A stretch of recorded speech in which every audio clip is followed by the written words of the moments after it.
Hey. Billboards, t-shirts, industries carried on the backs of graphic designers, the highest paid job in the world. But despite these high paychecks, some of the designs that hit the market are a little ridiculous. And we've looked at these before. But since I successfully survived a prophecy of my own death, for old time's sake, I got together in a call with my buddies Schlatt and Charlie, and we took a look at some of the worst billboards and t-shirts that we could find and made some of our own. Enjoy. Gentlemen, it's been quite a while, but we're back. Schlatt, I can't believe he's gone, man. What the hell happened to you? I can't believe he's gone, dude. Who? We made that shirt video. You wrote that date on that shirt, dude. Oh. You're gone. Oh. Are we really gonna do this right now? Maybe the two of us could get together. In his honor. In his honor. No, I'm here. I'm alive. Don't cry, God Schlatt. forbid we do one more ride. Guys, please. It's like I can still hear Hey! He was talking to you. I guess the first thing that we should do, obviously, you guys have made very clear, is address the elephant in the room. I made a whole second channel video on it, but the last time we did a little video like this, years and years ago, Schlatt, you made a t-shirt, you put a target on my back. I was fending people off. People were jumping out of white vans. What was the over-under on you actually dying? I should have put some money on call sheet. But you didn't, and I'm living. We'll see. Guys, I really don't like joking about this. Charlie, come on, man. T-shirts have maybe gotten better, maybe they've gotten worse. On top of that, maybe billboards have gotten better. Billboards have gotten worse. I think in the years since we've done the last video, I don't know if you guys know this, but there's been a new phrase that's hit the streets. Really? It's to goon. You know what's fucked up, dude? I knew about gooning before that shit came back. You were a prime gooner? I don't know if this is like something you want to be proud of. Like I was on the ground floor. I didn't realize we were in a call with Gooner Prime. I knew of it as a concept, and you know what happened? It got so watered down by the mainstream usage. You don't want to know what it's like to goon. It pisses me off that people call jerking it, aka fapping. We've equated fapping to gooning. Let me ask an original. What's the difference between fapping and gooning? Okay, well, fapping is just simply jerking it, but gooning is something fucking way more sinister. It's a darker, more sinister thing entirely. You're talking about like it's an evil ritual or something. It's something that corrupts the mind of a lot of young people. It's not a good thing. Yeah, we shouldn't be gooning, but sometimes we should always be gooning. No. You gotta side with me a little bit here. I mean, I paused my gooning sesh to be here. Oh my God. It's crazy that shirt was made in 2025. I do like that they gave it a little arch at the top too. Like they did a little text art with it. Oh, wait, they got a women's cut. This is very inclusive. Yeah, there's women gooners. Excuse me, we call them goonettes. Charlie. Yeah. You remember the fappening? Why are you asking him only? Why do I feel like asking hang him on. only? Oh, this was yeah. I remember hearing about this when it was like everything got leaked. Imagine the gooning. The gooning. That will be a dark day in human history. So that's half of the shirts I have. No, dude. We just started this. I'm kidding. Do you want me to show you some of the shirts? In preparation for this, you've actually been traveling around Okinawa and you've been picking up some shirts yourself. And I took photos of all my favorite shirts. I walked into a place, a lot of feline merchandise, and I saw this. Cats right now. Not a second later. Surely this is just a translation issue here. What type of store was this in? It was in a pottery store, but there was a small section just for cats. Because all the time we see shit like kanji or different languages on shirts in stores and we don't think about it. And then you go someplace like Japan where they have something like English, something like cats right now, or God forbid even, something about the future. Make future so round. It's two sides of the same coin because the market who's going to be buying this, they can't read it. So maybe it just looks cool. So this is sort of like the America-Boo equivalent where they're just really into impact. The one thing that transcends all cultures, Ted. Impact. Impact font. The pig is full of many, many cats. What do you think they're trying to say, though? I think that he's the pig. And he's eating cats? Yeah, they could have made a shirt for a guy like that.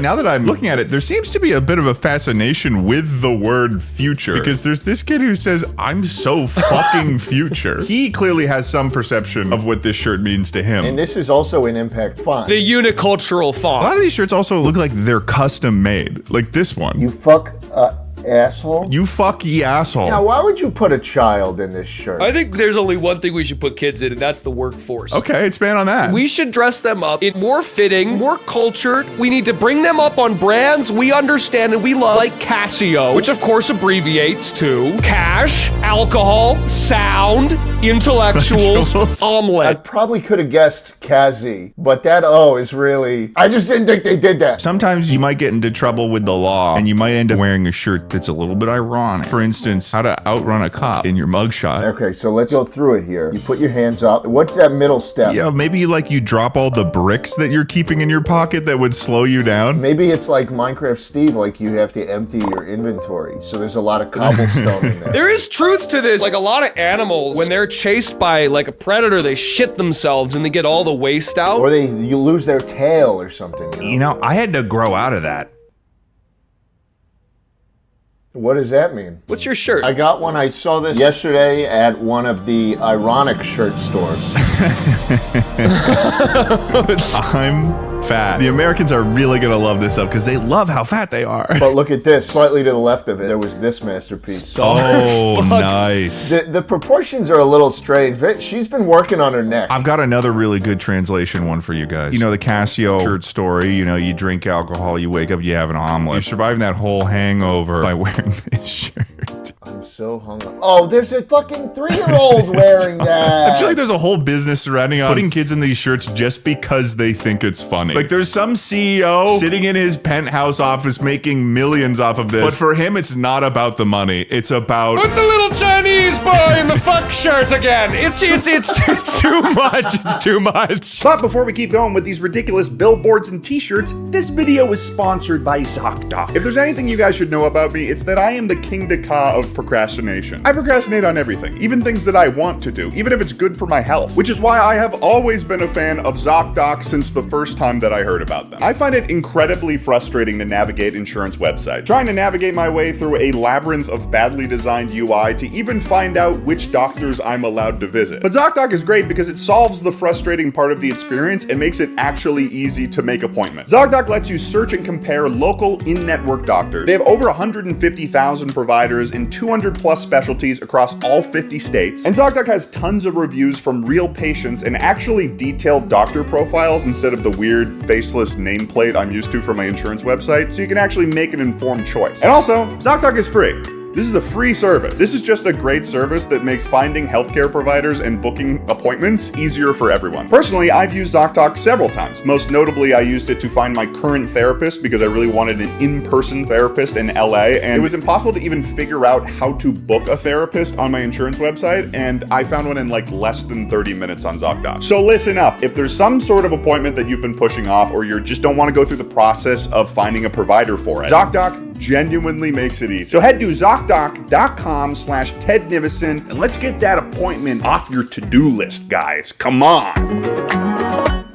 Thanks for watching the sponsor, guys. And let's get back to the video. Have you guys seen when they do this small text on not just shirts but hats as well? Are you talking about the fishing hat? I'm talking about the fishing hat. I'm talking about the fishing hat. Women fear me, fish fear me. Men turn their eyes away from me as I walk. No beasts dare, and right about now, by the way, we've probably hit the top of the head. No beasts dare make a sound in my presence. I am alone on this barren earth. Trout. If I'm going out for a drink with the boys Friday night, I'm looking at my buddy and I'm wearing the shirt also at the same time, and I tell him, let's do some we shouldn't. You and me, let's do some we shouldn't. Yeah, that's the stroke mid-sentence. Here's another good one. No. That's it. I'm vetoing this one. Like, in what sense are you vetoing it? You can't say What that. did he even say? I'm confused. You know, he's an educated black woman. Well, he's just not one, though. That's like if I had a big shirt on right now that said hung. Listen, guys, at the end of the day, this is just a furry thing. Dude, this whole video is us having conversations and then you segueing with just a non sequitur fucking white text shirt on black shirt. We Dude, go it's just a furry thing. Sure. What do you want me to say? Like, yeah, man, it's a furry thing. Like, ask me about my persona. All right, fine. What's your persona, Ted? It is a wolf with Wow, how original. No, I wasn't done. It's a wolf with a scorpion's tail. Everybody is a wolf. Metal little wolf, scorpion tail. Scorpion tail. Scolf. Now that you've seen all these t-shirts, it's time for us to split up and make some of our own. We'll be back when we do that right fucking now, baby. All right, gentlemen, so you have your t-shirts here. How did it go? Good. It felt like the old days, man, and I feel really good about this. Charlie, how do you feel? Yeah, I feel good about it too. Okay, so you're back emotionally where you were at the beginning of the video. Actually, I've been hanging on to this for a little bit, but I just thought maybe now, Schlatt, since we're here today. Yeah. Oh, come on. Come on, man. It's difficult. It's really difficult thinking back to that It's day. so fucked up that I did that Smosh thing too, where there's a visual of me in a casket too. It did not do me any favors. You see at the bottom right there too, it says January 16th, 1998 to October 23rd, 2025. Gone. Gone.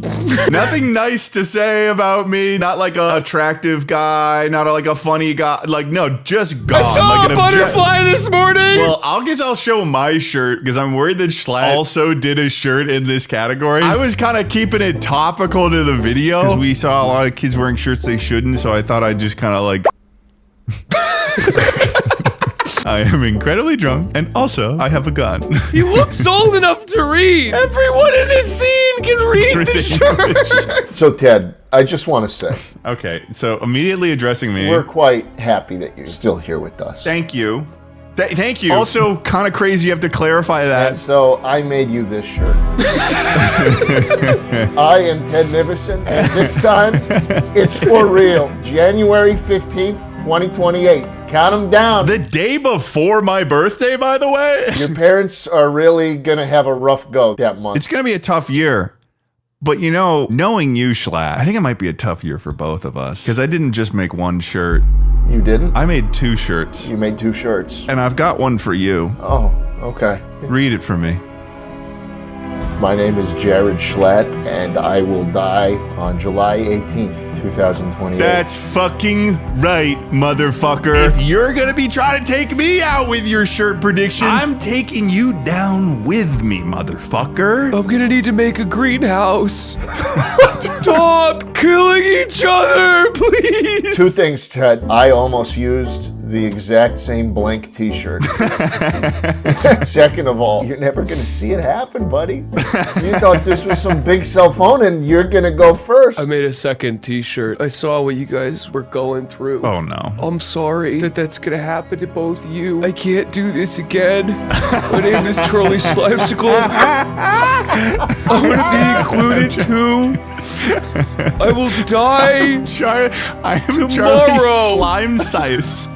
I will die tomorrow. You didn't think we were done there, though, buddy. Because there's some other terrible things across the world, and that, of course, is Billboards. It'd be silly not to revisit Billboards, am I right? Last year I went to Open Sauce, and one of the things I noticed the moment I landed in San Francisco is that there's an unbelievable amount of billboards where it just gives you the vibe that everyone in Silicon Valley is really excited about AI. Oh my god. No way. If it's real, why did they make her look fucking scary? Look this shit up right now. Look up Stop Hiring Humans billboards. This is fucking bleak, dude. Yeah, right? I just found another ad they did. Artisans won't complain about work-life balance. They hop on the trends too. Artisans won't get caught on the kiss cam with HR. Can I get an artisan to ERP with me on Slack? To go into something a little bit more lighter, I mean. Infant for toddler sale.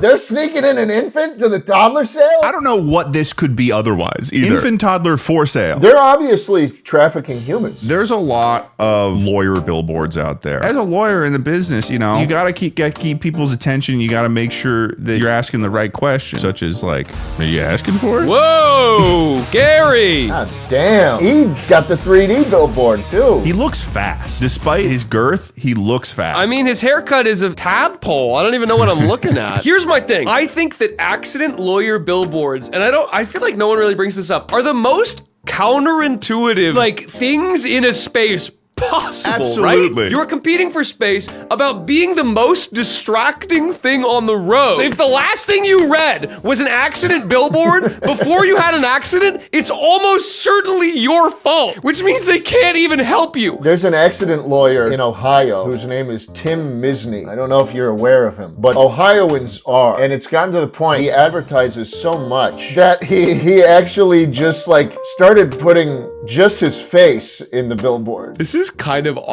love this. And then everyone would just see it and be like, hey, that's Misney on Rushmore. That's the guy you call. And then my favorite. These are like great. I love this guy. This guy's like the watchful bald eye of Ohio. There's other people that are competing in the bald space though, but they're like really trying to make bald their thing. They say, go bald or go broke. I don't want either. Are these really my only options? There are other options though, Charles. If you're not going bald, then maybe give Dick a try. Dick Law Firm. Dick Law Firm.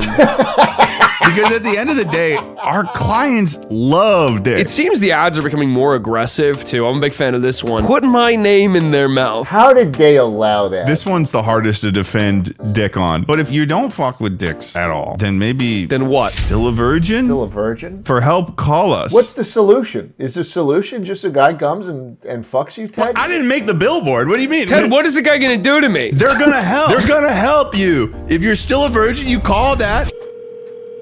Hello and congratulations. Just for calling today, we're offering you a free medical alert device. You know, it's the little life-saving button you can wear around your neck in case of an emergency. In case I'm still a virgin. Is this for old virgins? I just really won't want to be a virgin anymore. Representative! Representative! Speak with a representative! They hung up on me! What the hell? And I'm still annoyed! I'm still a virgin! That's probably the worst situation that could have come from that. Don't even say come right now, I'm pissed off! DUI charge? Jungle law. Jungle law. This makes it look so cool to get a DUI charge. It's always this like blonde man that's got this sort of intense gaze. You have another jungle law? Jungle law. This man that really looks like he's been thrown into being a lawyer. I'm not even sure on the whole lawyer thing, dude. He's just in the jungle in a suit. But the thing is, too, they've got a website, and I want you guys to look at this website with me right now. No way. Unfortunately, they use AI all over their website. I don't know if these people are real. I don't know what's going on. They're based in Kansas City, St. Louis, and Phoenix. Oh my God, this lady, Lauren, she keeps winning. She wins again, $1 million. She wins again, $965,000. She wins again. She's winning a lot in gender discrimination. It is weird seeing she wins again, like, over gender like, it doesn't feel like a win. I found one of their locations. No, you made this. This isn't real. No, I didn't. I didn't make that. Sometimes they'll place billboards in sort of inconvenient locations. Righteousness exalteth a nation, but sin is a reproach to any people. The blood of Jesus cleanseth us from all sin. That's not even how you fucking Big Jim's Booby Bungalow, Exit 6, truck parking, food, daily specials. Before I show you the final one, are you preparing to meet Jesus? Oh, this is a For Truth one. Dude, I see these all the fucking time here. My favorite For Truth one that I've found, because we got to throw it back for the For Truth signs, is the best billboard. Oh, yeah. Jesus offers you a new life. As a butterfly? Yeah. That's what you're promising me? No, that's what I saw. I read this and I was like, I feel like they're implying that Jesus is going to turn me into a butterfly. I still love, this is my favorite by far. You will meet God. It is a flatlining heart rate. You don't get a choice. You're gonna die and you're gonna meet him. You better hope you weren't there on the day of the fappening. If I may, I think the butterfly thing is a reference to coming out of your cocoon as a disgusting, ugly caterpillar and the transformation and becoming a big butterfly through the power of Jesus. Well, Schlatt, if you're curious about the reasoning behind it, I mean, you could always just like give him a call. I don't think I'm gonna. I don't know. Hello, my name is Dale. How are you? Hi, Dale. I'm doing all right. I have a question for you. Okay, sure. So I was on the highway the other day, driving on my favorite bungalow, and I saw this billboard about, the For Truth billboard, and it had a big butterfly on it. Is the insinuation that you become a butterfly? No, it isn't. Oh. But a butterfly represents new life. There's many people that find themselves with an aimless life, Right. and we're happy to talk with them about that. Like a caterpillar. How's your life for you? I think I feel more like a caterpillar than a butterfly. All right, gentlemen, we also broke apart and we made ourselves some excellent billboards that could go near the highways as soon as possible. How do we feel about this one, guys? Good. This is a strong one. I'm happy. I'm happy. I swear to fucking God, Schlatt, if it's another prediction of me dying, you fucking asshole! You fucking asshole! You piece of shit! This artisan will never die violently on January 15th, 2028. Well, it says I won't. It says I won't. No. Now they've That's the robot version of you, bro. That's the artisan. like we couldn't even afford to put me on a billboard or put me at the bus stations. Like this isn't even a billboard. This is the bus station advertisement. We didn't have the budget. I suppose I'll do mine next. I was just really inspired by our friend from Ohio, so I thought I'd get him into a new business. Whoa.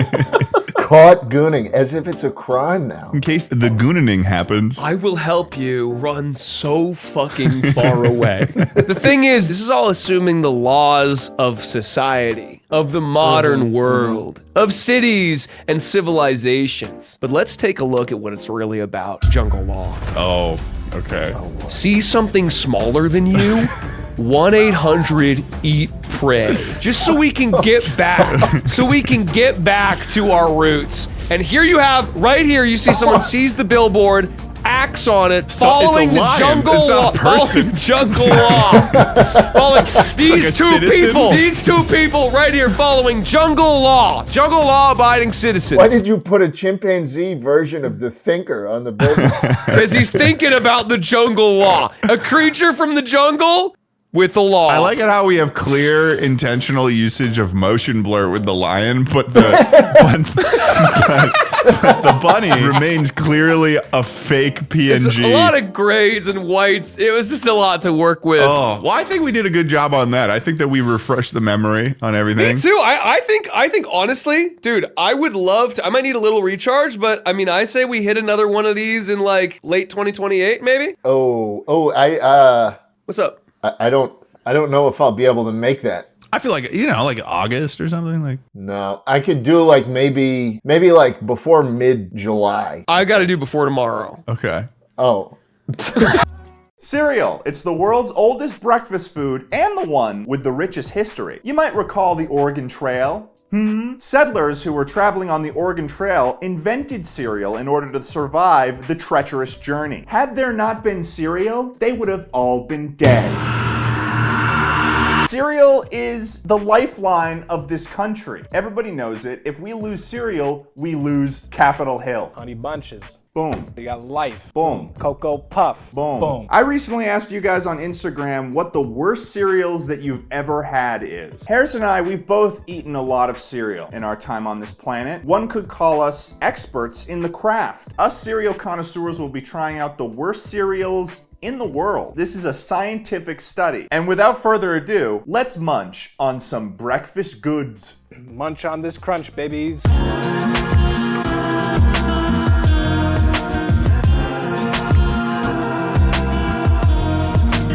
Behold, a glorious assembly of cereals. Woo! We've got some American cereals and we've got some international cereals. So I think what we're gonna do is we're gonna start with the American cereals and then move on to the international cereals. Work our way out. We're gonna rate these cereals from 0 to 5 Saul Kripke's, the famous ethics philosopher. If the cereal's really terrible, it'll get a 0 out of 5 Saul Kripke's. If the cereal's banging for the buck, it's gonna get 5 out of 5 Saul Kripke's. So let's do this thing, baby.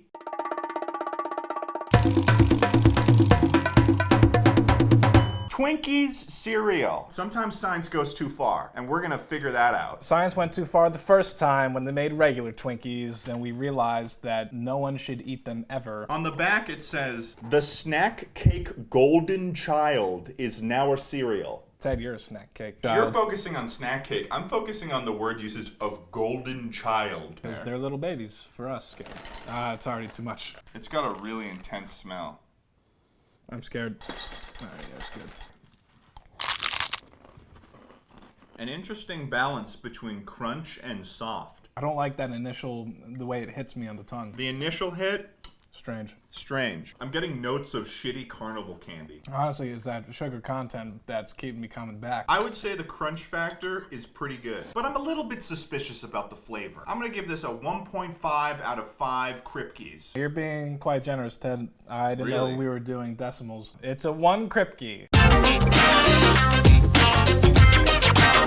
Kellogg's Unicorn Cereal. This one I had to order. Get it shipped to... Who orders cereal online and gets it shipped to their house? It's like, I'm hoping that this tastes like a real unicorn. What I'm thinking, at least for the topping of this cereal, is that somebody murdered a unicorn and they took its horn and they took a cheese grater and they sort of just went...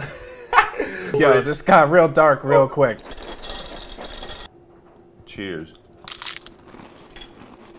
I already like it more than the Twinkies. The loops give it a little bit more airiness to it. I'm getting a little bit of an Asian flavor. Umami? Yeah. As the legends tell, unicorns are from the northern parts of Thailand. Everyone knows that. I don't know. Well, keep up. Oh no, just a rip-off Fruit Loop. It's pretty much Fruit Loop cereal, but they package it as a unicorn flavoring. It's advertising there on the box there to be unicorn horn shavings on there. And honestly, I didn't get that sort of keratin-like crunch that I would have expected from a horn. I don't feel eternal bliss. My life has stayed remotely the same, and for that I'm pissed. For false advertising, I'm gonna give that a 0.5 out of 5 Kripkes. Wow. I'm pissed. Incredible rating. In this moment, I strictly have to go with what's given to me. And that right there is the flavor, is the texture, is that sensation on the tongue. Solid 1.5 Kripke. Jolly Rancher cereal. Okay, remember, Jolly Ranchers are sour, aren't they? Yeah. So what I want from this one is a sour flavor. Is that the way you really want to wake up? You want a sour crunch? Let's jump right into it. The smell test. Whoa. What we got going? Ooh. I don't know if this is placebo like or not. tricks. It does smell a little bit like Jolly Ranchers, though. Jolly The little- Ranchers have a wrapping on them. Have you ever smelled a Jolly Rancher before, though? With the wrapper. You're telling me that you take a Jolly Rancher and you put it up to your nose and you smell it? Man, we all have our convictions, and some of us don't. That's deep. They're smooth. All right. That's concerning. They might have some, like. Okay. Honestly, I'm kind of into this. What's weird about this cereal is that it kind of does taste like Jolly Ranchers. And that's a big problem, because I don't know what witchcraft is going on here, but they seem to have actually done it a little bit. The aftertaste is, it settles. It settles into a Jolly Rancher aftertaste. Exactly. While the flavor is there and it is accurate, this isn't something I'm going to be coming back to all the time, you know? So for that reason, I'm going to give okay. this a 2 out of 5 Kripkes. You know, Ted, I'm right there with you. I'm going to have to say a 2 out of 5 Kripkes. This coating is slippery when wet, and it's awfully concerning why that is so.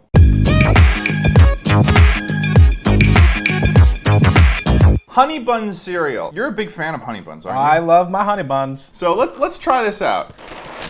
Smells almost exactly the same as the Twinkie cereal. You were right on that one. Shape? Looks kind of like my grandmother. This looks like your grandmother? I'm just as concerned as you are. Is that a problem for the Honey Buns or for your grandma? It's hard to tell at this point. No more milk. Tastes like Cookie Crisp. The cinnamon creeps in on you at the end. You know what I like about this one? It's getting soft quickly. I'm gonna give this a 3 Kripkes. I must remain to my gut, and it's telling me 2.5 Kripkes. Wheaties. A lot of people don't like Wheaties. Alrighty, here we go. I feel like an athlete. I feel strong. I feel like Serena Williams. It tastes a little bit like bark, sort of a soily aspect to the flavor. It's a little dirty. 10% dirt, 90% cornflakes. 2.5 Kripkes. Yeah, I'm gonna have to go with you on that one. I'd say Wheaties would get us across the Oregon Trail.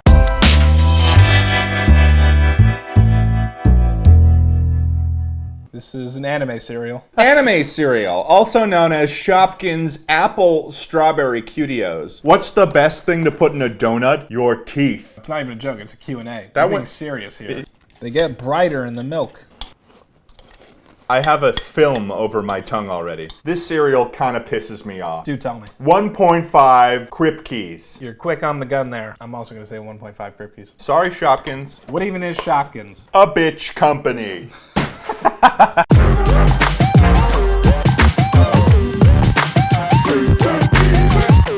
Blueberry Eggo waffle cereal. Who doesn't like Eggo? Not racists. Obviously, that was the answer, Ted. Good texture. I'm having a good time with this. I'm having a good time. I don't got any gripes with this cereal. The crunch, good. The flavor, tasty. I'm gonna give it a 3.1 Kripkes. 3 Kripkes. Drumstick cereal. Cone cereal pieces, ice cream flavored scoops, and cocoa nuggets. All right, here we go. Healthy scoop of all of them. Interesting. It's given me a mix of experiences, okay? I'm getting some Golden Grams, but I'm also getting some Cocoa Puffs. See, we all know that mixing cereals is sacrilege, but this drumstick combination here is doing a pretty good job, I would say. They blend quite well together. Going against the grain that has been set in the industry a little bit. Everybody knows that the cereal industry is cutthroat. However, I'm a bit disappointed in the ice cream flavored scoops having little to no flavor. I'm gonna give it a 2.8 Kripkes. But I'm a man of chocolate, right? So, solid 3.5 Kripkes.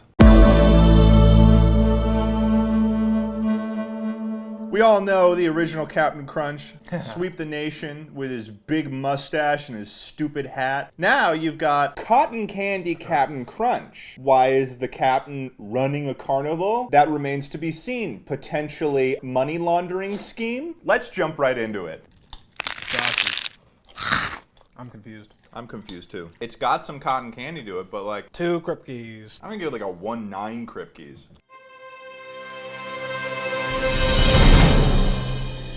Grape Nuts Oh, thank cereal. God. You may remember Grape Nuts from when I made meatloaf. It works as a freaking great breadcrumbs in recipes, but how does it perform as a cereal? Grape Nuts cereal just sinks to the bottom of the bowl. It has little to no buoyancy to it. It is literally just a bunch of crumbs in a box. It's like chewing gravel. The mouthfeel is not a feel at all, it's a fight. Yeah. Yeah, honestly, I feel like I'm eating kibble. Dude, this is just torture. And there's an aftertaste with them too. It's like, what's going on there? What's up? What? Hello, aftertaste. Get out of my face, aftertaste. 5 out of 5 Kripkes. No. 2.5 Kripkes. I'm gonna give it like a 1.5 Kripkes. The quality of life is so low. Baby Shark cereal.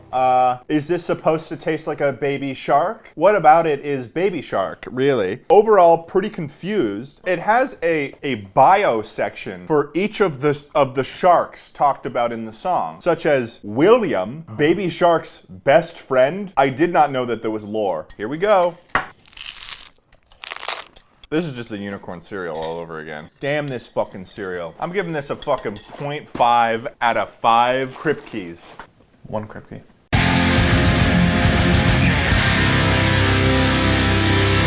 Oops, all berries. Here's the thing. I just thought it was funny because it said oops, all berries, as if there's an implied mistake here. But as a form of protest, we will also not be eating the cereal. Because fuck the berries!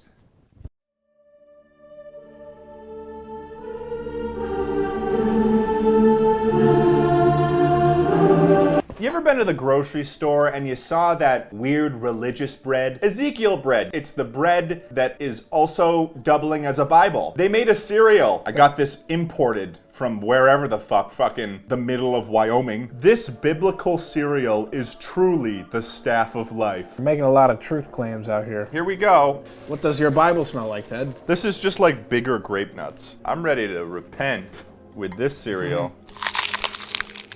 Oh God. I like it more than the grape nuts. No, I like it worse than the grape nuts. It's like eating a handful of grain. I'm gonna give this one a 0.8 Kripkes. Flag on the field, sir. There was no foul. The only foul was to God, Ted. Jeez. 0.8. What are you talking about? This is at least a 1.4. 3 Kripkes. 3 Kripkes? Oh, I'll suck up to God. That's you.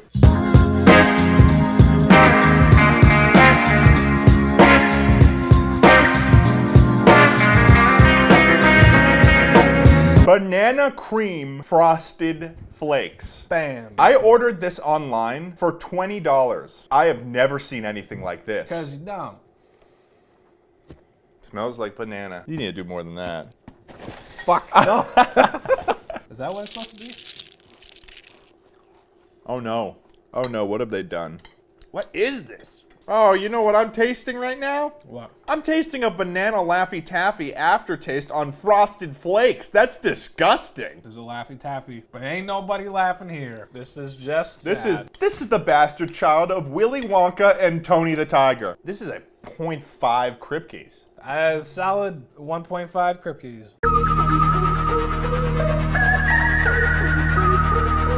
Sour Patch Kids cereal. Definitely not ridiculous. About the same size as real Sour Patch Kids. They literally... What the fuck?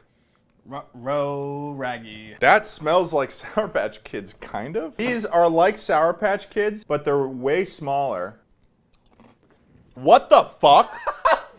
What the fuck? No way! Got it! No way! I don't want to be a part of this anymore. No. They dead ass did that. They literally put sour sugar on the fucking cereal. I can't believe that they actually did that. This is probably gonna be the closest thing to actually eating Sour Patch Kids as a cereal.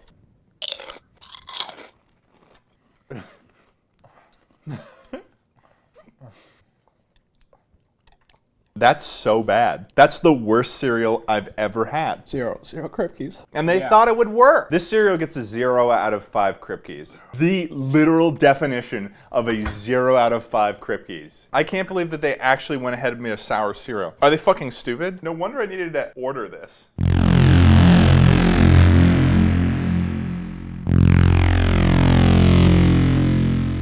From Canada, banana bread shreddies. I don't really know what to expect with this. We had a banana thing earlier, and it was jack shit.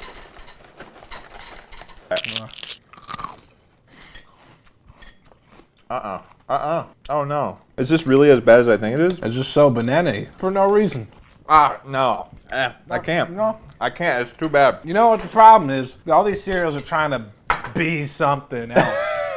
And that's the problem with cereal nowadays. They're a bunch of fucking posers. It kind of tastes like licorice. Really, really bad cereal. Just not good at all. Really terrible, I gotta say. All the bad ones came at the end. They're all stacked at the end. 4, maybe even 5 Kripkes. Why do you just lie? Why are you lying? What are you talking about? 1 whole Kripke. I'm gonna give it a 0.2 Kripkes. I forget what anything good tastes like anymore. Australians all let us rejoice, for we are young and free. From Australia, Wheat Bix. From at least 99% Australian ingredients. It looks like a big cracker. No, but you can see that it's in a bowl with milk. Yeah, but look how big that shit is. It says Aussie kids are Wheat Bix kids. What the fuck? Crackers. 2 biscuits. 2 whole biscuits, baby. It does look like paper mache. I think we need to break it up maybe with our spoon. It really absorbs the milk. Tastes like Wheaties, but it's just like more shredded. It's just got some sort of musty general taste and presence though. I'd give it a 2.5. For what's going on here, if I'm trying to have like a semi-healthy breakfast, I'd give it a 2.5. It's just not cereal. 5 out of 5 Kripkes. I mean, looking back, I'd probably say Honey Bun, Eggo, and Wheaties. The Cinnabon, the Eggo, and then Drumstick for me. All right, thank you guys so much for joining us on this journey of tasting different cereals. I hope you learned something about what cereals to avoid, specifically Sour Patch Kids cereal. That shit is rank. Our ratings are 100% true. You can try to argue in the comments with them, but I mean, we're kind of experts, so fuck off. Make sure to subscribe to the channel, make sure to like the video, and follow me on all the other social medias I'm on. Do not. Please, please, please. Fine.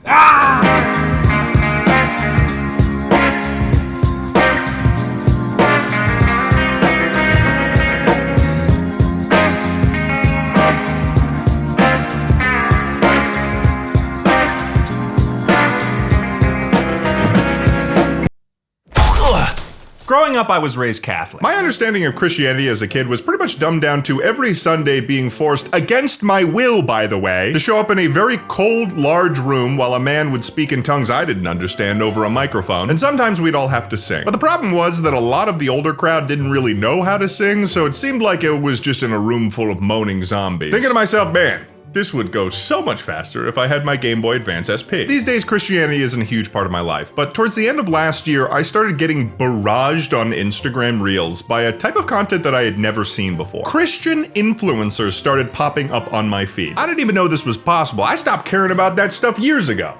And the internet is for me. Why is it showing me this? It turns out we're living in a new era of religion. Some might even call this the 9th major crusade, and we were due for one of those because the last one happened in 1291, so we're almost 800 years overdue. Much like the significance of man discovering fire, some Christians have discovered the power of brain rot. Adam and Eve were caught on camera. The devil doesn't want you to know that heaven is real. Circle ain't no stopping. Jesus got me in cockpit. Did you know that this minion didn't die for you? Jesus did. And it is beyond your wildest dreams. Let me just first say, I'm not the first to talk about this. There have been plenty of other creators who have touched on Christian influencers. One of the earliest, I think, was my friend Andy King. So you should totally check him out if you don't know him already. He's a very funny boy, and he's got jokes, and he's sweet. But since they got on my radar, these videos have continued to show up on my Instagram feed, and I keep watching them, so they keep getting recommended to me, to the point where I ended up going just deep into a rabbit hole on the subject. I just kept digging, just kept going deeper and deeper, swiping and liking, swiping and liking. I just kept going. I couldn't stop. I just kept swiping and liking. I couldn't stop. It had me by the balls, I'm telling you. It had me by the balls. There's a variety of titles that you could give these characters. Preachfluencers, Instapastors, algorithm evangelists, perhaps? We're gonna start at the surface level. I'm gonna start you guys off with Christian Influencers 101. These are folks you may have seen already if you've seen other videos on the subject. Or if your Instagram algorithm is in tune with the psycho crazed state of your mind, like it is for me. Here's one of the first ones that came up into my feed around November of last year. The devil wants you to think he's Spider-Man, but he's not. He's the devil, and he wants your soul. But if you don't want to give it to him, double tap the screen and share this blessing with a friend. Whoa. Needless to say, I was instantly hooked. There's so much to break down in this one this deserves an Oscar. First of all, we've got our hero, Servant Mindset. We could consider him to be somewhat of an investigative reporter on the most breaking news coming out of Christianity in the modern era. Most recently, the devil wants you to think that he's Spider-Man, but he's not. He's the devil. I think you can understand why this is important work. You've got what I can only assume to be Jesus, dressed up like Where's Waldo, and he's hanging out with SpongeBob, who is not addressed once in this reel. And then we've got a fantastic caption. Is Spider-Man low-key a demon? That's a good question. Is Spider-Man low-key a demon though? This Instapastor has hundreds of these videos, all in varying levels of ridiculous. You see a burger, double tap the screen. Now squint your eyes. Do you see some fries? But one of the most important hooks that he uses is that the devil himself does not want you to hear his message. The devil will do anything to make you scroll past this. The devil made this little girl fall while running to Stitch. And some of them just make me wonder, why would the devil want this? The devil wants you to think that this is a bowl of rice, but it's not. Look closer and squint your eyes. Don't be ashamed. Share this with a friend. I'm so freaking pissed right now. I'm so freaking pissed right now. Jesus is at it again. Trying to prevent people from sinning. Ah, that sucks, Lord Satan. How are you going to respond? The only way I know how. I'm going to make people believe that he's a bowl of rice. What? A bowl of rice. No, I heard you, but why? Because that's what I want. I'm the devil, and I want people to believe that Jesus is a bowl of rice. Okay. Are we brainstorming right now, or is this your final plan? And then, of course, at the end of every reel, there is a call to action, where if you actually want to fight back against the devil, you gotta double tap the screen and send it to a friend. Type God is good in the comments. But if you want to laugh with Jesus, share this blessing with a friend. Make sure to share Jesus with the world. This is overall a routine that you've probably seen before on the internet. It's indicative of the lowest form of influencer slop possible. But it's especially manipulative, in my opinion, when you're utilizing people's religion to do it. These days, everybody's parents and increasingly grandparents are on social media. They've branched out from the warm womb of Facebook and they've spread out amongst the stars. And we are so proud of them. My mom sends me an AI image she thinks is real almost once a month. So when this guy says to say amen in the comments, you best believe every peepaw on me, ma, Every goo-goo and gaga's in those comments praising the Lord. And while most of us are giggling at this, he's got Gen X wrapped around his pasty white finger. But before we keep going, this video is sponsored by Incogni. I recently got a text on my phone that told me that I needed to settle a road toll payment in order to avoid fines and the possible suspension of my license. This spooked me at first, but then I realized it was saying it was for Easy Pass, a service that's only available on the East Coast, and it came from Teneng Shia 898 at iCloud.com. These were obviously spam and scam, and what this means is that my information, and very likely yours, has been sold. There is an entire industry that lives under the surface of our lives where data brokers are selling your information to businesses and marketing agencies, which leads to more spam calls, texts, and emails. And specifically in the United States, people search sites are a pretty big problem. These are websites that contain a wide range of information, from addresses to property data to financial data, and anyone, including employers, landlords, even strangers, can access your personal information this way, even a crazy ex. And I know some of you don't want that. While you can request data brokers to delete your personal information, the process can sometimes take hundreds of hours to do and often requires repetition. Some of these companies are resistant to this request. And this is where Incogni comes in. All you need to do is create an account with them and tell them whose personal data they'll be removing. Then once you grant them the right to work for you, they'll contact data brokers on your behalf and request that your personal data is removed. And they'll handle any objections from data brokers and keep you updated every step of the way. If you're also interested in taking control of your privacy, head to the link in my description. If you click the link, you seriously help support the channel and you get a pretty big discount, 60% off the annual plan. Thanks so much to Incogni for sponsoring and you for sticking around, and let's get back to the video.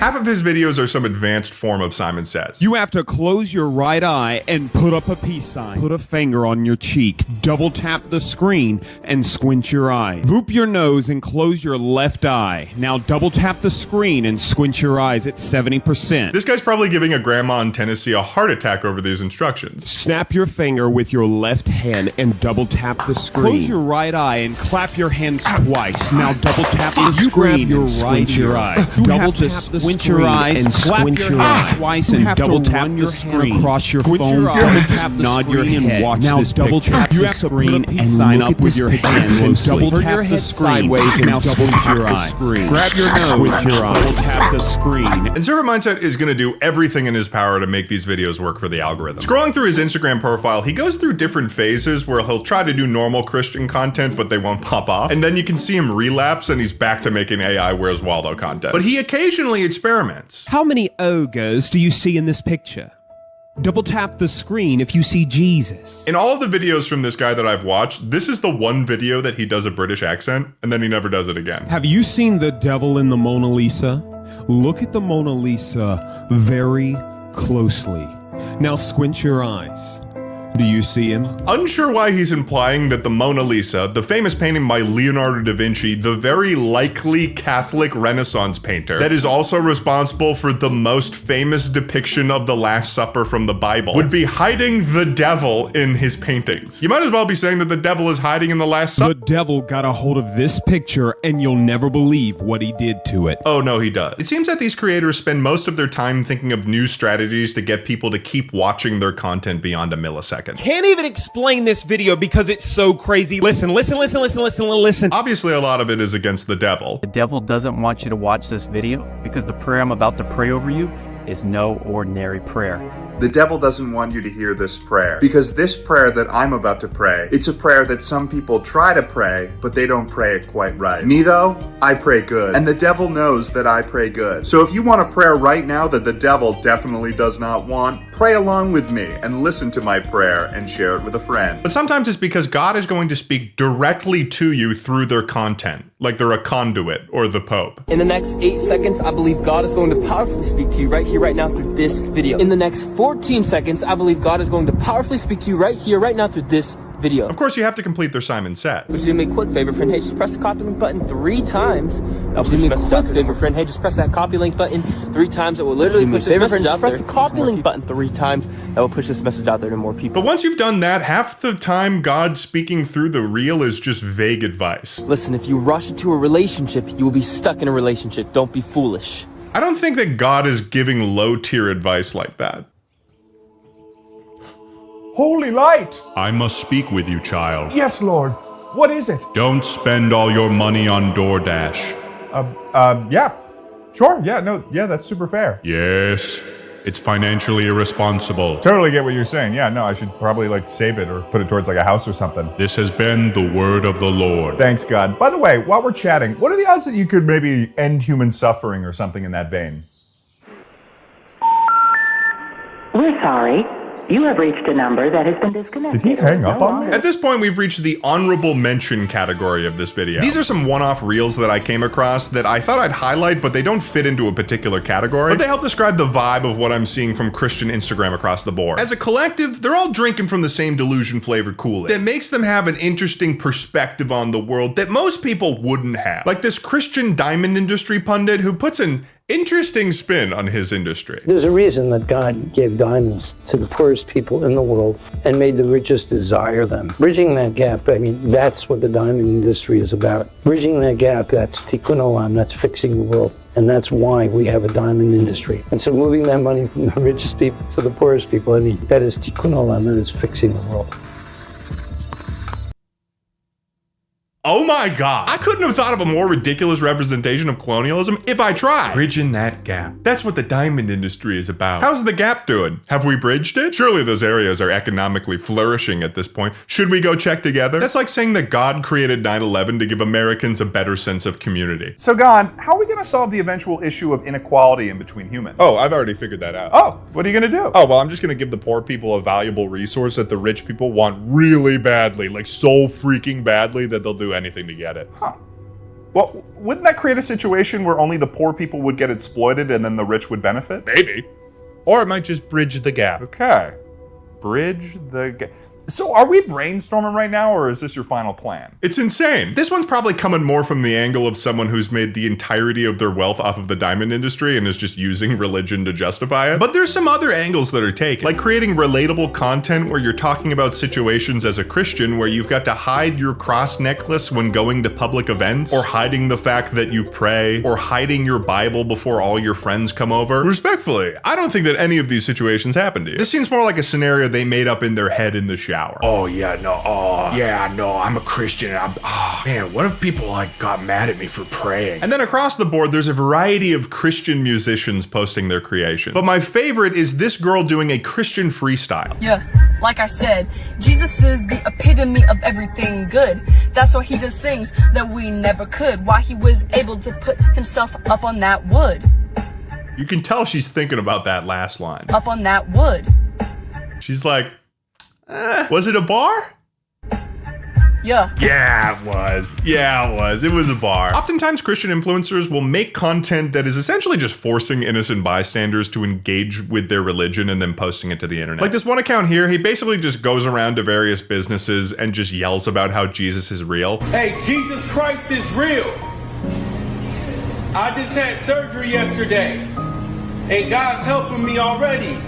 Actually, it was 2 days ago. But he doesn't just talk, he also promotes his music. Hey, yo, everybody! I want to let you guys know that Jesus Christ is real. Fire at the stronghold, shutting down the bondage. Imaginations that are built up against what God said. That is a long line at that Chipotle, and you know the people that are like 75% of the way through are like, shit, I came at the wrong time. I'm just looking for my after-work burrito, dude. Honestly, I think that putting someone in a situation like this might actually make them turn to God. And he promotes his music to everyone that he meets. Even when he orders pizza, he's promoting. Huh? I'm doing really well. How are you doing today, sir? Good. Fire at the stronghold, shutting down the bondage. Imaginations that are built up against what God said. I love how over the course of this video, this poor man is just slowly backing away. He's like, I got 3 more stops after this. Maybe if I back away slowly, he won't notice me leaving. And it seems like this guy asks pretty much everyone if they believe in Jesus, even in situations where that would just be totally inappropriate. Yes, sir. I know you're my public defender and you seem like an intellectual individual. Have you ever accepted Jesus Christ as your Lord and Savior? If you're talking to your public defender about this, I don't think that you're in a situation where you can be choosy about your lawyers, dog. There are also other types of Christian influencers where their job is to create content that purely validates their specific view. Do you know there's proof and evidence of Noah's Ark? Watch this. The bow of the ship going all the way around to the very back of the boat. Then you see this boulder that came, some people feel it came through the side because the ark originally was up here. Brother, that is a hill. That's an incline. You're not You're not looking at a boat. You believe in flat Earth, or do you think it's crazy? Do you know what sounds crazy? The sun is supposedly traveling at 400,000 miles an hour, while the Earth is traveling at 60,000 miles an hour, 66 to be exact, and spinning at 1,000 miles per hour, while the moon is only traveling at 2,000 miles per hour. How does that logically make sense? Yet the Bible says the Earth is stationary. I love how he's given all these numbers for the various speeds of the heavenly bodies, and he's just like, listen guys, there's so many numbers here. How does any of that make any sense? Did you know stars are actually angels? Watch this. A group of researchers say they've identified at least 7 stars that might be surrounded by super advanced alien megastructures known as Dyson spheres. So this guy believes in flat Earth and doesn't believe what the science says on that. But the moment that scientists come out and say that there is possible evidence of an advanced alien civilization based on a small subset of data that could possibly indicate the usage of Dyson spheres, you look at that and you say, stars are angels, dude. Like, he's having a fully different conversation than the evidence that's being presented in the reel itself. I think the only reason he's saying this is because a Dyson sphere kind of looks like one of those accurate angel depiction images, and that's it. But other times he'll just use his platform to preach his view. Oh my, that right there was my brother in Christ, Tanner, who is now giving his life to the Lord and lives sold out for Jesus. I used to be a drug addict, a sex addict, a liar, a thief. I was a drug dealer. I was lost in the world, living for the world. Where are you from? From New York. From New York? Everyone says New York's the city of milk. I've never heard that before. Never heard that before? New York, it's the city of milk. But not as of late. The people of New York have forgotten what it means to drink milk, and that's why I'm here. I'm the milkman, and I'm here to spread the gospel of milk to the people of New York. Let's do this thing.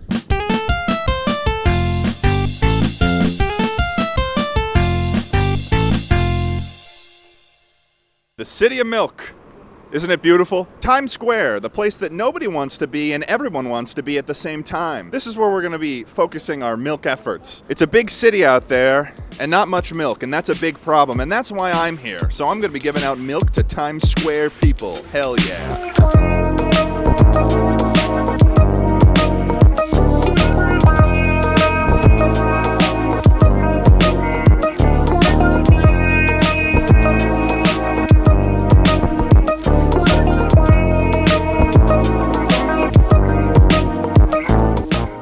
That's a lot of milk. Batman! Hey, Batman! What the hell's going on, man? You haven't been drinking milk.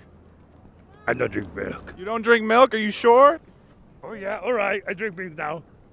Thank you so much. You want some milk? Yeah, what's good, G? Your boy, what's your name, man? My name's the Milkman. The Milkman. He don't mess around, man. Fred Suave on deck, man, all out. Fred Suave. Milk is body good. Vitamin D. Pause. No freaky. Potassium. All the time. You know that. Thank you. We don't fuck around. What's good, G's? Hey, yo, sell that dick. Love you, man. One. People of New York, I am the Milkman. I'm not here to ask for any money or any apples. I'm just here to spread the gospel of the milk. You guys want some milk? No, thank you. Okay. You want some Jesus? Oh, thank you. I can't even have milk. But thank you. You want one? Jesus. You want a milk? About Jesus. There you go. I don't know what you're talking. I'm just giving out milk, man. You guys aren't drinking enough milk. What the hell's going on, guys? Hello? I've been seeing you all drinking water. Aquafina, that expensive water you get at the movies. What's that about? Excuse me. Do you like milk? Damn it. What's your name? Scientific from the Wu-Tang Clan family. Holy, that's intense. Oh, okay. Yes, indeed. I'm intense with the universe. Do you know where the files are? What files? About the birds. What birds? The birds that work for the bourgeoisie. Nah, I don't know nothing about that. School me, enlighten me. All the birds? Yeah. They're all cameras. Oh, okay. Created by the government. When they go south. I know what you're saying. Yeah, man, of course. That's everywhere now. You know, really, that's part of the one world order, but I don't want to go into that. If there were no legal repercussions, would you kick a baby? I might. Not to be fucked up or anything, but babies are annoying. Just to see what happens, right? Just like, let's see like how they fall over, if they're just gonna fall straight over because they're so short, I don't know. Hello, John, I'm the milkman. Well, you're dressed for the part. Would you like some milk? No, thank you. I've had enough Bloody Marys today instead. How's it going? Good, hi. What's your name? Rochelle. Fuck, marry, kill your mom, your sister, or your dad. You fucking wild. What do you think of milk? Milk? Milk? I thought milk for kids, right? Milk is not for kids. Milk is for men. It's for strong bones. I know, but This is the problem. People in New York City, they're not drinking enough milk, man. A lot of potassium in those. Yeah, I know, but we have other multivitamins. Well, listen. Check this out. All right. Great. Will you promise me you'll drink that? I would drink it then. Would you like to get interviewed, sir? Would you like to get interviewed? Hi, what's up? What's your opinion on milk? Milk in hell is a escalation of fear. What? A milk in hell is the escalation of a fear. What does that mean, though? It means that milk is in hell, but only certain people could drink it. Okay, like who? Like sailors. Like cells?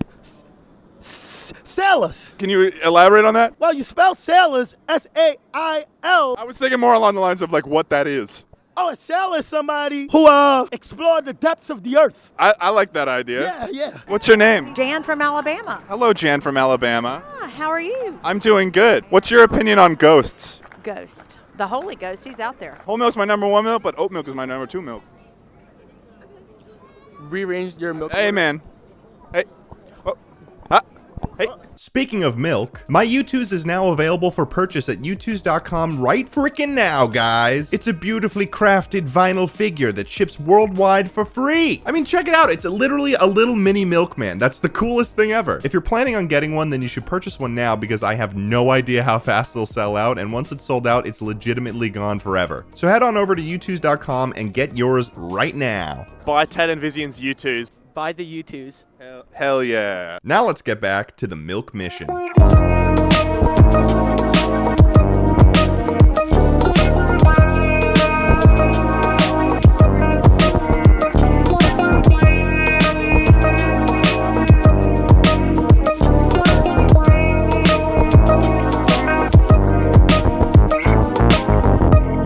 How stealthy is Batman? Batman, you didn't see me. I was sneaking behind you. Batman, no English. I thought you were sneaky. Me sneaky? Yeah, but I was just sneaking behind you for a good period of time. What the hell's going on, Batman? I'm alright. I'm perfect today. You? How you feel? I'm doing good. Alright, brother. Have a good day. You too, bro. Do you know how many good vitamins are in milk? This guy knows. A lot of potassium in milk. Have you ever heard of a banana? How you doing? Good, thank God. Can you help me hide a body somewhere? No. No? Please? No. Yes, okay. Hey guys, how you doing? You. My kids always like this. Oh yeah? They growing big and bright. Speaking of children, if there were no legal repercussions, would you kick a baby?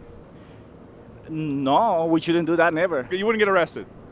No, never. Just to see what it was like? No, I don't think it. To kick a baby? Little toddler.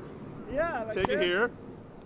Boom! No, it could be anyone's baby, really. If there were no legal repercussions, would you kick a baby? Sometimes, because them little motherfuckers be getting out of hand in stores. I don't want to kick it hard. I would just give it a little tap. I only want to kick a baby if they're crying and be annoying as fuck overnight. Like, if they're crying at night, I want to just kick them.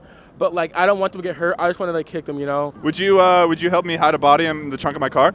Hell no. Damn it. Do you like milk? Milk. Leche? Yeah. ¿Te muchas leche? Yeah. Mucho. Aquí.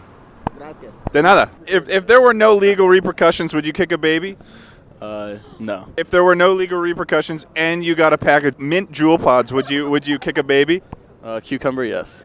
There's legal and religious things in hell because we all have beliefs. I believe in milk. Many people from Earth don't believe in milk, sir. What's your opinion about the birds being made by the bourgeoisie to spy on the American people? I believe Poseidon let it happen. Poseidon did? Yes. I believe Poseidon let it happen. Isn't Poseidon the god of the ocean? Why would he be in hell? It's pretty hot there.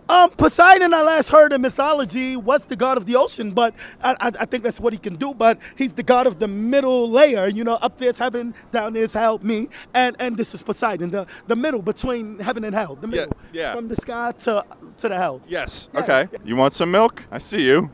Don't think you're hiding from me. He gave it to me for me. This is the juice. I like it. Where's the cookie? I'm the milkman. You're the cookie monster. Where's the cookies? I should be asking you. Oh, I forget it in my house, the cookies. I'm the milkman. You're the cookie monster. You know, we're supposed to be working together here, and you're not holding your end of the bargain here. Oh my God. We got to be drinking milk, guys. Seriously. I don't care if it could be whole, skim, could be oat milk. Oat milk's pretty good. Remember that. Opinions on ghosts. They're real. What? Marilyn Monroe, whole ass could be walking around anywhere like right now. Bloody Mary? No, Marilyn Monroe and Bloody Mary aren't the same thing. If there were no religious or legal repercussions, would you kick a baby? Never. Come on, Jan. Never. Jan, come on. Never. Okay, fine. I'll kick a baby. If it's not my baby, I'll kick somebody else's baby. If they're messing with my baby, getting slapped. Boom! I'm the Batman, New York Times Square. I'm ready for protect all you guys. Right? Thank you so much. That's incredible. Ghosts aren't real. Okay, so we've got a little bit of a sort of a disagreement. You don't think ghosts are real? Real? No. Yes, they are real. You're capping. Okay, we go on. I'm not Ghostbusters. What's that show? Ghost Adventures. Show me, prove to me that there's real ghosts out here. Orbs. Where? Orbs? Orbs. Like, you never seen like the spirit orbs? Michael Jackson could be right here where we are. Like, where he at? Michael, where are you? There's some really good vitamins in milk, right? Yeah. If there were no legal repercussions, would you kick a baby?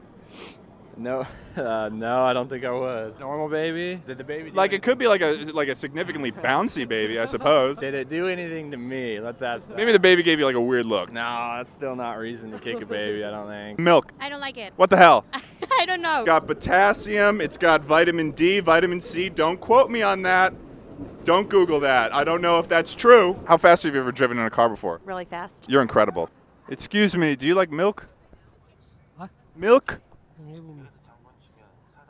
No milk.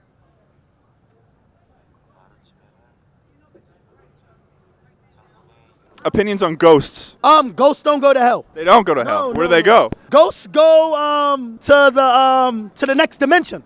There's really no dimensions in hell because there's a god of hell called Hades too. Everybody name it hell is Hades. Okay, yeah. So what the hell are we gonna do, New York? This is a bad situation to be in. There's no milk being drank, and that's a real big issue. Did you know that cashews come from an apple? No, they called a cashew apple? You can literally Google that right now. It's true. Big recession coming. We haven't been in a bull market for this long. Maybe you can ask Zeus. Excuse me? So you believe in Greek mythology? I don't know if Zeus was Greek. Was he? Was he Greek? Oh, he was Greek. Is this rhetorical or? I'm Jamaican. So my time in New York City is coming to a close. I think it's been a successful campaign on my part. I gave milk to many people in New York City, and I think the milkman has won the Big Apple.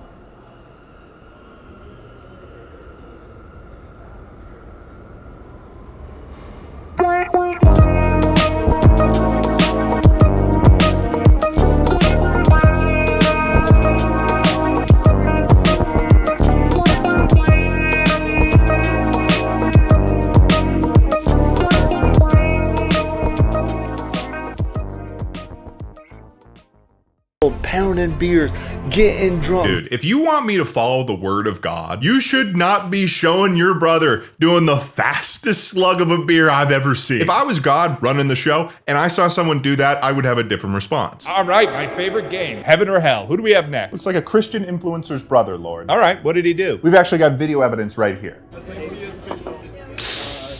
Ooh. All right, I've seen enough. Send him to heaven. No, Lord, this is actually a sin. He's supposed to go to hell. I don't know what you're talking. Did we watch the same video? Yes, Lord. He engaged in gluttony. Yeah, and it was sick. Send him up.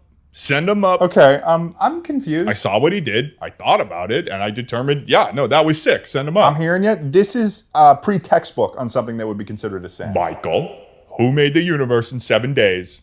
You did? That's pretty fast. Haven't heard anyone else make one of those in a week. Oh, okay. Yeah, no, fair. Okay, we'll send him up.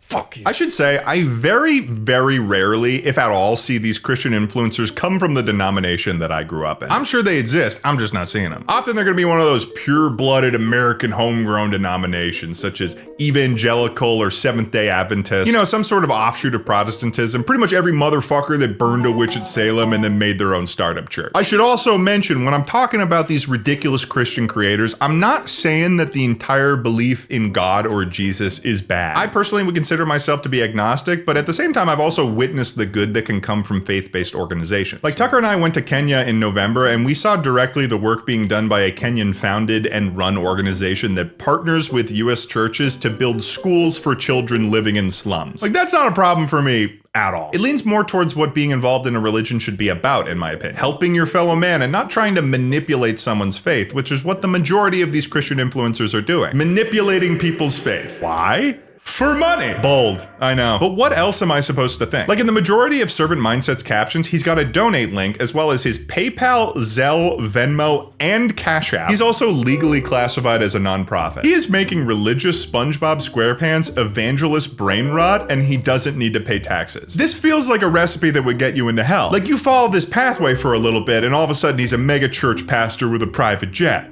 Right? Like this other Christian brain rot preacher, Katie Hawk Ministries. She's doing the same thing as Servant Mindset, creating regular Christian brain rot. Look at this picture closely. Do you see a Kit Kat bar? The devil doesn't want you to know that Jesus created everything. And I understand wanting to spread the gospel, but there's a level of irony in doing so by commanding the viewer to double tap the screen and look at AI slop in order to get that point across. It's almost like you're trying to build a following so you can sell the books that you have linked in your bio in your Amazon store. Or sell some of the sickest Christian merch I've ever seen. Hope dealer. Yeah, you could say I'm a Jesus junkie. God is dope. Hustle hope. Holy with a hint of hood? Like, who is this for? People are allowed to build a following and sell merch. It would be strange if I positioned myself against that. But you can at least be honest about it. Using religion to do it is about as shitty as taking a gambling sponsorship. Because there's no way that you're not taking advantage of people in the process. There's also a level of irony in how much of a crutch AI images are for these people. You're inputting a prompt into a machine to generate an image that creates a silhouette of Jesus, and then implying to the viewers that their ability to see it is a sign from the heavens.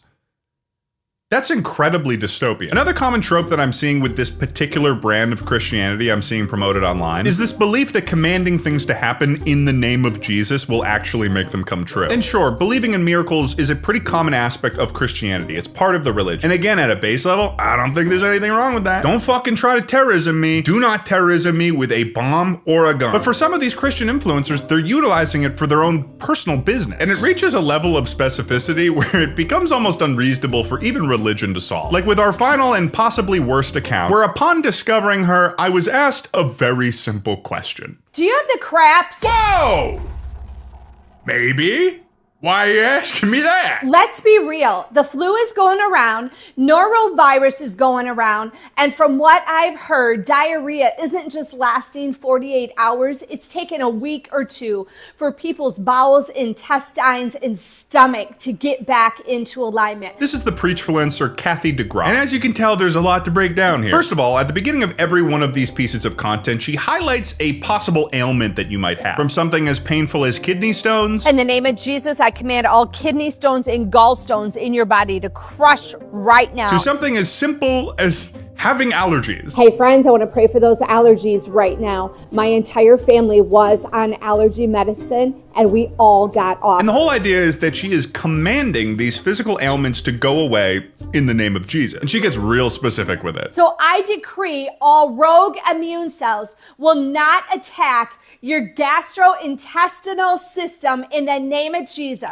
I want to pray for someone's thyroid right now. I apply the blood of Jesus to your thyroid. Don't do that to my thyroid. I don't want blood flowing over my thyroid. Erotic description that she was given there. I command the oil of the Holy Spirit to flow over your thyroid. Don't do that to my thyroid. And that's pretty much the majority of her content across the board. She chooses an ailment and basically commands it to go away. I proclaim the tissues in your digestive tract do not swell. My question is, how is this any different than just saying you're a wizard? Right? Like at a certain point, she decrees that a miracle will happen on your thyroid. I command a creative miracle in your thyroid.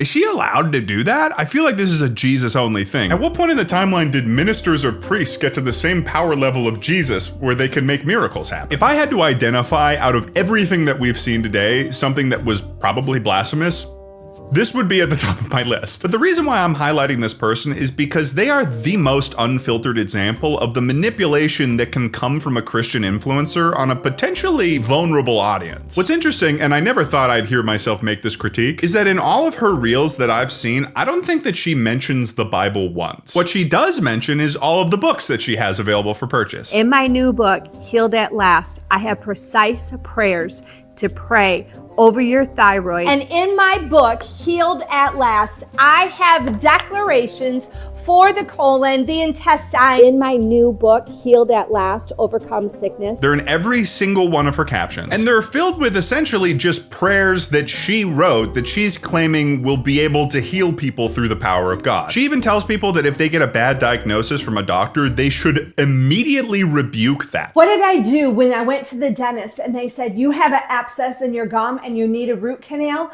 I rebuked that report right to the dentist's face and I said, my God is going to heal me. Essentially being like, no, I don't.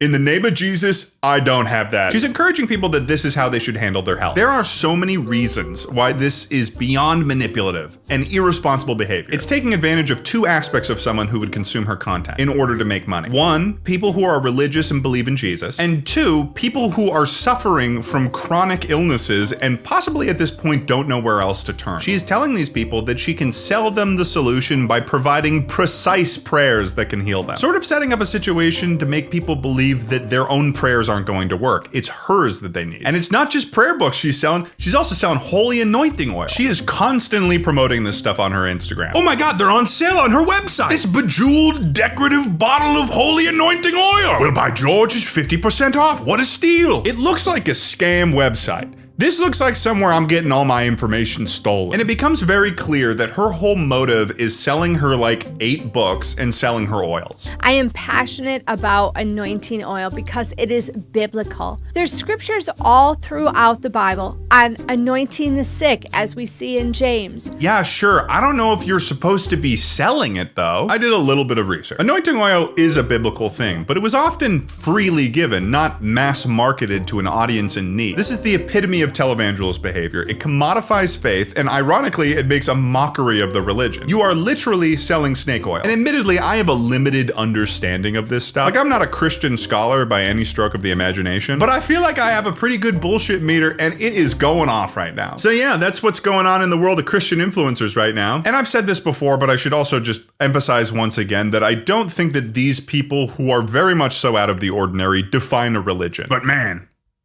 sometimes religion makes people a little bit ridiculous. See you next time. The Bible is God's text message to you. Everything that you've ever known about pizza is wrong. We all know what pizza is, the delicious flatbread with cheese and toppings that comes in a variety of forms and flavors. We all remember the coveted pizza party in elementary school where we'd get a slice so damn thin that you'd think that we're rationing out food in a post-apocalyptic Chuck E. Cheese. That was also the moment that we learned that God is indeed real.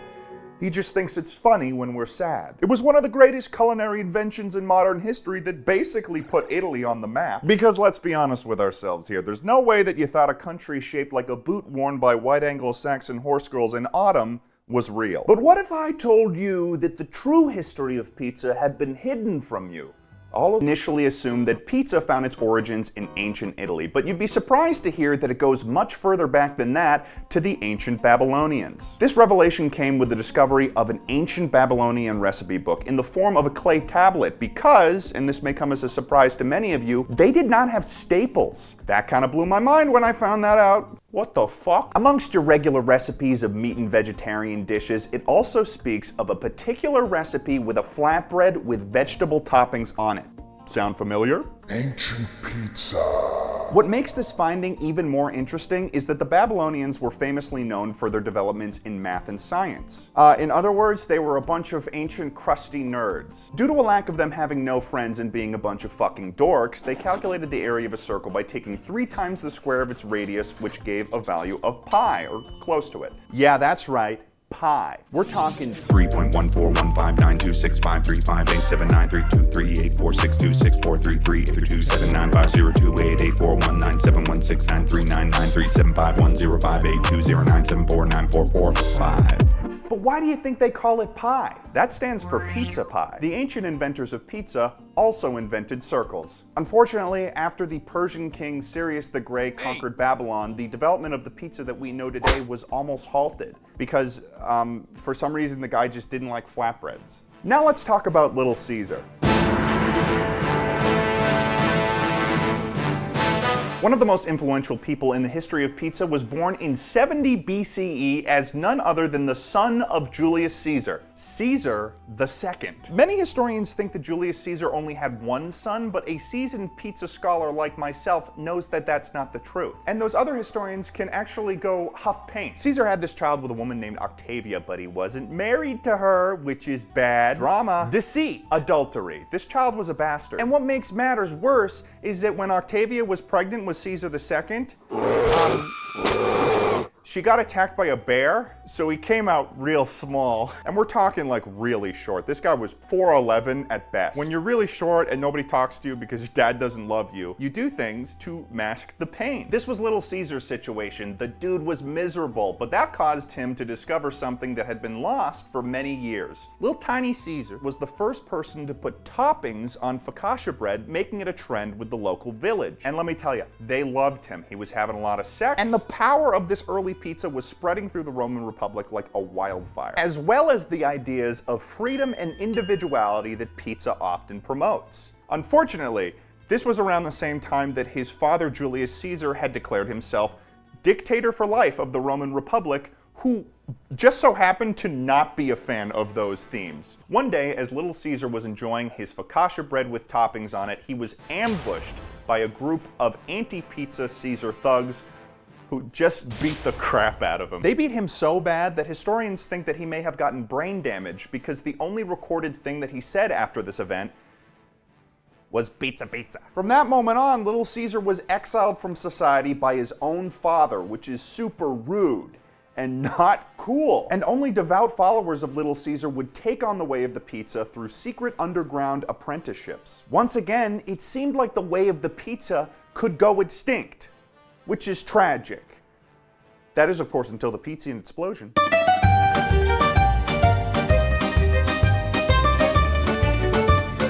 Little Caesar, with his limited vocabulary, passed down his pizza recipe for hundreds of years, with each apprentice adding their own little jazz to the mix, their own little spice, if you will. People added tomatoes, they added cheese. It was becoming more complicated, more scientific. Italy was suddenly a booming paradise of pizza technology, pizza diversity. It was a beautiful time to be alive, and people often like to call it the Renaissance. Personally, I wouldn't have called this period of time the Renaissance. I think that's a stupid name. I would have called it pizza time. Italy's got a pizza and it's in your oven. Italy's cooking up something real good. Pizzaville, and the Pope is there too. And after this period of time, pizza spread throughout the world. People were eating it in Moscow, doing the little Moscow dance that the Russians do. Look at them go. People were eating it in China with those cats from the PBS show that I saw when I was a kid. And if they weren't eating pizza, they wouldn't have built the Great Wall of China because they wouldn't have had the strength. And of course, pizza found its way to sail on the open seas, which is where we run into Pizza Beard.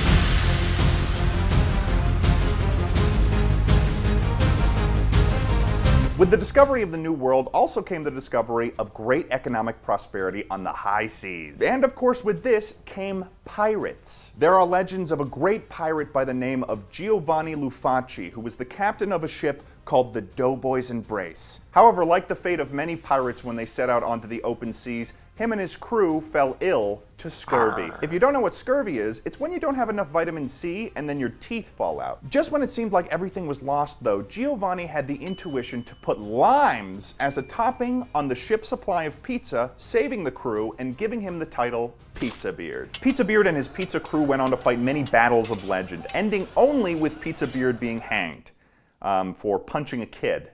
He was actually hung by his own crew because in terms of piracy, that's where they draw the line.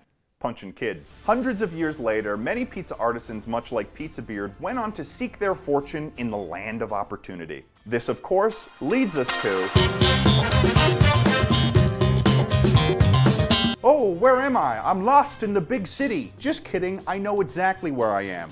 I'm in the home of New York-style pizza. Characterized by large, hand-tossed thin crust and sold in big slices for the city that never sleeps, this is a good slice. What historians don't tell you, though, is this pizza style's connection with the famous 5 families of the Italian-American organized crime scene. You've got the Maranzanos, the Profacci, the Manganos, the Lucianos, and the fucking Gaglianos. But what they don't talk about is the Mozzarellos, the 6th family in the Italian-American organized crime scene. Don't believe me? Don't look it up. The Mozzarella family was founded by Antonio Prosciutto Vaffanculo Mozzarella, but his friends like to call him Tony. His enemies, however, they call him the Grease, and I don't know why. So similar to how many organized crime syndicates engage in loan sharking, the Mozzarellos followed a similar model, except that in their case, they called it pasta sharking. They pretty much controlled the pizza economy in New York by having a stranglehold on the pizza sauce imports into the city, and then selling it back to the pizza shops at exorbitant rates. Talk about cool but rude. Obviously, this was not good for the city of New York or New York-style pizza. I mean, the Mozzarellas were fucking everything up, making pizza more expensive. Pizza should be cheap and cheesy, all right? And don't take it from me, take it from Socrates, because he's the one who said that. So one day, Joe Lombardi, son of Ginevra Lombardi, who founded the very first pizza shop in the United States, founded the Staten Island Dough Tosser Book Club. This was a team made up of the best pizza makers in New York City. You've got Joe Lombardi, Vito Pastigliano, Giorno Salami, Carmine Gabagool, and Tony Doorbell. These guys were some of the toughest pizza makers in New York City, and they were sick of Mozzarellos, Schizzarello, let me tell you. Why was it called a book club, you may ask? Nobody ever checks what's going on in a book club, because nobody cares. What happens next is Joe Lombardi and his crew of dough tossers burst into the Mozzarella headquarters and they kill Antonio Prosciutto Vaffanculo Mozzarella. But not before giving him one final slice of New York City. But this time, the sauce was the blood of his beloved cat, Bologna. After that, the Mozzarella family was dissolved and pizza in New York City thrived like never before. Also, the Teenage Mutant Ninja Turtles are real because pizza is real. Whatever. Let's talk about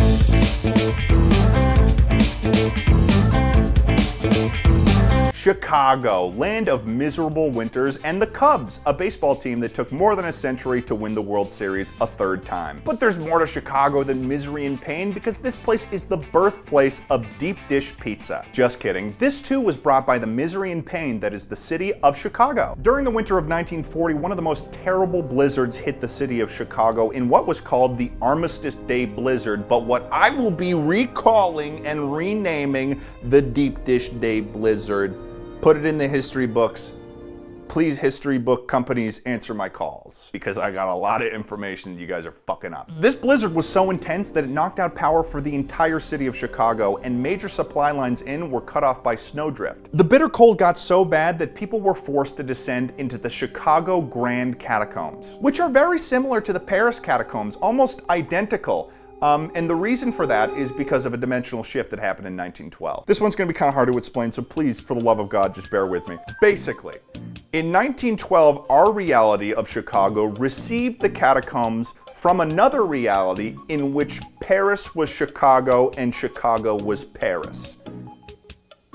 Are you with me here? Imagine the Eiffel Tower, but then Lake Michigan is behind it. That's the other reality. And then imagine France, but they have the Cubs. From what we know, that's the only thing that's different. This is called Dimension 1C. Two prominent leaders of the survival effort within these catacombs was Rudy Malnati and Ike Sewell. And these guys had the idea to search for any food and water that they could find within the catacombs. What they ended up finding was an ancient pizza shop that, upon closer inspection by archaeologists in later years, turns out to be the burial site of an apprentice of Little Caesar from Dimension 1C. But in that dimension, his name was Big Caesar. And what they managed to find was strangely well-preserved cheese, tomatoes, and flour that just so happened to be perfect for making a slice. It's unsure of who had a more significant hand in the process, but Rudy and Ike worked together to develop a pizza that had a deeper crust that made it easier for the survivors in the catacombs to go longer without starving.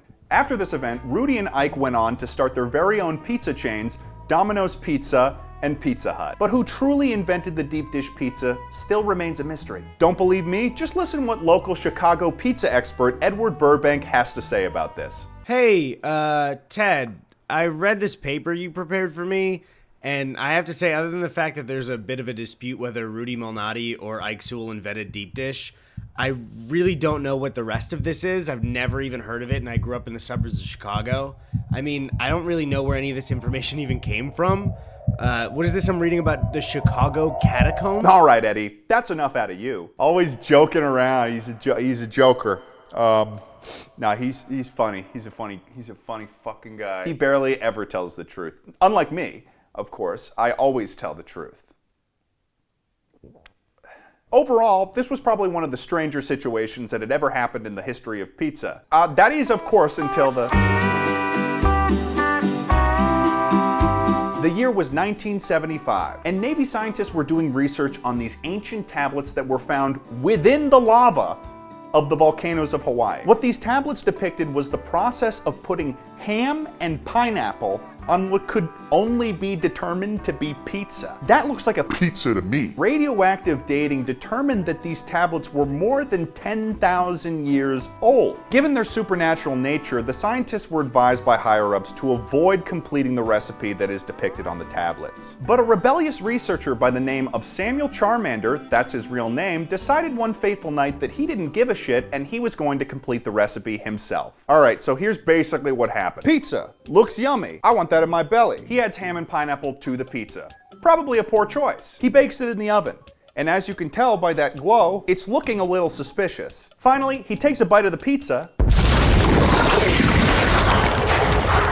Hell portal. We don't like Samuel Charmander because he kind of fucked things for a little bit. Volcanoes getting ready to erupt. The fucking kaijus are coming out of the ocean from Pacific Rim, the movie. And this wasn't just any normal hell portal, okay? This was a Class 7 Omega hell portal, okay? Which means you've got green goblins, greener than you've ever seen, swift, fast rats.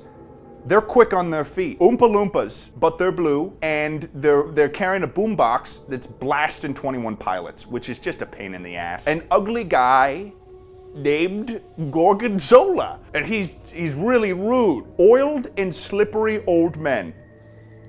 And I know you wouldn't believe it, but that's a demon. Flashcards, lots of them, and you don't know any of the answers. Fat cactus. Look at the size of that thing. Just the sentence teeming with life on a Minecraft sign. I don't even get this one. Mutilated monkey meat. Just a pile of mutilated monkey. You've got real dense birds that fly into windows. Washing machine, but everything comes out smelling like mildew. You've got Superman, except he just doesn't feel like it, you know? Cum gun.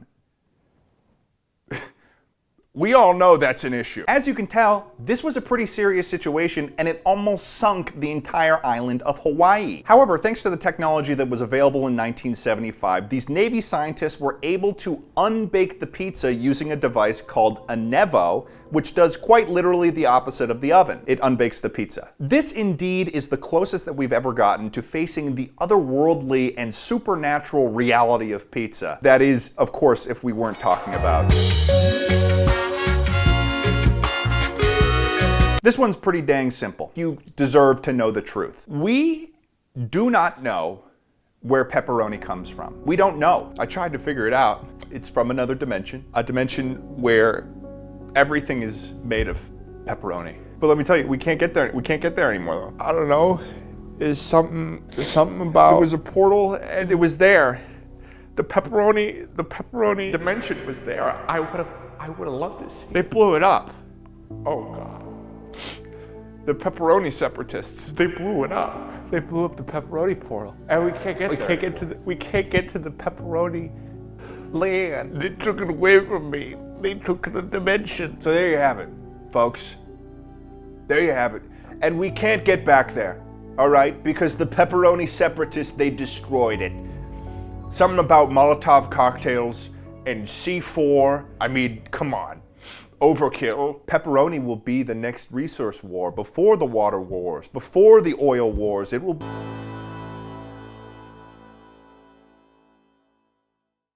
Pasta. Everybody knows what pasta is. It's the sensual Italian food that John Wilkes Booth famously ate before he killed Abraham Lincoln. I'm here with the great-great-grandson of John Wilkes Booth, Randall Booth. A lot of the times when you're the great-great-grandson of a vicious murderer, you get the electric chair. But I thought that there would be a better option for us today. Today, Rambo and I are going to be making pasta from scratch, but we're going to be making it harder for ourselves because we hate ourselves. That's right. We bought one of these guys here. Dual channel TENS massager. Do you even know what that is? Essentially what it does is it administers little shocks to your muscles so that they contract and feel massaged without the touch of another person. A little bit of spice, if you will. Making pasta homemade is a very tactile process. You need your hands and arms to work, otherwise you're not going to be making the pasta that the Italians would have been proud of. And then you're going to disappoint the Vatican, and you don't want that. So join us as we make homemade pasta from scratch while electrocuting our muscles and making it almost impossible. You know, like my heart could stop. Hey.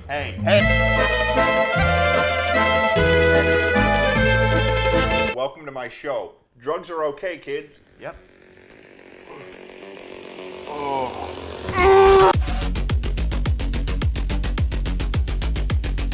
We're going to attach the pads to here and here, and it's supposed to make our muscles contract, and that's just supposed to make it hard for us to live our lives. Are you nervous at all? Yeah, no, the thing is, I'm reading this and it's saying that, like, do not use on people incapable of expressing their thoughts or intentions.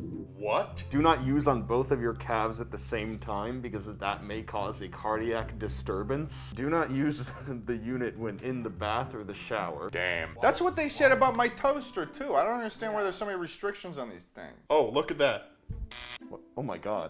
Oh, fuck. I'm putting it to level. Oh my god, what the hell? Okay, so this works. That works a lot better than I thought it would. Whoa. Oh my god. Whoa! It's so... Oh! That was oh my god! Like, this is, like, I'm not doing... Real fast. That doesn't even seem real. Because this is an electric machine, we're going to avoid having them on whenever we're doing stuff that involves water, but whenever the water is not directly involved, we'll have them back on, just for the sake of safety. Yep. So it's time now to go over the ingredients for homemade pasta. First thing you need, all-purpose flour. That's what we need. Olive oil. Boom. Eggs. Salt. We also spent 3 hours going to multiple Targets today to find this specific KitchenAid attachment so we can make the pasta. We literally drove all around LA. Should have just called. That is, I will admit, that is my fault. We should have called ahead, but we were driving around for quite a while and it was ridiculous. I'm gonna start off with a 3 on each side. I'm gonna start off with a nice, like, 4. First thing that we need to do, get 2 cups of flour into the center of the shit, man. You all right? Okay, so let me help out with that, man. There we go. Great work. There's just a total loss of motor skills going on. Oh my god. I'm just gonna get 1 cup of flour. Okay, this is 1/3 of a cup. We are 1/6 of the way there. Just what? How many do we need? All right. What level are you on? What level are you on? 9. What is happening? You're on 9? Why are you on 9 for that mode? It's for the pain. Jesus Christ. Why are you falling? I don't know. It's just why my is it body's knocking you off reaction. balance entirely? There we go. Shit. 6, yeah. We gotta make this into like a nest. So it's like a nest, like crap. maybe I shouldn't do this one. I'm gonna be real. Make the nest. It's so ridiculously hard. Just gotta make the nest. I know. Okay. I agree with you on that, Renbu. I'm resisting. Yeah, let me resist. I'm resisting. Okay, that's a bowl. So now, 3 large eggs. Let me get it on this one. Yeah, you want an egg? Yeah, I got. Dude, come on. Just grab an egg. I'm trying. Just I'm take not. an egg. I'm not kidding. I am trying my hardest to pick up an egg right now. Just take a single egg. I can't. I got one. I did it. I think you got it. I got it. And then just fuck, dude. Crap. Oh no. I'm gonna need you for this. It's like pissing out. Oh. There's more shell. There's more shell. Are we just gonna have some crunchy spaghetti? I feel like you put it on a much easier setting. Any higher, it's like painful. Oh, I'm tensing my muscles so that I can resist. How does it feel to lose control of your own body? I'm actually trying so hard to pick up this egg, and I can't. I got it. I got the egg. Okay. My precious. I got the egg. Get it away from me. I'm just gonna pour in some salt. That's enough. That's way more than enough. Okay. Half a tablespoon. There's a reason why there's a 20-minute limit on this. No, I'm trying to pour sure it. You don't need me for this. No! Come on, man, just pour it. Dude, I'm trying to not pour too much. I don't but get what it the big deal is. starts lifting my armband cup as I try to. Son of a bitch. That's There we go. enough. That's enough. So we need to break the yolks. Yeah. Oh, fuck. Okay. I think that's mixed enough. That's mixed enough. Surely that's mixed enough. Use your hands to gently bring the flour inward to incorporate. Me, dude. I mean, you're actually not doing too bad. That's like pretty good. Have you made? No! Get it, move it, group. Oh God. I don't know if it's gonna be possible to make this into a ball now. Why? I don't know. But before we continue on with this chaos, it's sponsor time. Today's sponsor of this video is Public.com, which is an app that lets you invest in stocks and funds all in one app. What's awesome about Public is that it helps people be better investors because it has a great feature that lets you follow other investors and share ideas within the app, so you're not just a bumbling fool walking around Wall Street without a shirt or shoes. Trust me, I would know. People like Phil DeFranco, Cody Ko, and thousands more are on the app. I also joined Public, and if you search for me in the app, you can see what sort of trends that I follow. Everybody knows I'm a businessman, and now it's real. On Public, you can buy slices of stocks versus just buying a full share. Plus, alongside thousands of stocks and ETFs, Public also offers over 20 crypto assets if you're into that sort of thing. The app is free on standard stock trade, as free as a man running shirtless through a cornfield in South Dakota. You'll get a free stock worth $300 to $300 if you go to public.com/TED and create an account. Once again, that's public.com/TED. Link in the description, baby. Thanks for watching the ad, and let's get back to the video. It's just so sticky around me fingies. It says to knead it for 8 to 10 minutes. Okay, well, get started. Here I go. Okay, so apparently we screwed ourselves by allowing the bowl to break. So that's what our electric version looks like. This is not gonna be edible. You try to knead that. I'm gonna turn mine off and see what we should be at. Okay, so I gotta use my hands. Slowly incorporate it. No. How is this even supposed to happen? I don't know. I did it perfectly. Did you? I thought I did. No. Do we just put this through the grinder and see what happens? It's not over yet. Okay. What if we just boiled this? Boiled it and fed it to a fucking starving child? Yeah. I say we force feed it to the president. Good. Yeah. The plan continues. Continuing your family legacy. Yeah. Wait a second, can I just use this fucking stand mixer for this process? I have a dough hook. You had a dough hook? That whole time you had a hook made for dough in a mixer, and it did not cross your mind once. Yeah, I didn't really consider that this was an option. Yeah, it would have been nice. Fuck. After a lot of trial and error, I think that our dough works now. Perhaps we're able to move on. The dough is finished rising. I hope that it is good. We're both exhausted at this point. We've had electricity running through our body for about 2 hours now. We could have turned it off while the camera was off. We became addicted to it. We're gonna open up this dough. What are we supposed to do next? I guess we're gonna cut this in half. Holding a knife while doing this? Hey man, yeah, how's it going? It's doing good. Yeah, you're gonna cut the spaghetti? Maybe. Maybe I'll cut something else, you fucking bastard. It seems like... Oh my god. Welcome to my channel, Rambo! Okay, we have to set this into an oval-shaped flat disc. All right. The next step that we have, bust out the KitchenAid. I guess I just put this in here. Here we go. Come on. Go through. Yeah, there we go. Wow! That worked really well. Don't get your fingers stuck in there. I'll try. I guess we have to fold into thirds. Fold into thirds like that. Little flippy dippy do. This is actually kind of working out right now. This is working really well. No, something bad's happening. Uh-oh. Oh no. Oh no. I'm so sorry. No. So remember when you said that things weren't going to go wrong? Yeah, I spoke way too soon on that one. It's doing working. it. It's doing working. it. Yes, we have it. Yes. Why is this happening to me? Sorry, we can't all be perfect. Come through, please. What have I done wrong? I don't know. Oh, thank God. Oh my God, it's actually working. This makes me so mad how yours is working and mine's not. Yes. Please.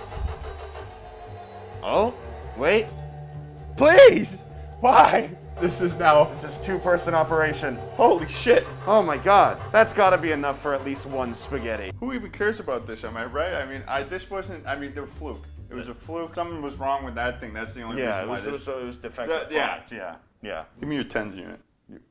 Give it to you? Yeah, give it to me. This is mine, right? I made this. I mean, no. I mean, I made that. Yeah? Oh Jesus! I made it, no, right? I mean, it's still mine. 9? How about a 9? Why are you punishing me for being better? How about a fucking 10, bitch? No, oh my God! Admit it, Rambo. Okay, fine. It's yours. It's yours. That's what we like to hear. Thank you, Ranboo. You're so right. It is this. I did make this one. That's so. I'm so happy to have you here. I'm on happy my to channel. happy to be here. This is the hardest part. Oh my God! Just lift it high. I'll guide it in with my arms that work. Okay. Ow! Oh my God! It's in. It's in. It's in. Just don't let it crumple. Just don't let it crumple. Look at that. Look at that. Look at that. Spaghetti. We got the spaghetti. Spaghetti. Yes. Okay, so ladies and gentlemen, we together, but mostly me, made spaghetti today. The next step, though, it's time to add the pasta that we made whilst being electrocuted to the water and cook it. Slowly lower it in. Remember, it cooks a lot faster, apparently, so we have to use the wall test. The what? The wall test, you know? You throw it at the wall, see if it sticks. Oh, yeah, the wall test. Oh, Yeah. yeah, no, I'm aware of the wall test. You know the wall test. Yeah, back at my my culinary shit. Or not multiple. You could just grab one. I mean, okay. Well, Wall test. Okay.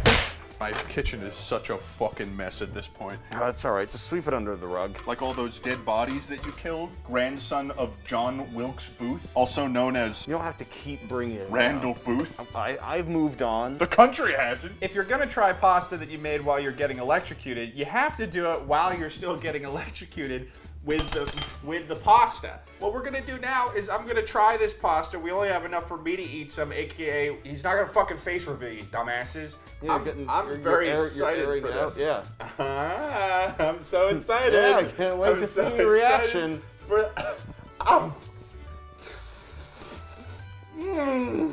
Was that because of the electricity or? I mean, that's actually good. I mean, did it actually turn out good? Yeah, no, it's like fucking fresh pasta. Wow. Fresh, delicious pasta. Wow. My arms feel like they're on fire. Delicious. All in all, Rambo, what did we learn today? Well, I think that we learned that electricity makes cooking food a lot better. I think that we've beaten the challenge a little bit, guys. I think that we beat the electricity. Electricity has nothing on us. You know, the real lesson that I learned.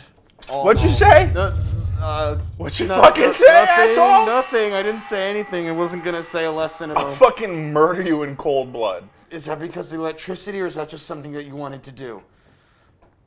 See you guys later next time for the next video. It's like, like a normal fried meat. Because that's all it really was. And being a fan of a variety of fried food, there really wasn't much that set it apart. So in order to get the full gator tail experience, I decided to remove all of the fried shell from one of the gator pieces to try it as pure gator meat. And all that really did was highlight how rubbery gator tail is. It for sure did not make it better. Despite that, I was enjoying the ambience of this restaurant and the pina colada was good. And at the very least, I got the the experience. But after paying for my meal, I knew I had to try one of the gator-themed activities that was offered here. Because earlier, one had caught my eye. Gator fishing. Sorry, it's not actually fishing for gators. You get a little fishing pole and some pieces of bait, and you get to feed the gators in the water below. But I wouldn't miss an opportunity to roleplay like I'm fishing for my meal. At first, I was lowering the bait all the way down so it was easy for the gators to get. But then I realized, well, the most athletic gator should be the one that gets it. The one that wants it the most deserves the treat. Soon I had these gators reaching for the sky. The athleticism was unmatched. I have to say, some of these gators are really stupid. They don't really know how to eat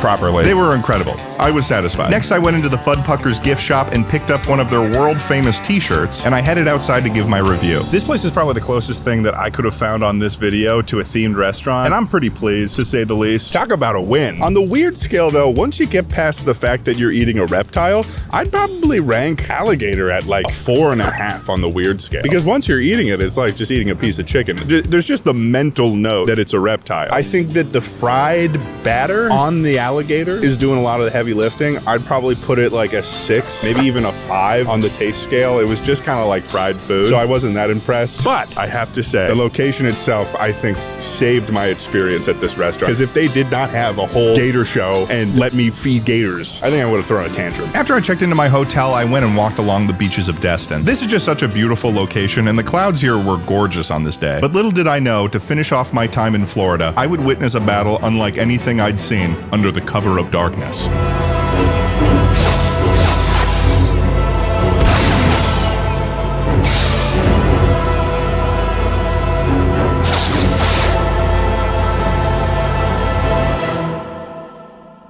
Good morning. It's 7:07. I've got to drop off my rental car and get all the way from Florida to St. Louis, Missouri. And I'll admit, at this point on the trip, I had been doing so much traveling that I was starting to get a little bit sick. So once I checked into my hotel, I took a nap that lasted a little bit longer than I expected it to. But I had to head out for my goal for today. So no more napping. Time for eating. Today's location we'd be heading to in St. Louis was none other than the humble Shotzi's Bar and Grill. And I was about to try out possibly the most worrying meal I'd be consuming on this trip. Ladies and gentlemen, I have traveled all of this way to St.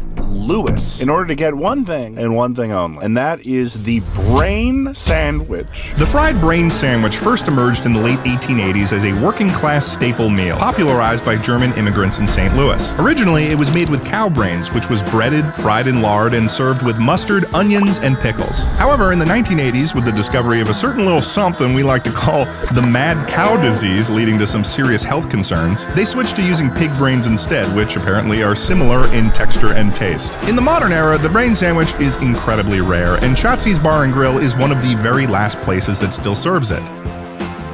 I'll be honest, walking into a local eatery like Shotzi's with a camera in hand had me feeling a bit on edge. For all I knew, I was surrounded by seasoned brain eaters, so the pressure was on. I was greeted once again by a very nice server who provided me the menu, and looking at it, I knew I was in the right place. Shotzi's, home of the brain sandwich. And I'd be lying if I said I wasn't intimidated. The brain sandwich, a house specialty served on toasted swirl rye bread with red onion, pickles, and hot country mustard. I placed my order, and I was told I'd be waiting for a bit because each brain sandwich was specially made to order. But after a little bit of waiting, it finally arrived, and I was overwhelmed. The cross-section of this sandwich was absolutely terrifying to me. Now, I'd like to think of myself as an adventurous eater, but I'd never explored as far as this. I was in uncharted waters for my palate, and I wasn't sure if I was mentally prepared. On top of that, I may have left out a little piece of information on the state of my stomach in this moment. Because I lied, I didn't immediately nap when I got to St. Louis. I may have taken a little detour to Trader Joe's, where I may have consumed an entire thing of cubed pineapple, and maybe, and I'm just saying this hypothetically, I also had like 3 sleeves of butter crackers paired with a particular cheese spread. So in this restaurant, I was tired, a little sick, and kind of full. So keep that in mind when I describe my experience here as I take my first bite. Oh no, oh no. Oh no. My first thought biting into this brain sandwich was that this was a very, very different texture than I was used to. I also didn't expect the cut of the brain to be as thick as it turned out to be, so the travel time of my teeth through the brain was certainly longer than preferred. Long enough that despite it being fried, gave my brain enough time to determine Yeah, no, that's definitely brain. Despite that, the social anxiety of having ordered a meal that had been specially prepared for me at a local restaurant as a stranger from out of town placed me in a zone where I had to make sure I wasn't making any faces that could be perceived as not liking the food. In this moment, I realized this wasn't a meal. This was a boss fight. So I prepared my beer on the side for wash down capabilities and did my best to chew. It was time to finish off the first bite. Fuck. I may look calm in this moment, but I was not in a good place. I was tired, I was full of cheese and crackers, and now I was worried. But I dug deep and it was time for bite number 2. I thought maybe if I got the mustard involved that this would improve the experience, so I went for it again. Fuck. Oh god. But yep, no, I'm really struggling with this. And like I was swallowing a pill, I went for another strategic water washdown. Bite number 2 down. Right here you can see me looking at the sheer amount of food I had left in this meal. I was going through a lot of emotions to the point where it was ridiculous to me. I'm thinking, is there some sort of bylaw that I can invoke in order to avoid the third bite? So to get my mind in order, I decided to head to the bathroom. What the fuck is going on with you, Ted? You came on this journey to eat some weird foods, and now you're freaking out about a brain sandwich? I'm gonna level with you, man. You're being a little bitch. It's a brain sandwich. I'm not a zombie. I don't eat brain. You think this is easy for me? I wanted this more than anyone. You know what? Stop being an asshole. Oh, now I'm the asshole? Yeah, no, that's real mature, buddy. You wanted to do this trip. You wanted to go on this journey. You've got to finish it. Okay. It was maybe a bad idea to invent the rule, but there's only one more bite. That's right. One more bite. So I braced myself. I put every part of my soul into it, and I took my final bite. Fuck! God! Yep, no, that was a gag. That was a gag. Fuck. I call upon the gods to support me in this moment. I need the gods' support. That's a really bad texture. That's a really bad texture. What the hell? I don't like that texture. That's a bad texture. It's so slimy. It's like a slime sandwich. And swallowed. I had done it. And while I did not expect myself to struggle as much as I did, I had officially tried the brain sandwich. So I got myself a box to go, purchased myself a t-shirt, and I got out of there. Whoa. Like that fucking sucked. Oh no. That wasn't very good at all. I'm losing my voice now. The brains. I'm like a fucking stuffed pig right now. Brain. I ate brain. Give a ranking, I suppose. Brain sandwich on the weird scale? Realizing it now, like a 9. 9 on the weird scale. Maybe even a 10. Taste? Brother, that's rocking down at like a 1 for me right now. 9 on the weird scale. 1 on the taste. Oh my god. I feel bad too. It's their special. I feel bad. It's their specialty. And I fucking hated it. I hated it so much. But they were all very nice there. And the tater tots were phenomenal. Don't get me wrong. I brought some with me because I knew if I wasn't this full, I would probably want some. So I made it back to my hotel in a state of disarray. Oh, no way. At this point, it was almost assured I was getting sick. And if I was already doing bad, this brain sandwich had done something worse to me. I was struggling. I had a headache. I was miserable. I needed to go to bed. It's 6 a.m. And we were off once more. And let me tell you, this morning I was not feeling good at all. My sleep was terrible. I don't think a brain sandwich is good for like a healthy... Today I'd be flying almost 800 miles from St. Louis all the way to Denver, Colorado. And while I've been to Colorado several times, I've actually never flown into the state before. And holy crap, this is the largest airport I've ever seen. What is this, like a city or something? Anyways, I got set up in my next rental car and it was time to reveal what we'd be eating today. So what are we doing in Denver? Well, the answer to that question is the Rocky Mountains. And by that I mean the Rocky Mountain oysters. Rocky Mountain oysters. They originated in the 19th century American West as a practical and resourceful solution for cattle ranchers. Basically, ranchers would castrate young bulls to control breeding, make them less aggressive, and improve meat quality. And eager to avoid waste and add some protein to their diets, they collected the leftover organs and cooked them up. To put it plainly, they are... bull testicles. They're balls. That's what I'm eating today. I'm eating fried bull testicles. So with curiosity and brain in my veins, it was wheels up. The restaurant in Denver I was headed to today was none other than the historic restaurant of the Buckhorn Exchange. I'm gonna head in there and I'm gonna eat myself some bull testicles. I'm hoping that it is better than the brain sandwich because the brain sandwich has completely changed my mood on this trip. But I'm trying to keep the whimsy in my heart. Let's head on in and check it out.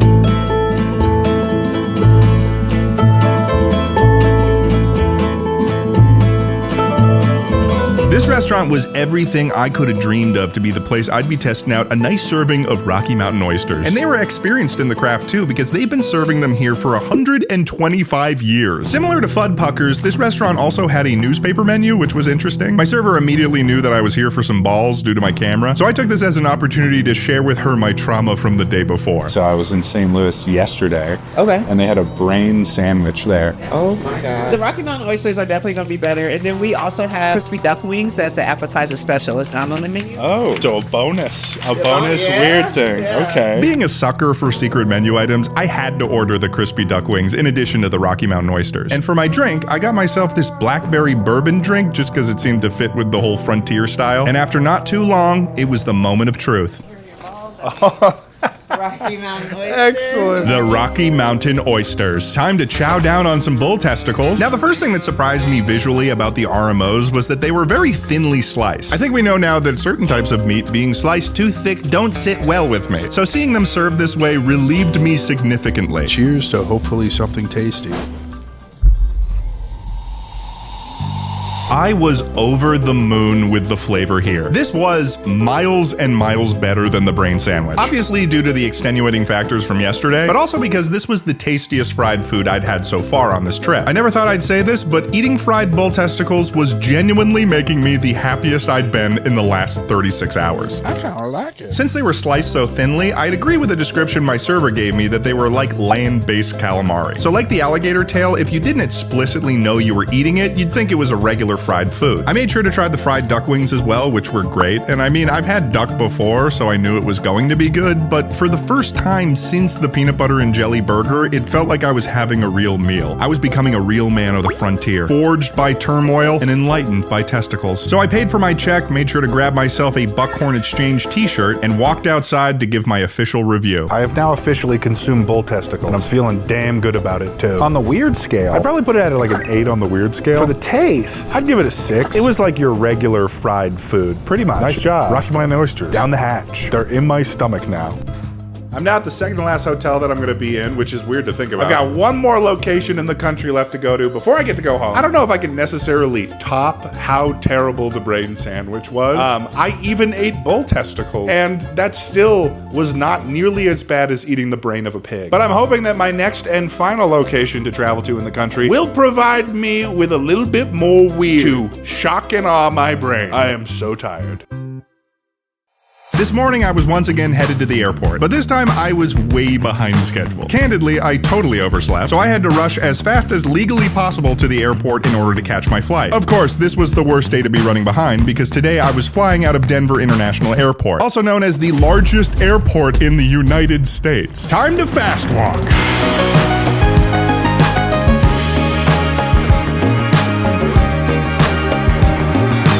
Thanks to my fast walking montage, I made it to my flight just as they were beginning to board. So I was able to continue my journey flawlessly, flying from Denver, Colorado to Austin, Texas.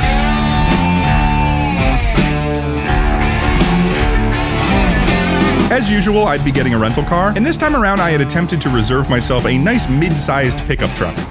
Holy fuck, that thing's huge. Yeah, they didn't have the car I wanted, so I got a monster. I was not mentally prepared to drive a truck of this size. This thing was massive. God, I feel like I'm in a boat right now. This thing is huge. This is ridiculous! Oh. Okay. Oh, God. Why is it beeping at me so much? I feel like I am driving like the Black Pearl. At least I know that everyone on the road is going to yield to me because I'm the size of a fucking building! Today I had one stop before I'd be visiting my final weird food location tomorrow, which was to do a little bit of a throwback and visit my friend Maya Higa at Alvea Sanctuary. You may remember this spot when I visited every rainforest cafe in North America, so I was ready to be the perfect student, learn about animals, and definitely not be disruptive at all. You can swear if you want. Okay! Stop! Labia! Stop! Wow, this dude is a badass. You said I could swear. Stop! You want some of this? No. Oh, hey, don't kill yourself. He literally just tried to kill himself, guys. Guys, he literally just tried to kill himself on camera. I had a lot of fun at Alveus. I got to meet a bunch of different types of animals. I wore a snake like a backpack. It's like a I'm going to school. I even got to guess what a snake penis looks like. What is that? This is balls. Okay, stop. What? I think I got it right. Goodbye, Alveus Animal Sanctuary. Now we continue onward to whatever's next.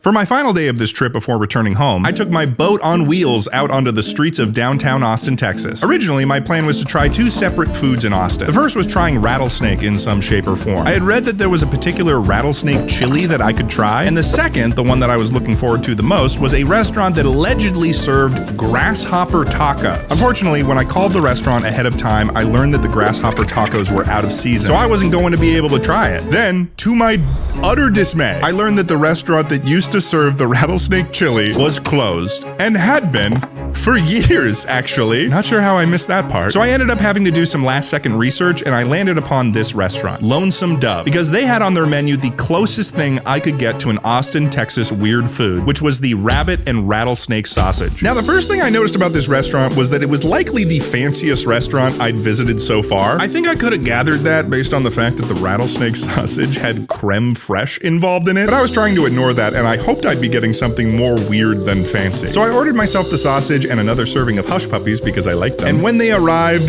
my worries were valid. This was, by and large, the fanciest plated serving of sausage in my experience. It even came with these little Texas flags on it, just in case you forgot where you were. And what I'll say about the flavor is that it was good. It was great, actually. It was a tasty treat. But unfortunately, there wasn't really a damn thing weird about this meal. If I had shown this sausage to someone, I don't think they'd guess in a million years that it was made with rattlesnake. So on the taste scale, I'd give this a 7 out of 10. It was a tasty sausage. But unfortunately, on the weird scale, the rabbit rattlesnake sausage sits at a 2. This was unfortunately just a result of a failure of my research on this trip. But despite all of that, I walked out of Lonesome Dove feeling proud. Proud because over the course of this trip, I believe I really did eat some of the strangest meals in America. Some that were known to me for a long time, and others that surprised me and traumatized me as if they were waiting in the dark, ready to strike. And as I arrived home, I knew my question was answered. Because as you may now know,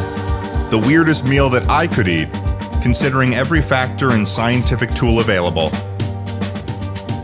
obviously it's the brain sandwich. I'm sorry, I didn't mean to make a whole thing about it. Yeah, the brain sandwich was really weird.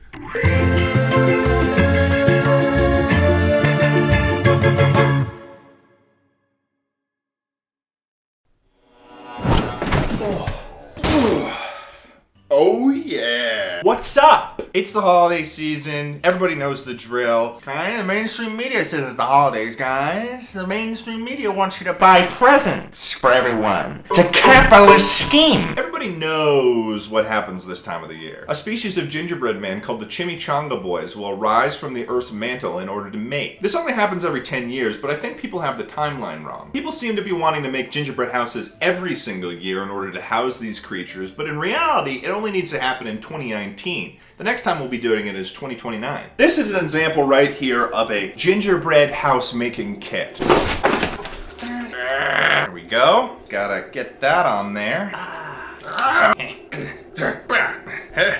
And there you have it, folks. A perfect gingerbread house. That's not a real gingerbread house!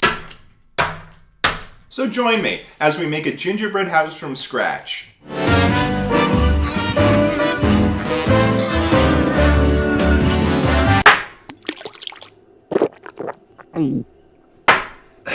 I've got an issue with the mainstream format of gingerbread houses, okay? Even this recipe that I've got here from the Food Network, it calls for this really idealistic view of a household, but a lot of the time that's not the case. Many houses are abandoned or they're foreclosed. I'm gonna make a foreclosed and abandoned gingerbread house. So let's go over the ingredients for the gingerbread. 1 stick of butter at room temperature. Always use Kerrygold or you're dead to me. Half a cup of dark brown sugar. 1/4 a cup of light molasses. Tablespoon of ground cinnamon. A tablespoon of ground cloves. I have no idea what these are. 1 teaspoon of baking soda, baby. 2 cups all-purpose flour. And then 2 tablespoons of water. In a large mixing bowl, cream the butter, brown sugar, molasses, cinnamon, ginger, cloves, and baking soda together until the mixture is smooth. Then we blend in the flour and water to make a stiff dough.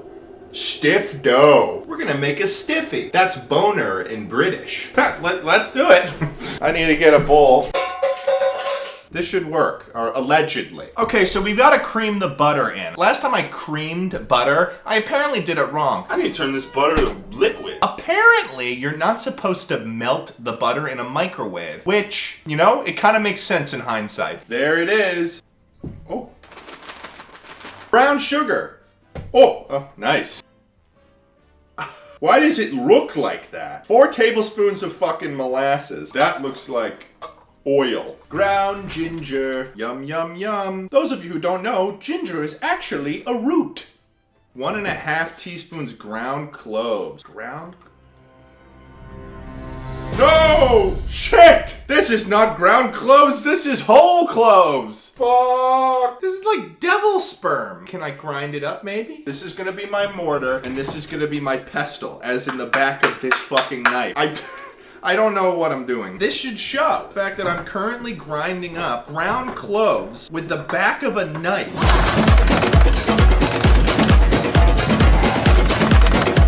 This is just because I'm too lazy to go to the grocery store.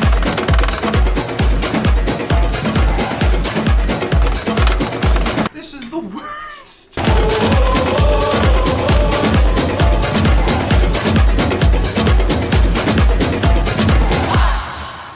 That's barely one. Fuck. Screw it. Alright, we're moving on. 1 teaspoon baking soda. Alright, that's in there. We've got to cream it. I don't have a fucking whisk. We're gonna use a fork. 2 cups all-purpose flour. Oh yeah. Boing. 2 tablespoons water. 1, 2. And now I gotta mix this until it becomes a dough. Let's see how that goes. I'm just gonna fucking... I think that this is a dough. That's gotta be dough. It's time to fuck shit up. This has been chilling for 30 minutes, this dough boy. We gotta roll it out. Oh, I need to cut out pieces of paper for the gingerbread house template. All I have is lined paper. This seems like it actually might not go how any of us planned for it to go. I'm just gonna build it the way I want to. There's all these rules, and I think that it's just a load of shit. Fucking hell. Make sure you preheat the oven to 375 degrees before you make the cookies. I'm gonna sprinkle a bunch of flour on here. I'm gonna cut this out like that. FYI, this is not what it's telling me to do in the directions. Oh, no! It's debatable on whether or not this stuff is going to hold its shape. I don't know if we're gonna be able to do very good architecture here. Oh, this sucks. Oh, this is gonna be really bad. There's the pieces of the ginger house. Looks like it's gonna look pretty good. This is gonna be so fucking awesome. Nothing about what I have going on here could go wrong. This stuff is just about ready to go in the oven, so I guess we're just gonna have to fucking hope for the best. So I'm gonna put this in the oven now. Sweet. As if things could get any worse. I burnt most of it. But it's okay. It's fine. We're chilling, and we're gonna rise above this. Let me show you the little garnishes I have ready to go. These chocolate things. Spice drops. Cotton candy for snow. Peppermint things. I think we're ready to go. Oh, fuck. I don't know why everybody's so worried. Stop being worried. FYI, this video is now in architect mode. That's right, folks. We're building ourselves our perfect gingerbread house. First of all, I need to get the frosting in one of these bags. We gotta assemble the house. I'm gonna try to make this a little bit flatter. With scissors. I'm gonna try to assemble it. No! After all this, I'm starting to understand why people buy the kits. Hey. No, no, no! This icing isn't drying. It's supposed to dry. Come on, please. You don't know what's at stake here. My reputation. Please. It manages to stay up a little bit. And maybe if I just keep adding icing to it, that'll solve any issues I run into. We're just gonna keep going and then hope that by some act of God, this thing stays No. Here's the thing though, guys. I never said I was good at making gingerbread houses. And that also stems from the fact that I've never made one before. Oh, no, no! It's really not staying together, so I'm just gonna keep gluing it. Why don't I glue on the inside too? I wonder how long I have to wait for this to dry. I'm gonna leave this alone for like 20 minutes. And I'm gonna come back and I'm gonna see if it's dried. And if it is, then we'll know that this recipe works. And if it doesn't, then that means that we've made a grave mistake. So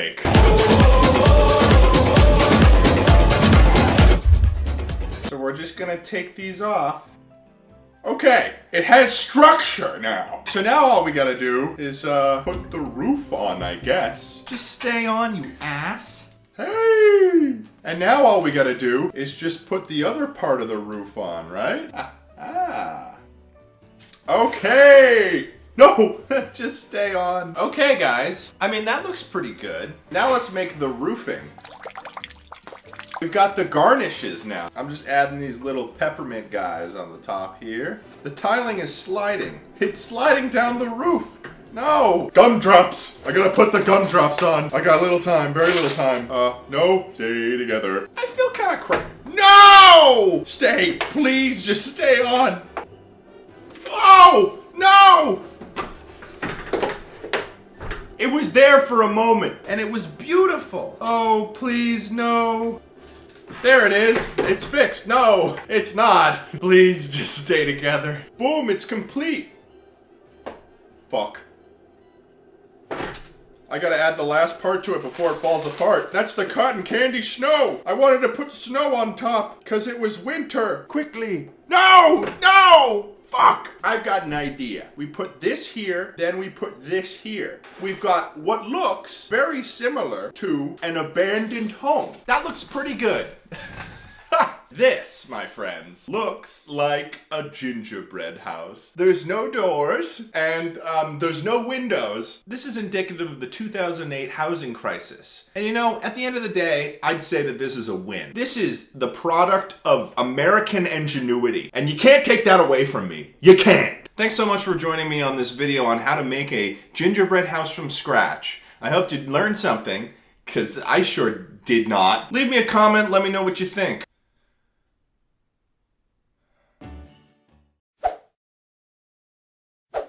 Is it interview time? How do you feel?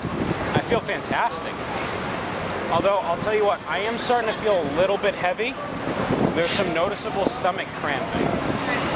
But otherwise, I feel okay.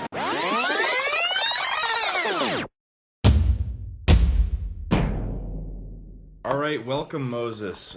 So, rumor has it that you recently participated in the 5 patty challenge at Five Guys. So, I'm gonna be going through some questions. So, just going off it happened today. So, how you feeling right now? Pretty good. Pretty good. So, what inspired you to do the 5 patty challenge? Free lunch. Free lunch. When you were waiting for your burger, what was going through your mind? Pretty much since the evening before. I'd been trying to mentally prepare myself for the challenge that stood ahead. It seemed like much more of a daunting task than it really was, though. But I will say in those few moments, I was feeling a little bit anxious. Was there any stomach-related exercises that you did to prepare your stomach for the stress? Well, in the few days prior, I'd been on a trip before with my friend Tucker. And his family so graciously provided me with more food than I could possibly fathom. And those few days really allowed me to expand my eating capabilities and practice pushing through the wall that so many of us get when we enter eating challenges and feel as though we can't push forward. When you first laid eyes on the burger after it came out, your order, what did you feel? I felt some awe. I'm sure we've all seen the video that made Five Guys famous. That large black man sitting in his car singing the song about bacon and cheese and that delicious burger. While eating the burger, do you have any burger eating strategies? When I eat my burgers, generally at Five Guys, I try to keep the mess down but maximize the moisture content of what I'm eating. Mm-hmm. So generally what I'll do is I'll keep those little cups of ketchup by my side, and periodically take small sips of ketchup from that to equalize the distribution of the condiment throughout my mouth and the meat, but to keep my hands relatively clean. Because what I found is the more ketchup you put in, the more falls out and just goes everywhere. After you've finished your burger, walk us through the recovery process. Well, the recovery process I found to be the most challenging part of this endeavor. It's really not the food that gets you, it's the quantity of the food and how your body initially reacts to taking on so much meat at once. Within 10 minutes, I started feeling some pretty serious indigestion. About 3 hours later, some stomach gurgles. Within half an hour after that, it all passed. So is there any closing remarks you'd like to make? Closing remarks, 5 petty challenge, easy. Bring it on. What's next for Michael Mosesian? What's next? Oh, gee. Well, I'd like to figure out what the maximum capacity of a Five Guys bun is, to see if maybe I could go past the 5 patty threshold and go to a comfortable 6 or 7, and then really see how far I can take that, and then maybe push from there. And really the goal is, a year from now, to be able to eat 14 patties in one sitting. Beautiful, beautiful. Well, thank you for joining us tonight, Moses. It was great having you, Michael Mosesian, everyone. 5 patty challenge completionist and burger enthusiast, food night and entrepreneur, Michael Mosesian, everyone. 100% organic Angus beef. Time we see him, he's in the same outfit, and he wears that outfit for the rest of the movie. The drive to the cabin is a whole scene in this movie. It shouldn't be, but it is. It's made up of these shots of their car driving down a road with voiceovers from the cast that I can only assume had to be improv during the shoot. I'm so excited. I'm so excited.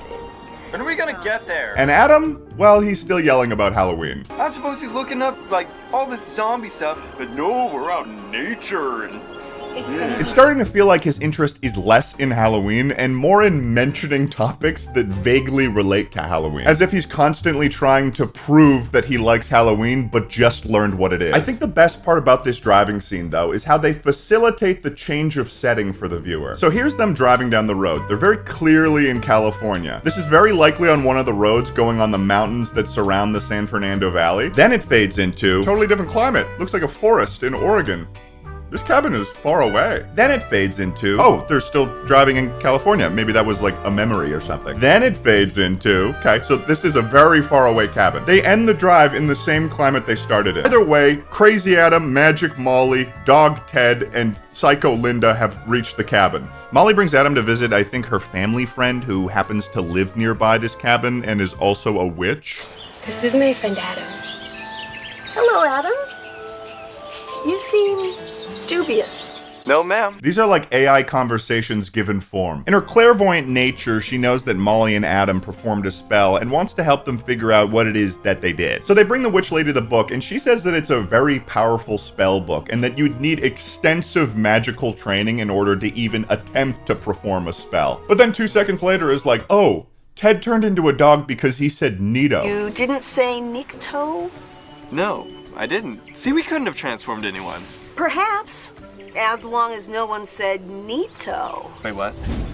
Nito! My favorite part of this scene, though, is when she mentions the significance of the spell being done on Halloween, and Adam responds this way. So, if I had done the spell on St. Patty's Day, I'd have a pot of gold right now. Come on, man. The whole time you've been obsessed with the holiday, but the moment someone else places significance on it, he's like, I don't understand why this would be a big deal. You're telling me that we turned my mom's boyfriend into a Halloween puppy? Oh, I'm so grounded. He said the thing. That's the title of the movie. Is that what we're doing now? Just placing the name of the holiday in front of things that happen close to them? It turns out the solution is that they have to say the spell backwards at the place that it was cast in order for Ted to turn back into a human again, which is just like the undo button of spell books, I guess. As they're leaving, though, Adam asks the witch for proof that she's a witch so he knows that he can trust her, and she does this.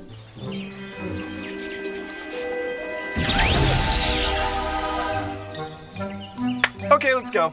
Good luck. Seems that they bought 4 templates for visual effects and they're just cycling through them. You may be wondering what Linda and Ted the dog were up to this whole time, because they did have a scene that was intercutting between the one I just talked about. There is a full 5 or 6 minutes in this film that is just Linda walking around with the dog, aggressively petting him, with Eric Roberts commentating the whole time. There's shots of the dog eating grass and then Linda joining the dog in eating the grass. They even keep in shots where she's trying to wrangle the dog and the dog clearly wants nothing to do with her, and they use that shot twice. Eric Roberts' voiceover starts to get a little bit more weird. 9, 9, 9. No, it's really the simple things. I'm tired. Basically, after this, Adam and Molly return back to the cabin and they make up some bullshit reason why they need to go back to LA. So they drive back to LA, are about to do the spell, but whoopsie fucking do, the twins stole the spell so they could have it for their haunted house. Then the only way that Molly and Adam can get the book back is that they have to go through the twins' haunted house. Perfect. We were just looking for you. These two need to be in jail. The haunted house that the twins made looks like they're just getting their garage painted or something. Like, this is the climax. This is the haunted house that we've been hearing so much about. Are you okay? I'm starting to think that Adam doesn't actually like Halloween, if that is something that Molly needed to check in with him about. He's getting scared when a prop bat the size of a baseball falls in front of him. So they finally reach where the book is and they get ambushed by the twins. So we're just like, we're gonna beat you up. That's the entirety of our plan here. Oh, listen to you, big boy. So here's what you're gonna do. You're gonna lay down on our altar and be our victim for the week. Do these guys have a fetish for crime? Plus, they're doing a haunted house, and one of them is dressed as a cowboy. The least scary option for a Halloween costume. That's just a man that lived in Texas in 1912. Yeah, we're gonna kill you over and over again all night and spray you with fake blood and guts and stuff. What's going on here? What's happening? Either way, in the craziest twist of events in this movie, Molly decides in this moment to reveal the fact that she can use magic. She does like a Naruto jutsu and then creates another yellow orb and scares the twins away. I'm starting to think that the only magic that people can use in this universe comes in the form of yellow orbs. In the end, Molly and Adam reverse the spell, Ted turns back into a human, makes up with Linda and promises to improve their relationship. The twins apologize for being criminals, and finally, Adam and Molly get a Halloween smooch. Terrible movie, but that's not where my story ends. So I initially thought I might want to do a double feature presentation for this video where I find another terrible Halloween movie. So I started looking at the suggested movies that were from the same director. I found this movie called 666 Teen Warlock. I was like, yes, this seems like it's gonna be incredible. But this is when my search for low budget Halloween movies took an interesting turn. Here's the synopsis of the film. A witch informs a teen that he'll become a warlock on his 18th birthday. Okay, very cool premise. Sounds like it's gonna be maybe a Harry Potter or Percy Jackson type scenario. All right. The intro to this movie is also wild.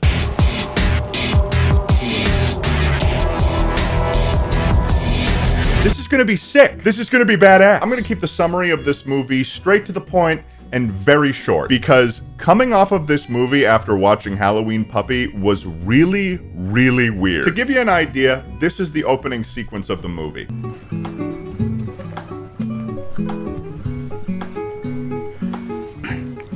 Hey, Candace. I'm Larry. I go to this school too. Is Candace long for candy? Because you look good enough to eat. Okay, this kind of sets the vibe of the entire film. So basically, it's about this kid Larry, who's visited by this witch who tells him he's now the gatekeeper of the world and has to stop an evil demon named Kevin from taking over the world and killing him. This one is also shot in a mansion, but this time the justification for them being there is that it's a private school. So you're still in high school. Ugh, great. It's a private school. But they made zero effort to change the hallways and rooms to appear as anything more than just someone's house. I started noticing in this movie an increase in men taking off their shirt, or just having situations that they cannot find their shirt. There's a guy whose whole character arc is he just can't find his shirt. Hey, did you guys find a shirt for me yet? Guess not. I'm so confused. I just came down here to get a shirt. He just can't find his fucking shirt. By the end of the movie, not a single man is wearing a shirt, and they have seemingly no intention to put one on. There's also the headmaster of the private school who at one point goes on this, like, misogynistic rant. As a young man like you can be taught, improved. But the same can't be said for the opposite sex. They're mischievous, devious creatures, illogical, and they don't listen to authority. There's Kevin the Demon that the main character is fighting, and you can tell he's a demon because he's got a big-ass fucking horn in the center of his forehead. And the only real power that the character uses in this film is the ability to command people to do what he wants them to do with his mind. Okay, alright, something's going on here. The actual teen warlock part is 30 minutes long. And then there's an additional hour of these 3 women that are in a theater watching other B movies with men with their shirt off. What relation did that have to the original movie? So I thought, okay, the main substance of that movie was pretty short, but it was funny. It was weird. Although I should probably find another movie to talk about and make it kind of like a trio of sorts. So I decided to order the DVD of this movie from the same director, David DeControl. It's called 3 Witches, and I'm like, okay, doesn't seem like anything could be off here. Probably just gonna get the classic campy B-tier movie horror. It showed up in the mail, and I looked at the cover art and I said, oh, this cover art looks different than what I had ordered in the mail. 7 shirtless men have been added to the cover. So this is when I realized something was going on here. So I went to the director's IMDb page. David DeControl's filmography is made up of pretty much softcore, you know, softcore. I'm not gonna say it because I don't want to get demonetized, so for this reason, I'm gonna refer to it as lightly creamed corn. A lot of his movies are lightly creamed corn. However, in the marketing for these movies, they don't really say that that's what you're getting. The posters, the log lines, everything makes it appear as if you're gonna see a classic horror B movie. I didn't realize until I was actually watching them that they were not totally that thing. Then when I looked at David's earlier work, it started to make a lot of sense. Wicked Stepbrother, Frankenqueen, Nightmare Mansion, Boy Crazies, Bigfoot Island, Voodoo Academy. Are you noticing a trend here? But nothing would prepare me for the monster of a title that is Bigfoot versus D.B. Cooper. Oh my god. There's no way this could be lightly creamed corn, could it? This is a screenshot from the movie. Great. Which is a shame because seeing a mysterious man that hijacked an airplane in the 1970s go toe-to-toe with Bigfoot is a concept I would pay blockbuster money to see. There's also an implication in the title that they're of the same power level, like this is a match that we've been waiting years to see. When did they become rivals? Was it before or after D.B. Cooper hijacked the plane? Did Bigfoot have a flight to catch and D.B. Cooper ruined his holiday plans? Bigfoot goes toe-to-toe with his ultimate rival, the guy that stole a plane, causing him to miss Thanksgiving dinner with his dear mother, Big Mom. Also, Eric Roberts is also in this film. How does he keep getting Eric Roberts? Does he owe David money? After Halloween Puppy, David started making more films that were based around speaking animals, such as Easter Bunny Puppy, a talking cat, a talking pony. So it appears that A Halloween Puppy was his first attempt at making a family film, and he still couldn't resist just adding a little bit of David magic in there. Listen to you, big boy. Yeah, we're gonna kill you over and over again all night and spray you with fake blood and guts and stuff. The titling of his movies can also get a little strange, such as Bunker of Blood: Chapter 6: Zombie Lust: Night Flesh. That is a loaded title, especially when I realized that chapter 1 through 4 of that saga aren't even listed on IMDb. And to be honest, I don't even know if they exist. Inherently, these movies are intended to be niche, and I understand that there's a market for them. There's nothing wrong with that. But to give them posters and titles that make them appear as if they are normal movies, David is being a ruthless businessman. There could be potentially thousands that have unintentionally watched homoerotic, lightly creamed corn. And for that, I salute you, David. It's kind of a baller move. I had no idea that finding this movie, A Halloween Puppy, would take me on a journey like this, but my god, I hope you found it as ridiculous as I did.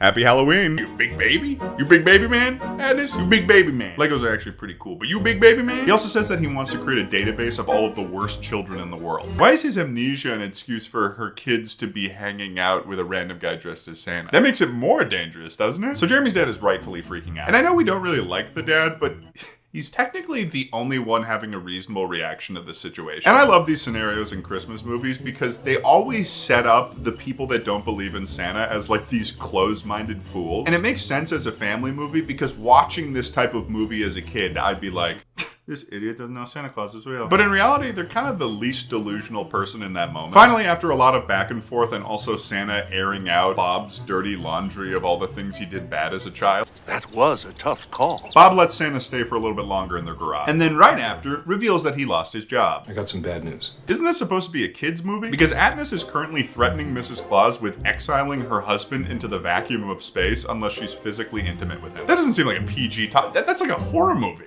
Anyways, the next night, Agnes's minions do what they pretty much should have done in the first place, which is to sneak into Jeremy's home at night and kidnap Santa. It's not even really hard for them. They kind of just walk into the garage and take Santa, and that was it. And then they haul Santa to Agnes's old hideout, and then very soon after, Jeremy realizes that Santa is gone. And the elves end up sending Pointer through a teleporter to get to Jeremy's room with Santa's magic hat, so that they can both together go find Santa and bring him his hat back. He doesn't tell his parents he's doing this, by the way. But in order to find Santa, they need to go to an FOS, which is why that 30-second clip existed, so Jeremy would have the knowledge to know to go to that card shop. So, okay, there's more lore here, so bear with me. The card shop owner, Earl, is part of some secret cabal called the Friends of Santa. Earl, you can't just go and start bringing up your marriage problems. That's foul play. So back to Jeremy and Pointer. They're teleported to a location and have no idea where they are, but they figure it out in like the weirdest way. What? You also might be wrong.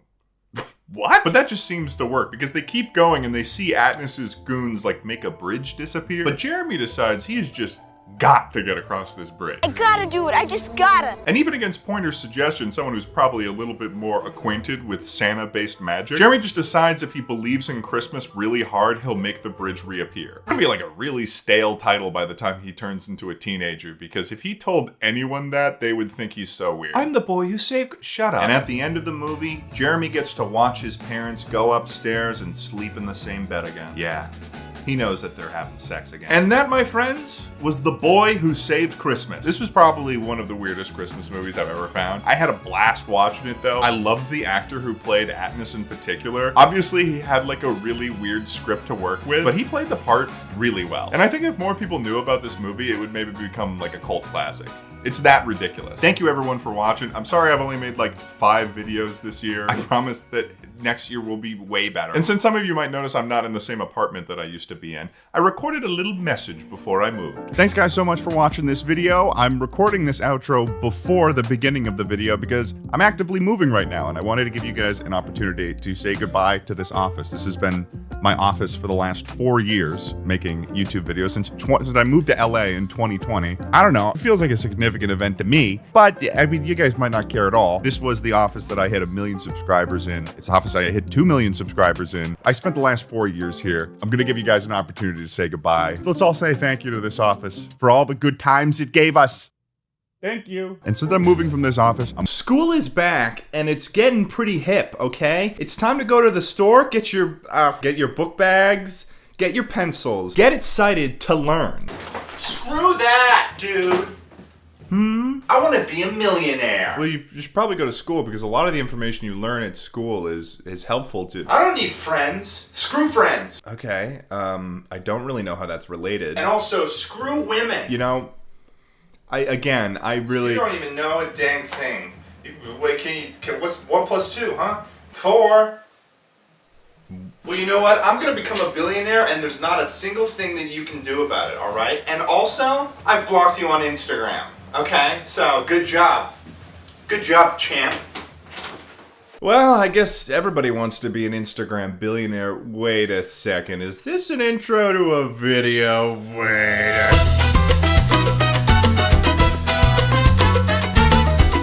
I received a message on Instagram from Moses the other day. He linked me to a single account called The Boys Empire, with his only comment being, "How is this real?" Honestly, that question is still kind of floating in my mind, even as I've done the proper research to make an entire YouTube video about it. Listen, if you're trying to become a millionaire in this cutthroat world, you're gonna need some motivation. And where else can you turn for motivation than Instagram.com? There's a certain type of account on Instagram, and that type of account is dedicated to giving you the motivation you need to become a millionaire. I think that's a really admirable mission. It takes a lot of guts to get into that business. Motivational speaker. Best motivational quotes for boys. Welcome, bros. DM for business, so you know that this is business oriented. Bro, that girl you can't stop thinking about is probably texting 5 other boys.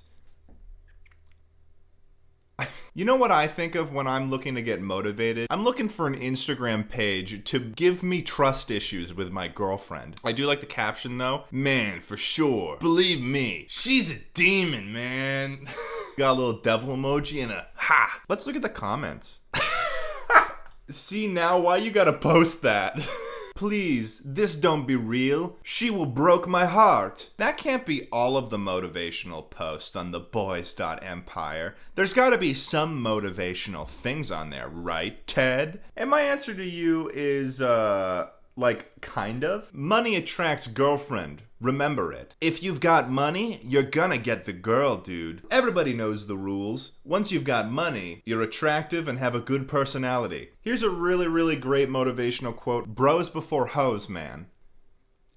Literally just says bros before hoes. I don't want to be in a relationship. I want to be in a Lamborghini. That just sounds like a description of a midlife crisis. In fact, well, yeah. You don't want to be in a relationship and you'd want to be in a Lamborghini. So you divorce your wife and you buy a Lamborghini. If you want to own a Bugatti one day, stop taking advice from Toyota drivers. Wait a second. This post is just shitting on Toyota drivers. I drive a Tacoma. I'm pissed! The tiger and lion may be powerful, but I don't perform in circus. I really, you know, with this one, I can't find a reasonable explanation for what this one means. This seems to be coming from the perspective that lions and tigers only exist in circuses. Let me look at the comments. Okay, so kickboxer_RBB just says wolf. Utu It's Official says, well said, just marvelous. Clearly he got something out of this that I didn't. How about this one? Find a woman with brains.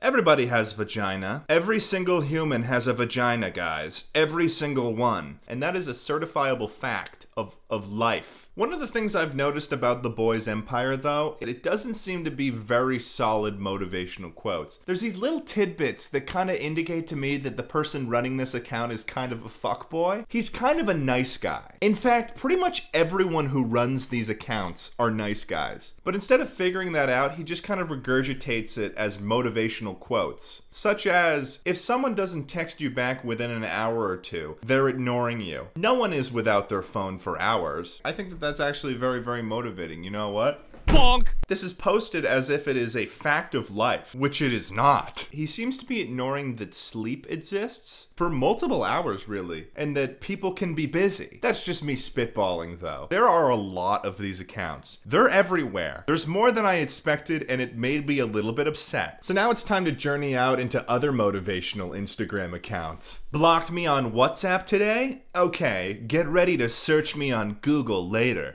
Just seems like a bitter person. This seems like it's directed at a single person. Like, I feel like we're kind of missing out on some information here. I feel so stupid when I text you and you never reply back. The dude doesn't like being left on red. What's not motivating about that? Ignore me once and I will ignore you so hard you will start to doubt your own existence. Oh my god. He's so fucking powerful. He's gonna make someone doubt their own existence by ghosting them. This person just sounds insane. Ignore me once, and I will ignore you until you gaslight yourself? What does that even mean? And then the caption is just type yes if you agree. If everyone likes you, you have a serious problem. What? In order to be a millionaire, you have to be an asshole. If everyone likes you, then that's a bad sign. I'm a different person when I'm hurt. When I'm hurt, the lion comes out. When I'm hurt, oh man, oh man, you better watch out. The lion's coming out of the cage, baby. He's smoking a cigar and wearing a tux because he's a classy fucking lion. As I did my research on these motivational pages, one of the things I came across was a very interesting correlation. There seems to be a hierarchy in the way that the owners of these pages prioritize factors in people's lives. So I've done a little bit of mapping out to give you guys a walkthrough on what you should be prioritizing in your life to be a billionaire. Number 1 is money. Number 2 is working out. Number 3 is narcissism. Number 4 is any sort of interpersonal relationship. Focus on money and not people, because I never met a dollar I didn't like. Screw people. No girl will choose 6-pack over 6 cars, so stop going to the gym and go to work. So screw the gym, right?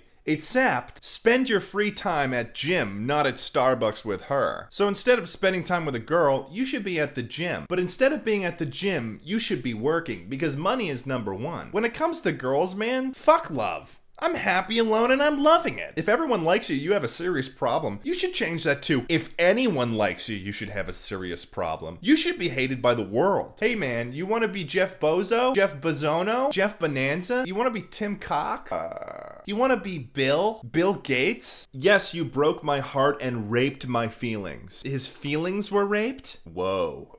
And there's a picture of the Joker, which leads us to a very interesting page for motivational quotes called Joker Quotes. You guys like the Joker? I'm the Joker, baby. It's more motivational quotes, but with the Joker's photo behind it. Such as, 24/7 hard work makes you successful. Texting 24/7 makes you a pervert. What does that even mean? Nobody cares about your degree when you drive a Lamborghini.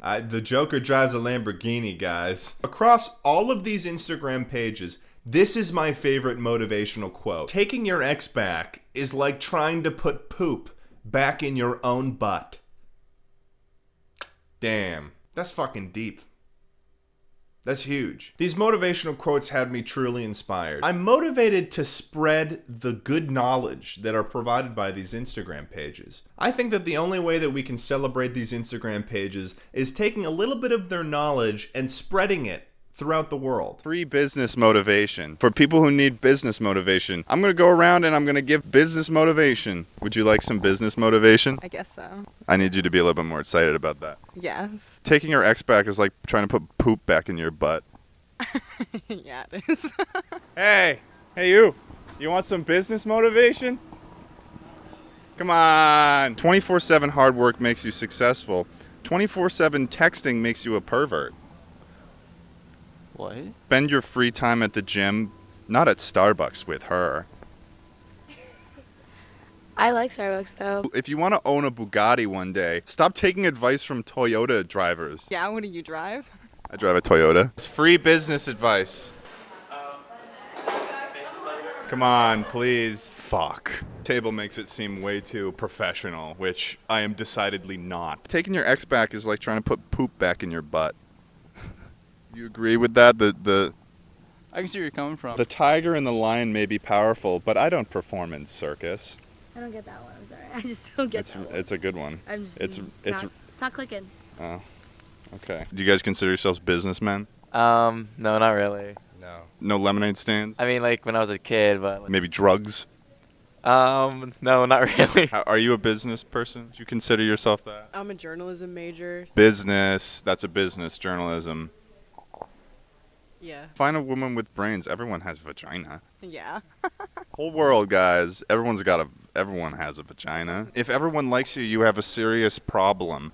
Maybe not necessarily. The tiger and lion may be powerful, but I don't perform in circus. I understand. Actually, it's a really good business motivation thing, and the fact that you don't get it is actually just kind of disappointing. Not a businessman. Clearly. Give you guys one more chance to redeem yourself and get a little bit motivated for business, all right? All right. Sounds good. Are you sure? Yeah, I'm positive.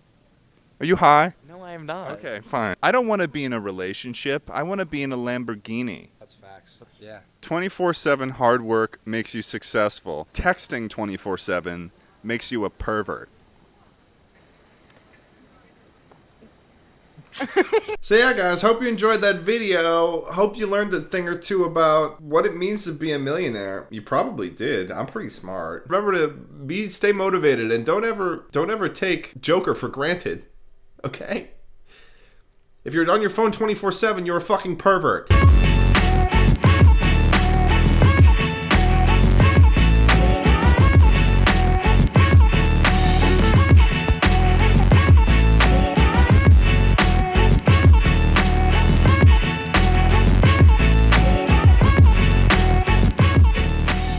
T-shirts. We wear them for fashion, comfort, and because society expects us to, because apparently, if we don't, we're naked. People do incredible things with t-shirts, like buying a Coca-Cola shirt, essentially paying the company to be a walking advertisement for them. That's dope. These days, anyone can make a t-shirt, and there's a t-shirt for everyone. So I got in a call with my buddy Schlatt and Charlie, and we took a look at some of the most ridiculous t-shirts that we could find on the internet, and then attempted to make some of our own. Enjoy. Welcome, boys. We're back for a third time.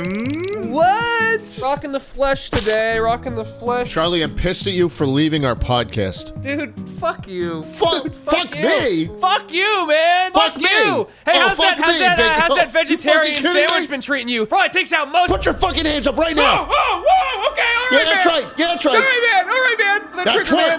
twerk. Twerk for us. Start twerking. When do I help? When do I stop? I think I dislocated my fucking arm. You know how white people will get like other languages tattooed and then the translation makes no sense? Yeah. Yeah. The flip side of that is t-shirts from places where they don't speak English, and then you wind up with shit like this. Too drunk to fuck. Jesus Christ. Yeah. Hey, let me raise you something else here. Fart sexy style. Sexy. Ooh, fart sexy style. Charlie, I would pay a lot of money for that, but money is like much not. Now, I could have said that. I could have said that better over my. What? It didn't send, man. You might be a little stupid, man. That was a little dumb, man. Do not dumb here, not dumb area here. I know, not dumb here, no dumb area here. But please, as they say, think less, stupid more. True. No, you're right. You're right. Don't really know how to segue into this one. Try my delicious salt beef. Here's a shirt that's just sort of a failure. Like, they were typing it. I think they may have gotten attacked by a rat. That's very specific. When God were me, he was. They did all the effort of like embossing the God text and shit. And then they got attacked by a rat is my leading theory right now. Quick, Ted, edit me. When God? I got a good shirt for you guys here today. That is awful. That just seems. I mean, it seems like it ticks all the boxes, and yet it's so compelling. Did you make this shirt originally? No, what do you think? I am an artist? I had it commissioned. You commissioned this? Charlie, every time we met, you'd always be wearing your own merch. The thing is, you say you don't remember anyone else. Every time I met you, you were always wearing this. What the fuck is this, man? You know what I see? What really pisses me off? There's a blanket on Redbubble that's a tile image of my face over and over again, and people like have it. Guys, I fucking forgot I did this. I held a fucking like crowd design thing using a crowd design website. You can't do? looks like I'm just like in a car. One of the topics that came up in one of our last times we did this together was Ohio and its lack of food. One of the other things about Ohio that everybody remembers is that Harry Potter hates Ohio. Where is Hogwarts? Ohio. Is it in Ohio? I wish it was in Ohio. You think Hogwarts is in Ohio? What about the field trips that Harry Potter and the gang do to Cleveland, Schlatt? Don't you remember that from the books? Yeah. And do you remember the big Harry Potter and the sort of like large empty cornfield and big road? Do you remember that book? Sometimes there are very targeted t-shirts. Have you ever seen one of these shirts before? Nobody is perfect, but if you were born in August 1962, you are pretty close. Who is gonna buy that? Literally, the target demographic is like dead. Dead? Dead? You can't scare me. I have 3 sisters. I just realized that's the tag. That is not. I just know why I did that. I'm so sorry. September born are the most difficult ones to understand. They are very smart and can get bored easily. Known flirts, but they are very loyal in true relationships. They've got hard time sitting still with their childlike energy. They're forever young. They are masters at being random. They have an answer for everything. They can change their minds in a second. Lovers, not fighters, but they will still knock you out. I also like how knock you out. That's like it's completely fucked. I got a good shirt. Yeah. Dude. What? Come on, man. What do you mean? What's going on here? Why do you Sure, have, okay, what do you okay, say? no. This is a good No. Puma shirt. We're not sharing favorite shirts? No, these are all the great. These are good. These are good. They're tight. You want me to find a loose one? A looser one? Yeah, find me a looser one. How about this? It's a loose shirt. It's not even a t-shirt though. It's a. What do you mean? It's a shirt. It's not a t-shirt. How about this one? There's no t-shirt. There's not even a t-shirt there. That's great, man.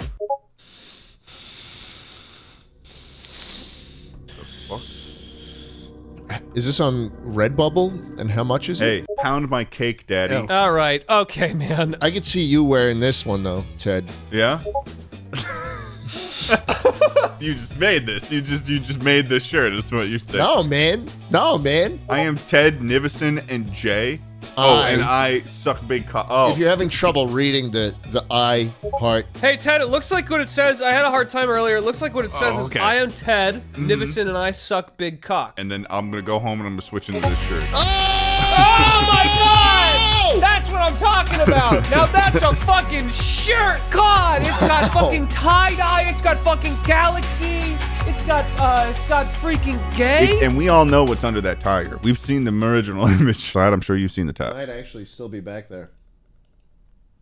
What? Hey, Schlatt, before you do anything, I'm just going to ask you to not swipe down on that pillow. He's swiping up, Ted! No, no! He's Schlatt, do swiping not up, Ted! change the direction of the fucked up, sequence! dude! The sequence, Schlatt! Wrong way! Stop! You're done! You're done! Put the sequence down, Schlatt! I'm ready to go to sleep! Hi, I hope you're enjoying yourself. Let me play out a scenario to you, though, that's happened to me about 150 times. You're in bed, browsing on your phone, and boom, you dropped it on yourself. There is data to suggest that this has happened to about 60% of you, so don't play coy, okay?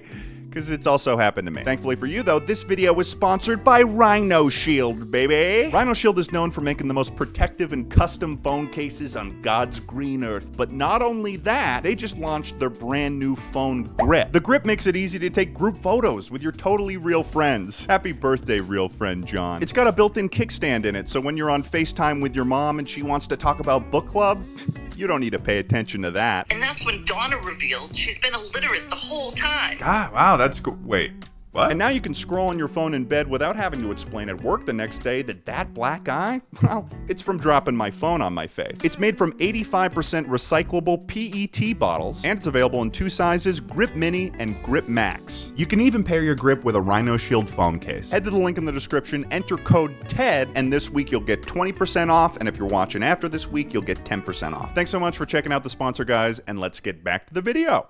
I'm not saying I'm I'm just nobody. Wonder Woman, me and I'm saying has ever seen Wonder Woman in the same room together. I'm not saying Wonder Woman. I'm just saying no has Bomi ever and seen Wonder Woman in the same room together. I'm just no Bo. Saying Wonder Woman, I'm saying has ever seen me and Wonder Woman in the same room together. I am a pee hole man. I love pee. I drink pee and I fuck my wife. Yes. I was born in September. I protect my meat. I eat guns and own my wife. If you don't like it, move. Hey, Snowflake! In the real world, you don't get a participation trophy! Not everybody is a winner! No one owes you anything! Screaming doesn't make you right.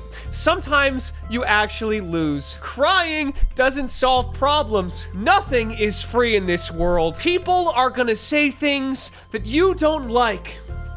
And you are not special! So get on your knees and suck this hero off. Officer's cock! Suck this hero officer's cock. You suck the hero pee hole of this officer that owns his wife and was born in September. Officer, either you're gonna unlock that AR-15 and unload into my fucking skull, or you're gonna take those pants off and we're gonna fucking kiss with our assholes. Now what we're going to do, guys, we've seen a lot of t-shirts, we've seen some really high quality t-shirts, but I think the three of us could do a little bit better than that. Can you just point me in like a direction? Each of us are going to be making two t-shirts. One, targeted t-shirts. You a February boy, a January girl, who knows? And then two, a place you're from, whether it be, I don't know, Boulder, Colorado or something.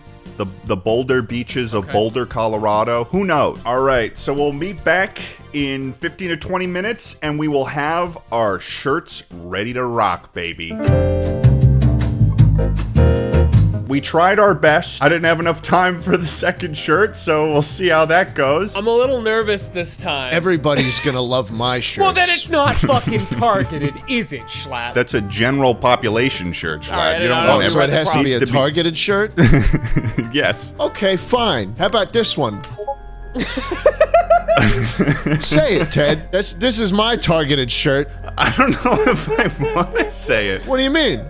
This is my targeted shirt for you. I feel like if I say it, it makes it more real. I am Ted Nivison, and I will die on October 23rd, 2025. Oh, put that in the video. Schlatt, how bad are you going to feel if I die on October 23rd, 2025? I had a great run with Prince Philip already. I got actually a lot going on October 23rd, 25, so... Well, not anymore. Maybe only 2 events after this date, it seems like. A wake and a funeral. All right, well, what do you got, Charlie? I feel bad now because mine isn't like... A death threat? It's not a death threat to specifically No, me. it's more of just... I think there's going to be someone out here who appreciates it. That's right. I'm a November man.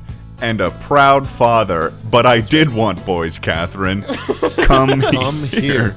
That's Dude, sick as thank fuck. you. It is. That Dude, that goes pretty hard. Shirt, and I'm not gonna lie, the first thing I did was put a target on it and put "come here," and then it kind of kept like it kept sort of coming. I've got mine for you guys here. This is a pretty targeted shirt. It doesn't say anything about my life at all. It's good because there's not much of it left. We fled when I was 6. Nizhny Novgorod, Russia. So, yeah. My dad does not have a good relationship with the CIA. Also, I was born in June. I didn't realize that I put when twice, so that's actually just a genuine mistake. It made it so much better. Also, I have a great relationship with the CIA. Oh, do you? We've actually been conspiring on something. We're collabing in a couple of years. You got a collab with the CIA? Yeah, in October. Well, what year? 2025. Oh, okay. Yeah, no, that's great. Oh, no, that's awesome. I'm so happy to hear that's that. big. Dude, I can't wait for the drop. So the next category that we had was shirts based on a location that I guess someone's been to. I didn't have time for this one, so we'll just... Oh, wow, that sucks. Bro. Wow. This says a lot. Yeah. Why? So you got started on this one, huh? Dude, I was planning on working back from what I had just Where was it written gonna there, go but from here? I mean, why green? Let's really dissect this. you know, they wear green. The soldiers. No, they don't. Not that green. It's in the same category. Same genre of color. Come on, you guys gotta let me free from I this. don't know what you're looking for here. So what are you gonna make me stick on this? Listen, I think you man. saying "let me free from this," having made a shirt about North Korea, is a bit in poor taste. I took this one as I took it a little more close to home, so I made a Okay. shirt about my hometown, my home state. That say hang on. Andrew Cuomo killed all of the elderly in New York. Now, that's a crazy claim to make. Wow. He did kill a lot of elderly people. Well, thank you for this. Don't sap like nothing has been done. I'm sorry, North Korean Comic Sans, It's just dude. North Korea. It's like you go to North Korea, you get a North you Korea go there shirt. and you get merch. You think they're making merch? Let me follow us up with just a nice, sort of neutral, good, funny shirt, guys. Beware the one from Ohio. And why is Ohio in quotes? Oh, yeah. Why is Ohio in quotes? I'm just saying, I've never heard of anyone from Ohio that wasn't lying about it. Dude, that's like a sign that says, "Do not feed the birds," and the birds are in quotation marks. Like, what the fuck is that it makes you supposed to worried, mean? right? It makes you worried. Yeah, You it should does. be Make it a little worried. worried. Thanks so much, folks, for watching this video. Anyway, we'll see you back here really anytime in the next, 3 years and 2 months. Bye, Ted. Oh, don't say that. Don't say that specifically to me.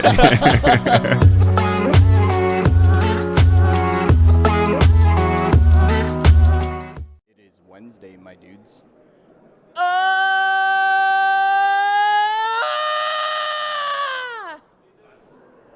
Nice. Woo! Check it out, I'm the milkman, baby. Let's do this bit again. There's so many gamers out here, man. One of them's gotta have some milk. Look at all those gamers. What the hell? At least one of those gotta be packing calcium. Trust me. So we're gonna go around and we're gonna try to find some milk, baby. What's a game? What's a game? It's a thing you play. Is that what this is about? Yes. I thought this was like a agricultural. Like, I thought this was a farmer's market. I wish. I really Well, do. fuck. What, Cooper? Why did you bring me here? So you could find some milk, dude. This is okay. Well, this is a gaming convention. All I got is milk in the titties. Where there's gamers, there's milk. So Okay, I guess that's true. You got any gamer milk on you? In my titties? Well, I mean, yeah. No. I haven't lactated in a while. May I? No. May I? No. Oh, all right, fine. Well, appreciate it. I need milk. I need it. Crashed my truck into the Charles River, so I don't know where it is. Hey, you got any milk? Not on me right now, no. That normally you have some on you? Yeah, you know what, just for emergencies. What are you dressed as right now? This is Connor from Detroit Become Human. What is Connor from Detroit? Connor is an android. Robots normally drink milk?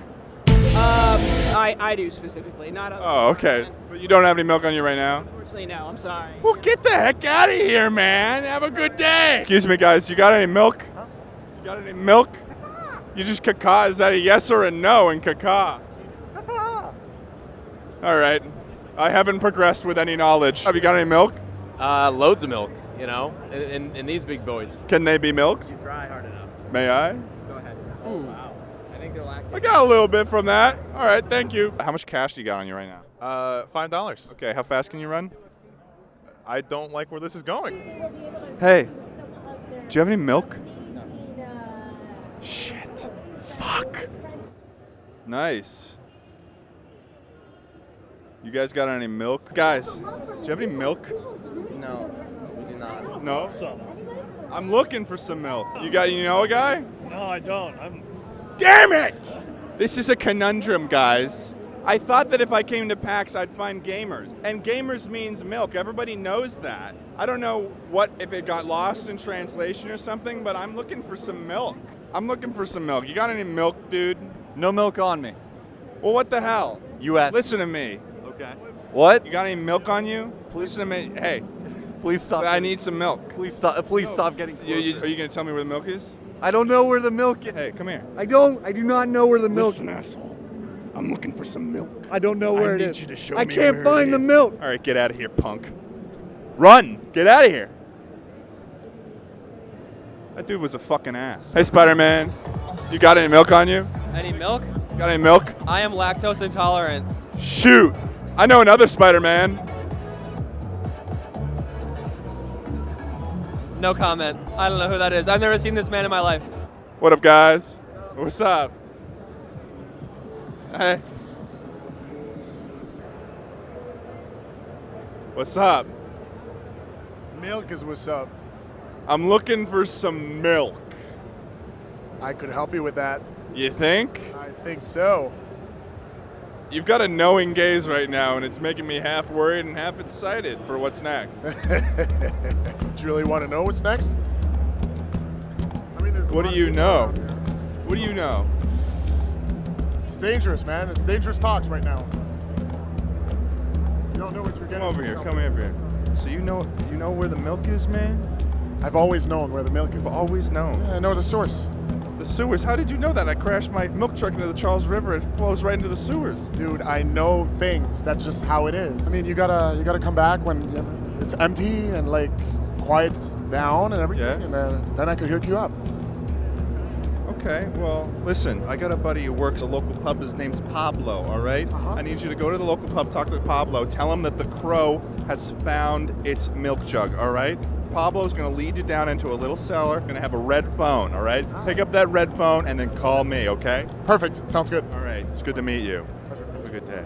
Fuck, marry, kill your mom, your brother, or your dad? Yes. Oh. I'm so sorry. Do you have any milk? I have no, but I have something of the dairy variety. You got cheese? I have cheese. I guess that's curdled milk. What do you got? I'm packing mad heat right now. Lean your head back.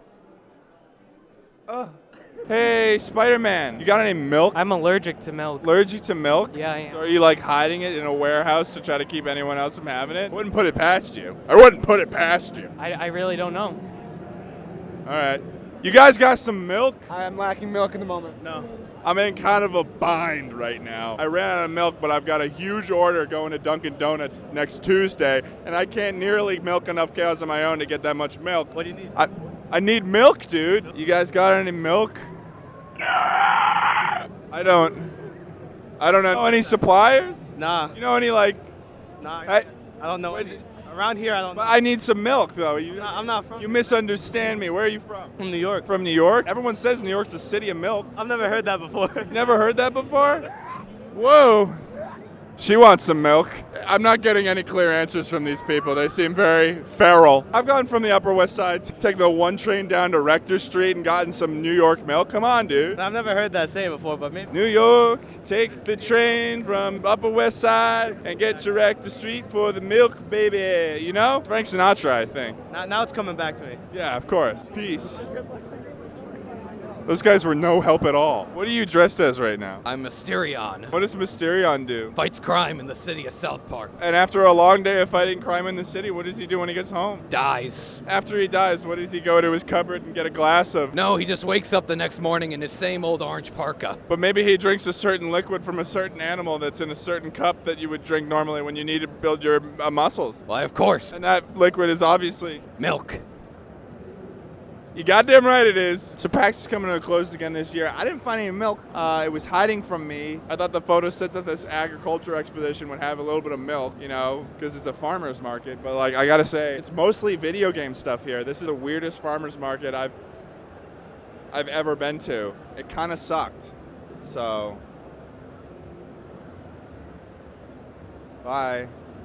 I may have found the strangest Halloween movies that no one seems to know about. It started with this movie, A Halloween Puppy, but from there it took me on a journey to unearth some of the strangest films I have ever come across. So I suggest you watch this until the end because it gets interesting, that's for sure. So let's start from the beginning. I was doing some digging on the internet looking for some low-budget Halloween fun to celebrate this month. When I came across this film, A Halloween Puppy, what appears to be a wonderful family-friendly spook. The ratings for this movie were through the floor, so naturally I had to get my hands on it. Unfortunately, this movie was removed from the only platform it was available for streaming on, but that did not stop me. I scoured the internet, checking every single grimy back corner website I could find just to have a taste of what this movie had to offer, to no avail. It was like the movie had been scrubbed from the internet, so naturally, my curiosity was exploding. I had to order the DVD of this movie and then purchase an external DVD player in order to even watch it. Look what just came in the mail. I am so excited for this. A Halloween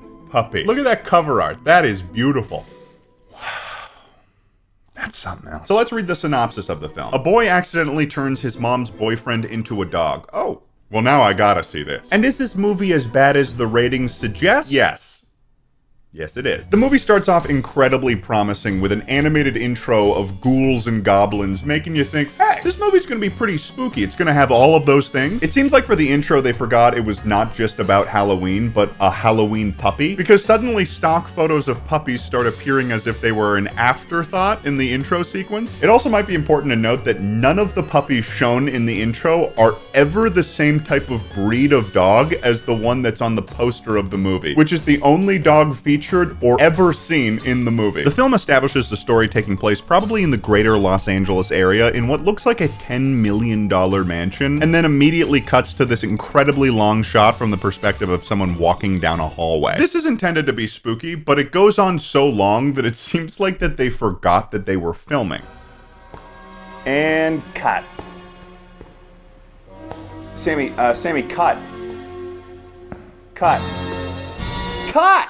Whoa, what? Sammy, I called cut. What the fuck are you doing? Oh, sorry. I was thinking about the Eiffel Tower. Like, why don't they just call it French Tower? Wait, hold on. Let me see that shot first. We might have something here, son. We're then introduced to two of the main characters, Adam and his mom Linda, who works as a veterinarian. She's coming home from work, and her idea of greeting her son is to tell him that a monitor lizard swallowed a chew toy at work, and then gives him that chew toy as a bit, and he acts like that's the best joke that he's ever heard. I thought my son could appreciate a fully chewed chew toy. That's just gross. Why would he want that? Adam's main character trait is that he's obsessed with Halloween, to the point where he acts like this. Oh, by the way, can I have a Halloween movie night? Please. What? How old is this kid? He's gotta be 17 years old in this movie. Why is he doing a little kid beg to his mom to have a Halloween movie night? That's a little strange. So then Adam goes to sleep, and then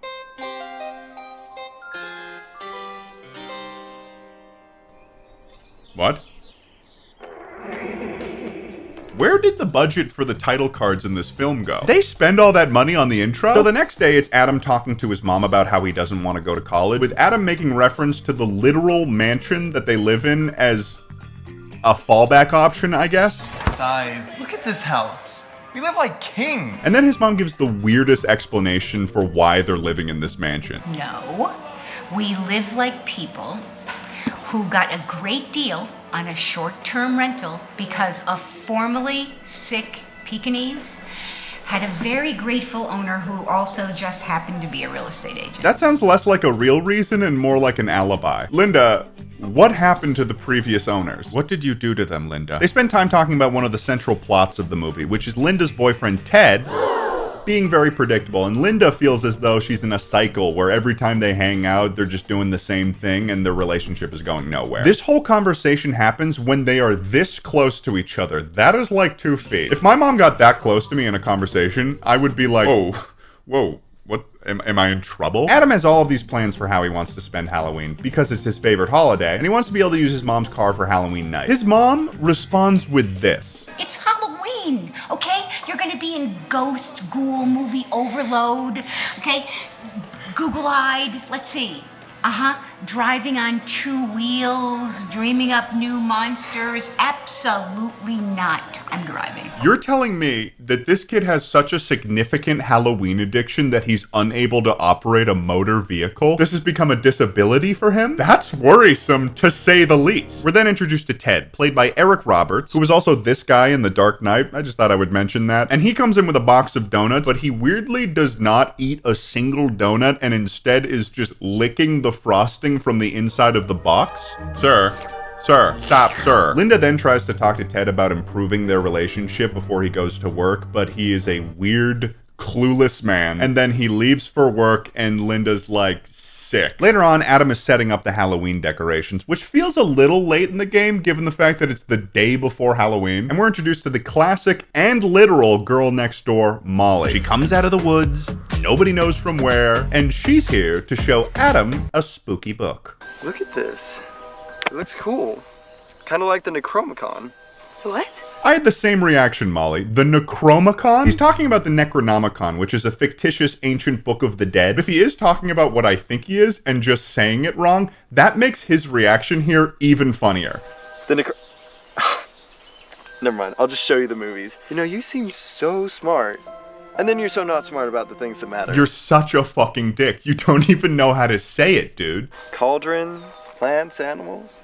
This is like some medieval witch's spellbook. I mean, I guess. It looks like a Bible from a burnt-down Motel 6, but I suppose ancient spellbook is also an appropriate takeaway. This entire scene, and really the whole movie, kind of gives off Spanish class videos from middle school vibe. No sé por qué hicieron esta la película.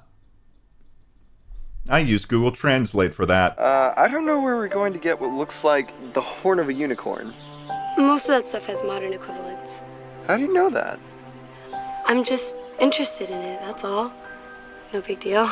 There's a slight hint that Molly knows how to do magic, and then Molly goes inside to say hi to Linda, and they sit on this shot of the spell book for very long. Almost as if to say, book important. Book part of story. So Linda vents to Molly about how she's got some personal issues in her life going on, as they stand once again way too close to each other. And Molly suggests that Linda could use her parents' cabin to have like a getaway weekend. To which Linda responds with this. Yeah, I've got some personal stuff going on, and I think going away for the weekend would be the perfect way to take care of it one way or another. Why'd you say it like that? How did Linda manage to make an innocent conversation seem suspicious with that one line? She decides that the perfect time to go on this trip would be tomorrow. You know, Halloween, her son's favorite holiday. Surely he'll be fine with that. And then she leaves to go call Molly's parents. We're then introduced to what I suppose are the main antagonists of the film, Nikki and Chad. They're Adam's neighbors, and they've basically come over to bully him and take Adam's Halloween supplies for their haunted house. Halloween, huh? I like Halloween. I like seeing little kids scream. This guy is gonna be in jail by 20 if he keeps saying shit like that. We're making a haunted house. It's gonna be at our place. Oh, neat. Yeah, it's gonna be the scariest thing you've ever seen. I don't know. I've been to the haunted hayride or the haunted hotel down. No way. Ours is gonna be scariest. It's gonna be in our garage. It'd be totally scary. Well, if you guys are involved, I know it's gonna be scary. Yeah. This is a really weird conversation. It's like half bullying and half small talk. What is happening here? It seems like Adam is less intimidated by them as he is uncomfortable around them. Also, everybody in this movie refers to these two as the twins, and they all say it in the same exact tone. Oh no.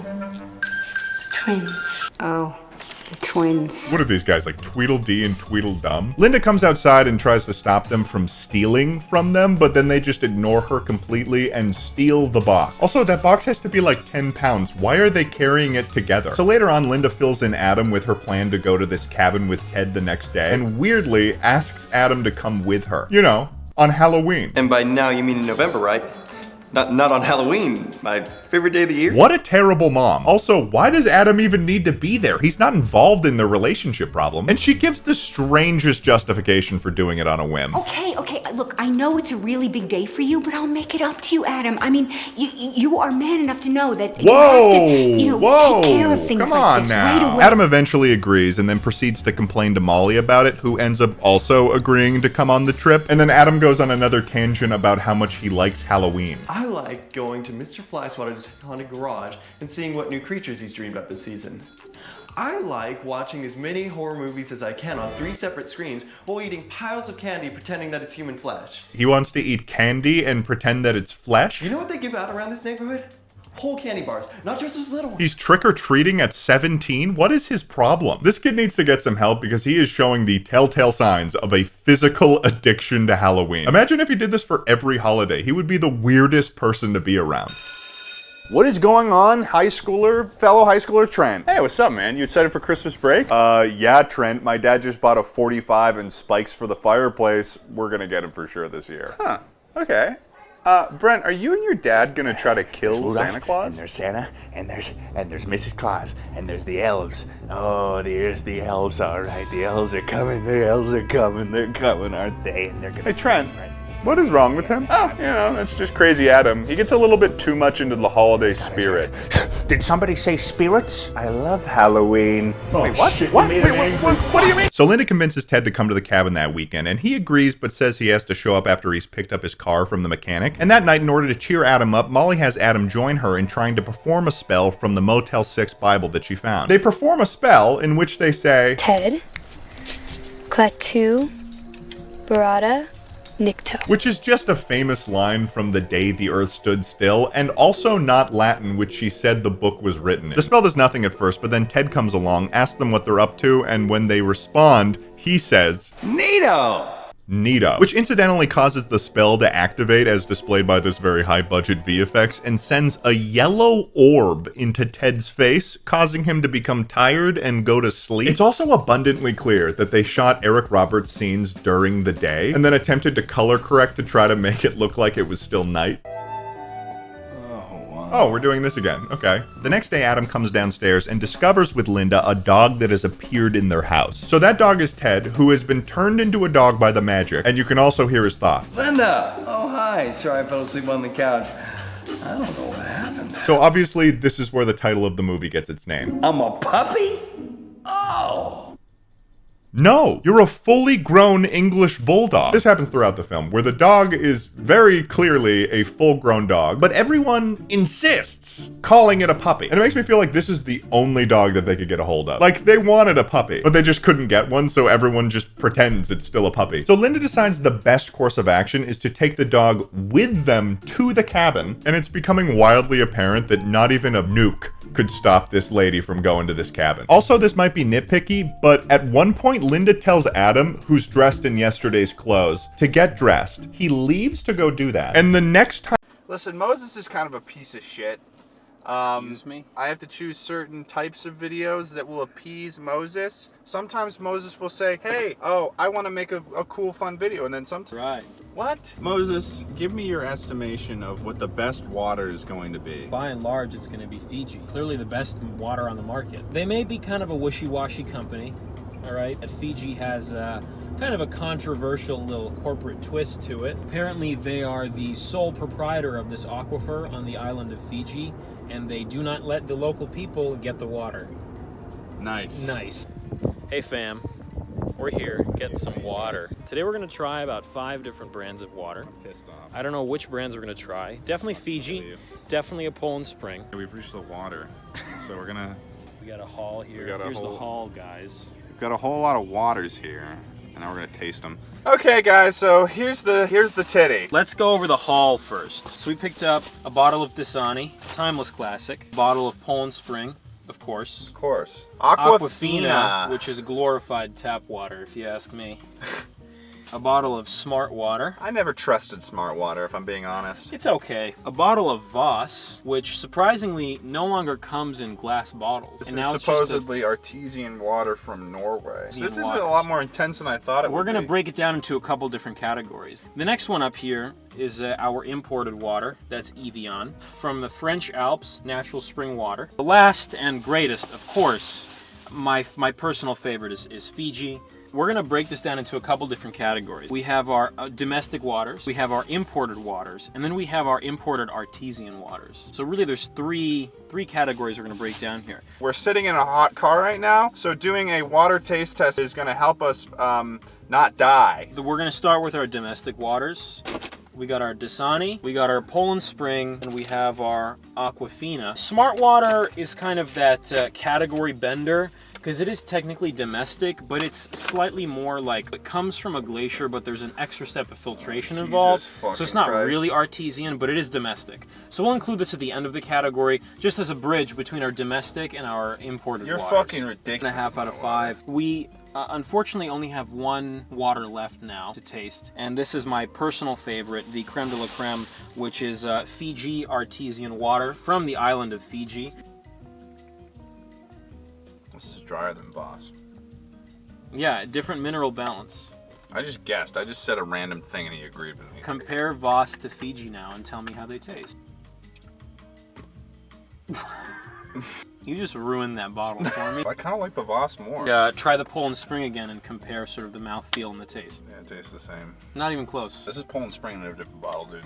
No, it's not. Guys, thank you for watching this video. What the We've fuck, officially dude? discovered that Poland Spring is in the Voss's No, bottle. we haven't. What? So thank you so much for stopping What about by. the ratings? Give this video a like if you enjoyed the video. Dude, make sure to comment.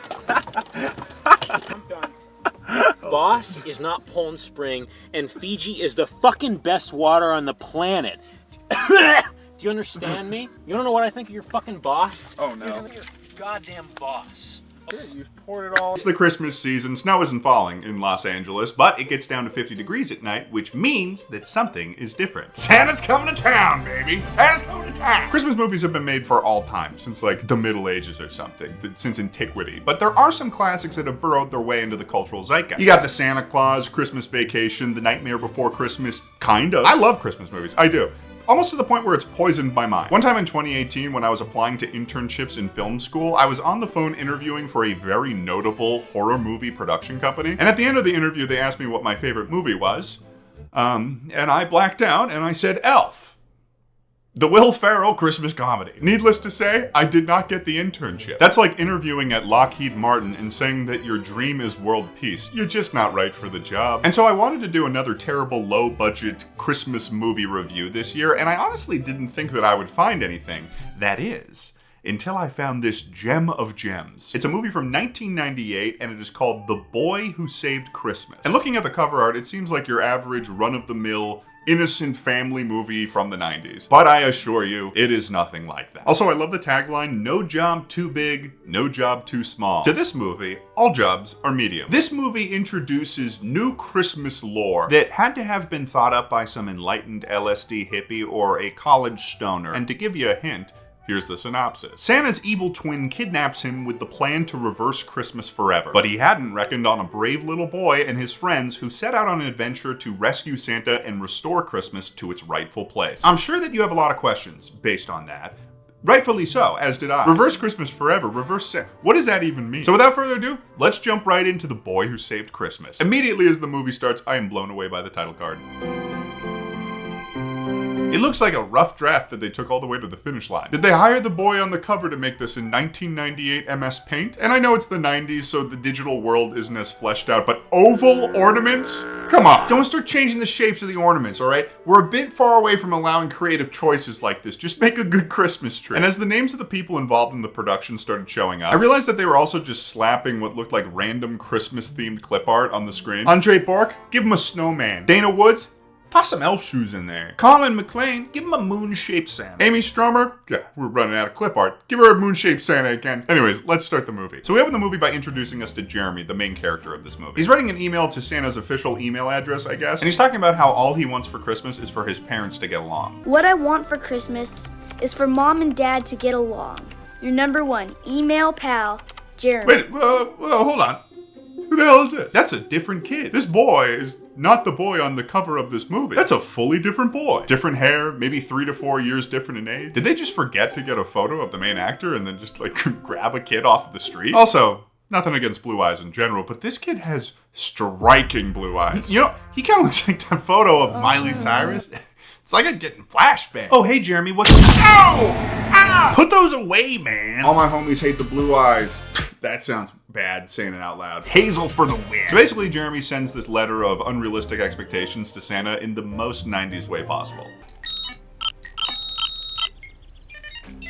That animation has to be using all 200 megabytes of memory that this computer has. I honestly am probably overshooting how much memory this computer has. Next, we show up to the North Pole, and Santa is being shown his new cyber room for the first time by an elf named Point. This took me very by surprise, because I knew, okay, yeah, no, this is Santa's evil brother. But nothing about that fact would tell me that this man is a warlock with lightning powers. You tell me there's a Christmas Darth Sidious? He looks like a Sith Lord. And he's got minions in morph suits, but they still wear Converse.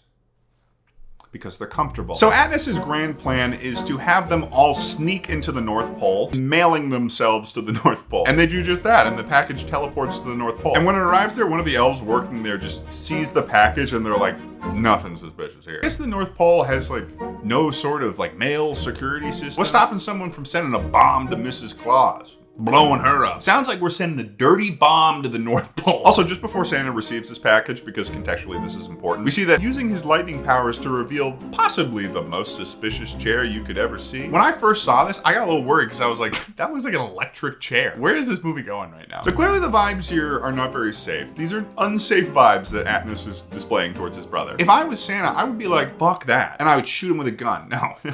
Isn't it wonderful? What's wrong with it? That's a great question, Santa. That's exactly the question I would ask. But then with just enough forceful language from Atlas, Santa gets in the chair. You really must sit, brother. Sit your big hips down. Sit in the chair, brother.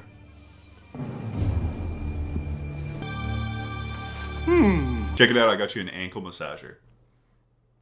That doesn't look very safe to me. But it was a present. Oh, well, I guess it's okay then. He just kind of does what he says. He just rolls over. It was obviously a trap. I don't know if you're allowed to do that. Well, what if we pretend a day isn't real? What are you, a toddler? That's toddler logic. Seems like he's hiding a lot from her, to be honest. On top of this, Jeremy's brother, Butch, is a pretty classic mean older brother to Jeremy. He steals his stuff, calls him a shrimp, is shooting spitballs at him. He's just overall not a good brother. And he's also kind of an asshole to his dad. Guess you lose more than just your hair, huh, Dad? Damn, Bob. You're just gonna take that? You're just gonna roll over for that roast? Also, Guess you forgot? Again? You trying to tell me that his dad has forgotten a Christmas tree multiple Christmases in a row? Either way, Jeremy is the most pure of heart boy. As a matter of fact, I did not forget the tree. He's like so kind. And based on the way the rest of his family is, I have no idea how Jeremy ended up this way. This doesn't track.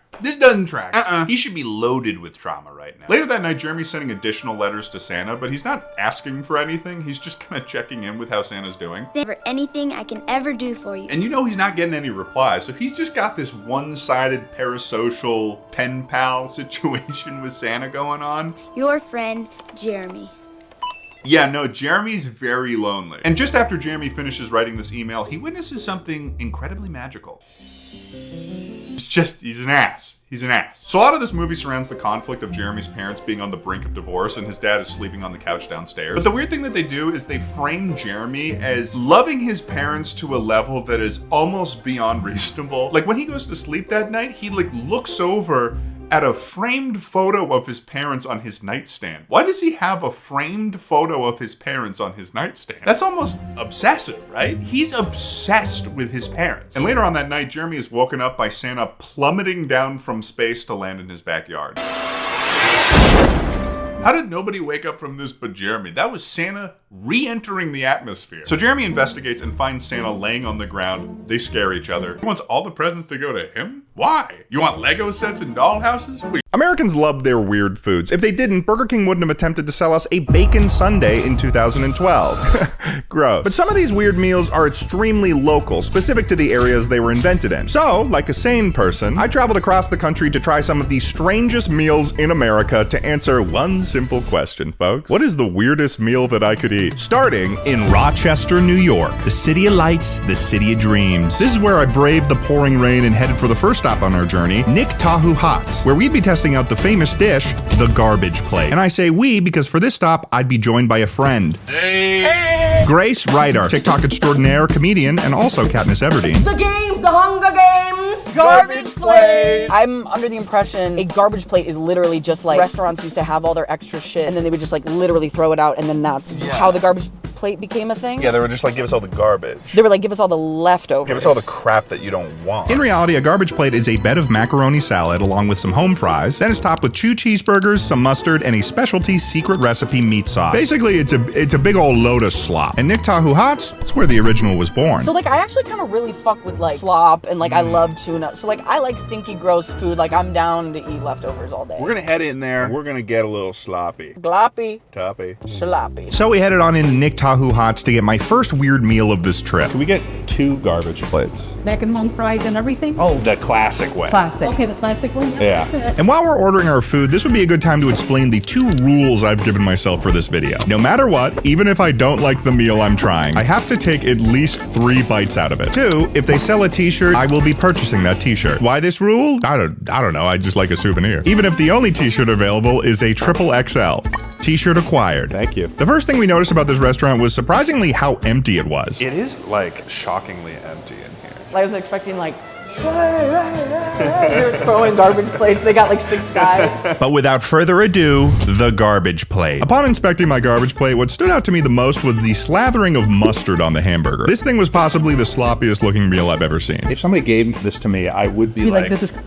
You just gave me $40. Just give me a garbage plate. It also came with a beautiful side of bread. Just raw bread. That's for the slop. Oh, that's the slop of it. That's the slop of it all. Oh, that's too slop at all. Grace and I spent some time both trying to figure out how to attack this meal. I chose to mix everything up to create the ideal homogeneous slop. And now it was time for the first bite. What I'll say about the flavor, even not being the hugest fan of mustard, once you had it all mixed up, it made sense in my mouth. You've got the creaminess from the macaroni salad, the grease from the meat sauce, the tart from the mustard. It all comes together in a peculiar harmony. That is to say, it was pretty good. We then started observing other strategies to consume the garbage plate. Yeah, do it like it's like Italy or something. Yes.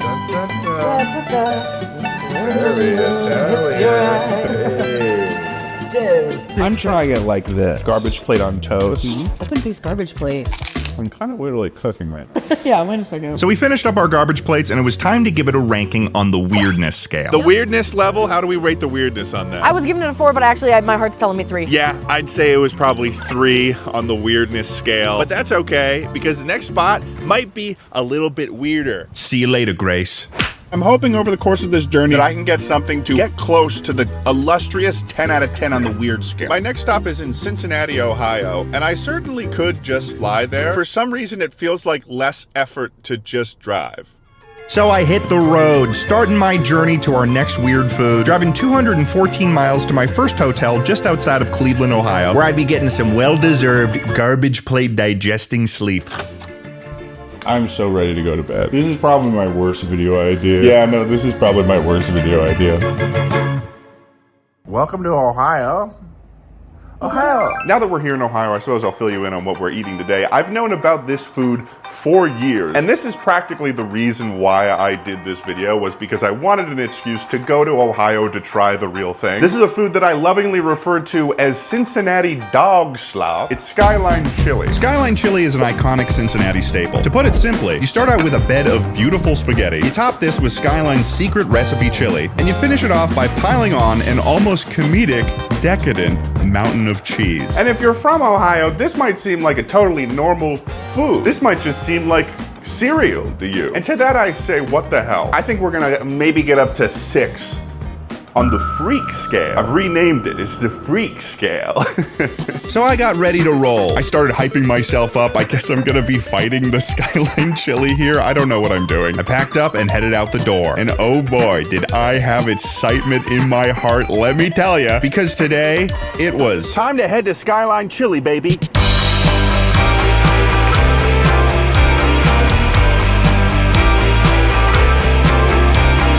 So I began my journey of 281 miles to Cincinnati, Ohio. It was nice to be back on the road again, journeying to experiences weird and unknown. And in preparation for my journey to Skyline Chili, I decided to hit up my best friend Tucker's wife, Emma, who spent much of her childhood growing up in Cincinnati, and as a result, was a Skyline Chili expert. You're gonna get good spaghetti, you're gonna get really good fluffy cheese. You can get a cheese coney, you need to get a cheese coney. What is a coney? So a coney is a hot dog with Skyline on top. Oh, like a chili dog? Yes, it's like a chili dog, but with Skyline. For Skyline, you can get a 3-way, a 4-way, or a 5-way. Oh, okay. What's like the local thing to do? I get a 4 with onions because I don't really like the beans on it. I might do the one with the onions then. And they have oyster crackers too that you get first. Am I supposed to put the oyster crackers on it? Like it's like a cup of clam chowder? After you eat, there's gonna be like a lot of like chili and juices on your plate.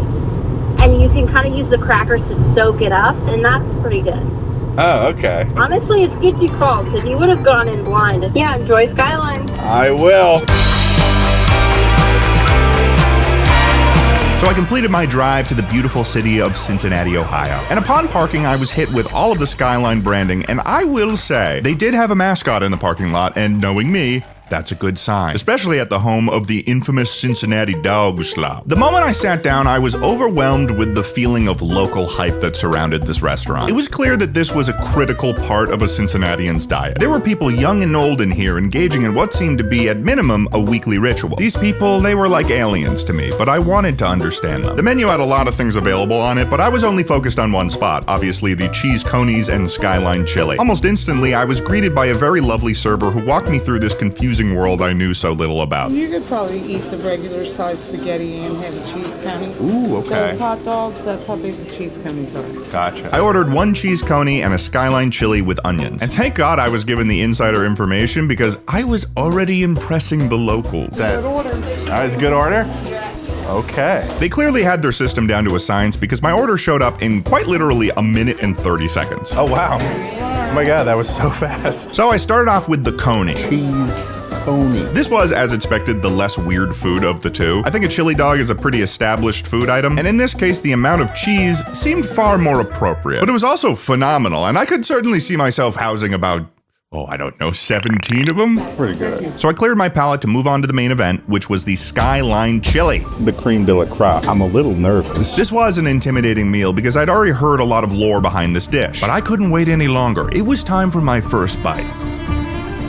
And I must inform all of you watching at home, it was good. Almost more so than the garbage plate, the 3 factors of the Skyline Chili seemed to complement each other in a very strange way. It was like an entirely different species of slop that I was engaging with. I knew the food I was eating was weird, but I couldn't stop. My first impression? I kind of get it. I'm understanding what's going on here. Something about Skyline Chili you should know is that the chili doesn't really taste like regular meaty chili that you'd have with some sour cream or chives or whatever. It had more of a spice to it with cinnamon and cloves that ended up working with the cheese and spaghetti in a great way. It became clear how absolutely critical the cheese was to this entire equation. Because Skyline Chili was also soupier than a regular chili, so the cheese acts like a glue that holds every bite together. To be honest, it felt like Midwestern black magic. Overall, I was very impressed with just the essence of community that I felt when I stepped into this restaurant. Despite how weird the food was, you could tell that this was so many people's childhood, and you could tell that people had pride for this chili. So I paid for my food, acquired another t-shirt, and that was another weird food down the hatch. All right, Skyline Chili though.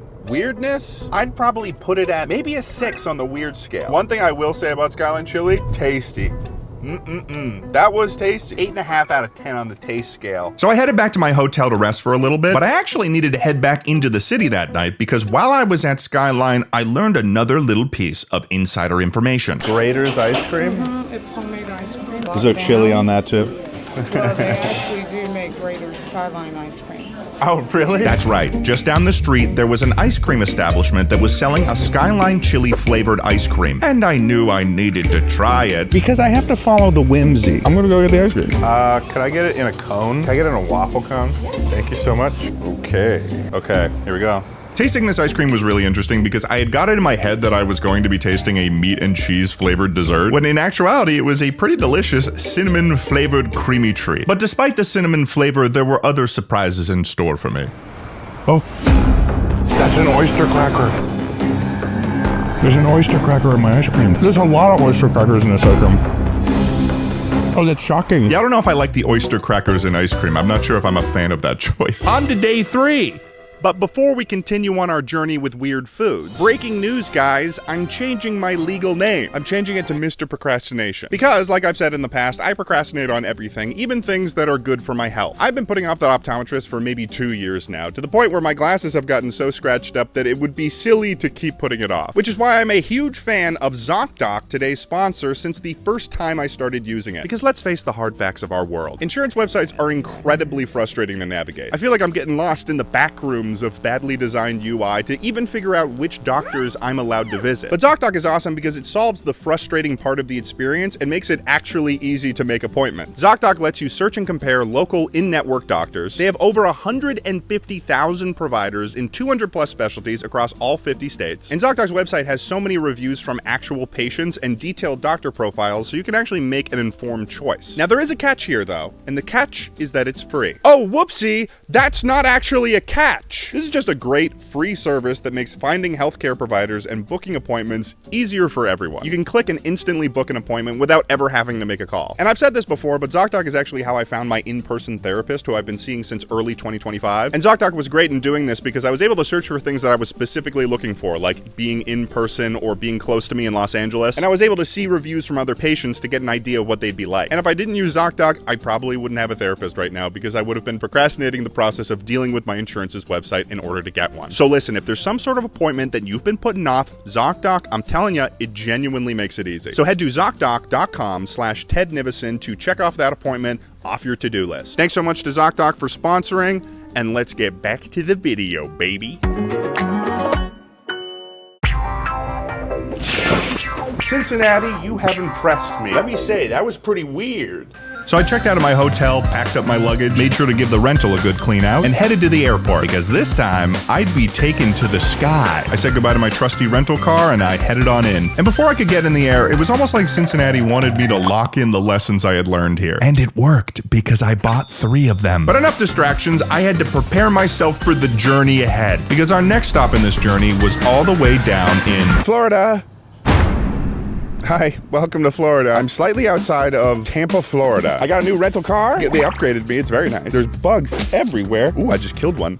Oh, why did I start in Tampa even though I'm driving north? I wanted a road trip out of this. And so I manufactured one. And we have to drive 4 hours north to Tallahassee, Florida. What's in Tallahassee? Well, you're gonna find out. Come on.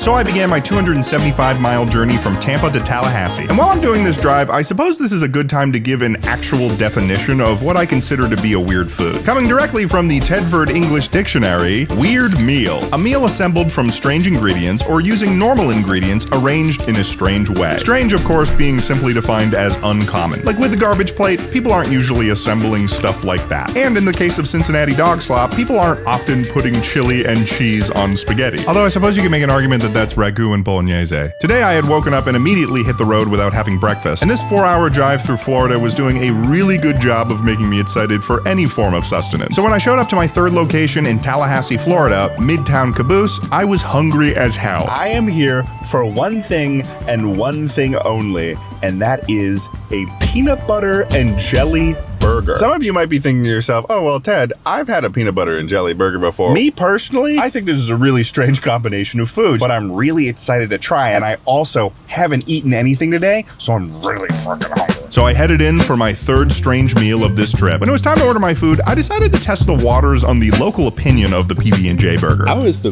PB&J burger. It's awesome.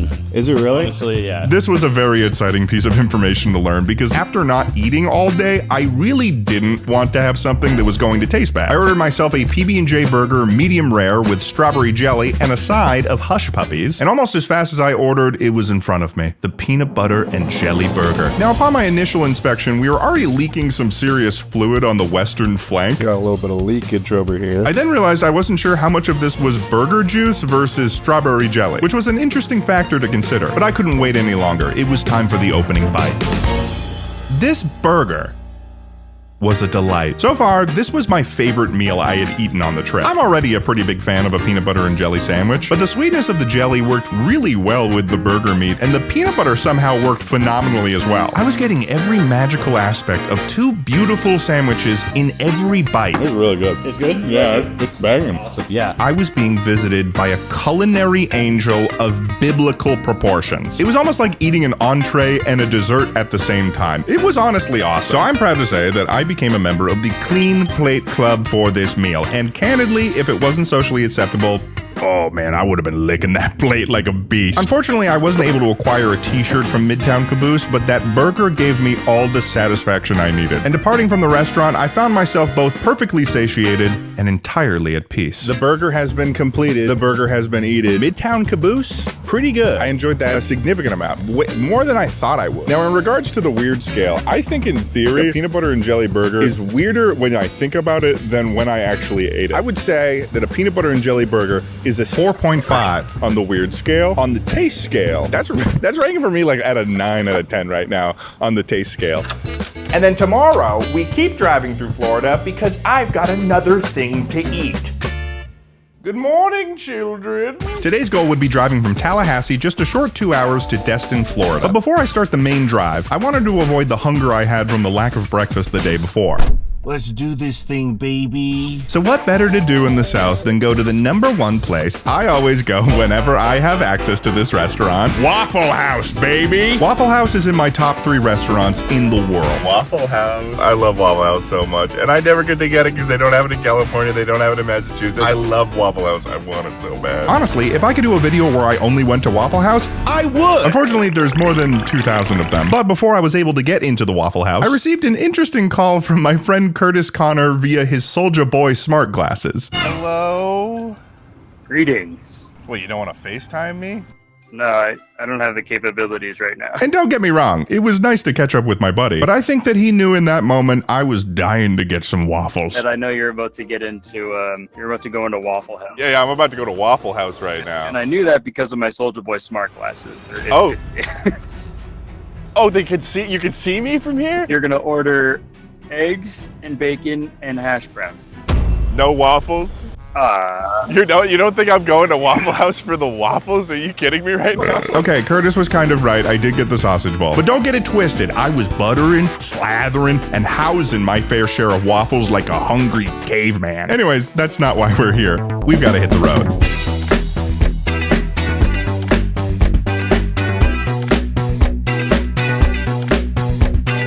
So I began my 159-mile journey to Destin, Florida, with my objective to tasting my final weird Floridian food, which this time around would be none other than alligator tail. And for people from Florida and the surrounding areas, as always, this might not seem like a super strange meal, but let's make sure that we're looking at it from the perspective of the rest of the world. That's a lizard. You're chopping up and eating lizards, guys. Transparently, I have heard that alligator tail has a pretty normal flavor to it, sort of like chicken, but I've never actually tasted it myself, so I had to reach Destin to determine the truth. Now, I didn't spend too much time researching what specific spot in Destin I'd be trying alligator tail from. In fact, I kind of just chose the first restaurant I confirmed was serving it. So imagine my surprise when I show up to my next stop in Destin, Fuddpuckers.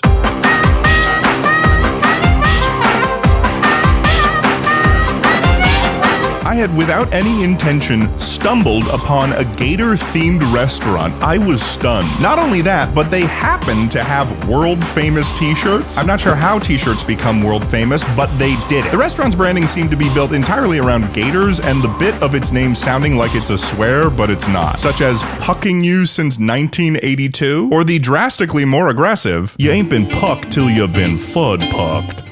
The fuck? But surely the inside can't be as insane as the outside. They've got a gator show? Look at the amount of gators they just have. They just have these. I had waltzed my way into the most gator-focused restaurant in the entire United States. At least to my knowledge, I've only been to one. But despite all of this distracting nonsense around me, I did have an objective. So I got a table in this crazily decorated restaurant, more ready than ever for my first ever gator tail. As I perused the newspaper-style menu, I realized that there were more gator tail consumption opportunities that I was prepared to choose between. Because there's fried gator tail, but then there's also ground gator meat mixed with pork.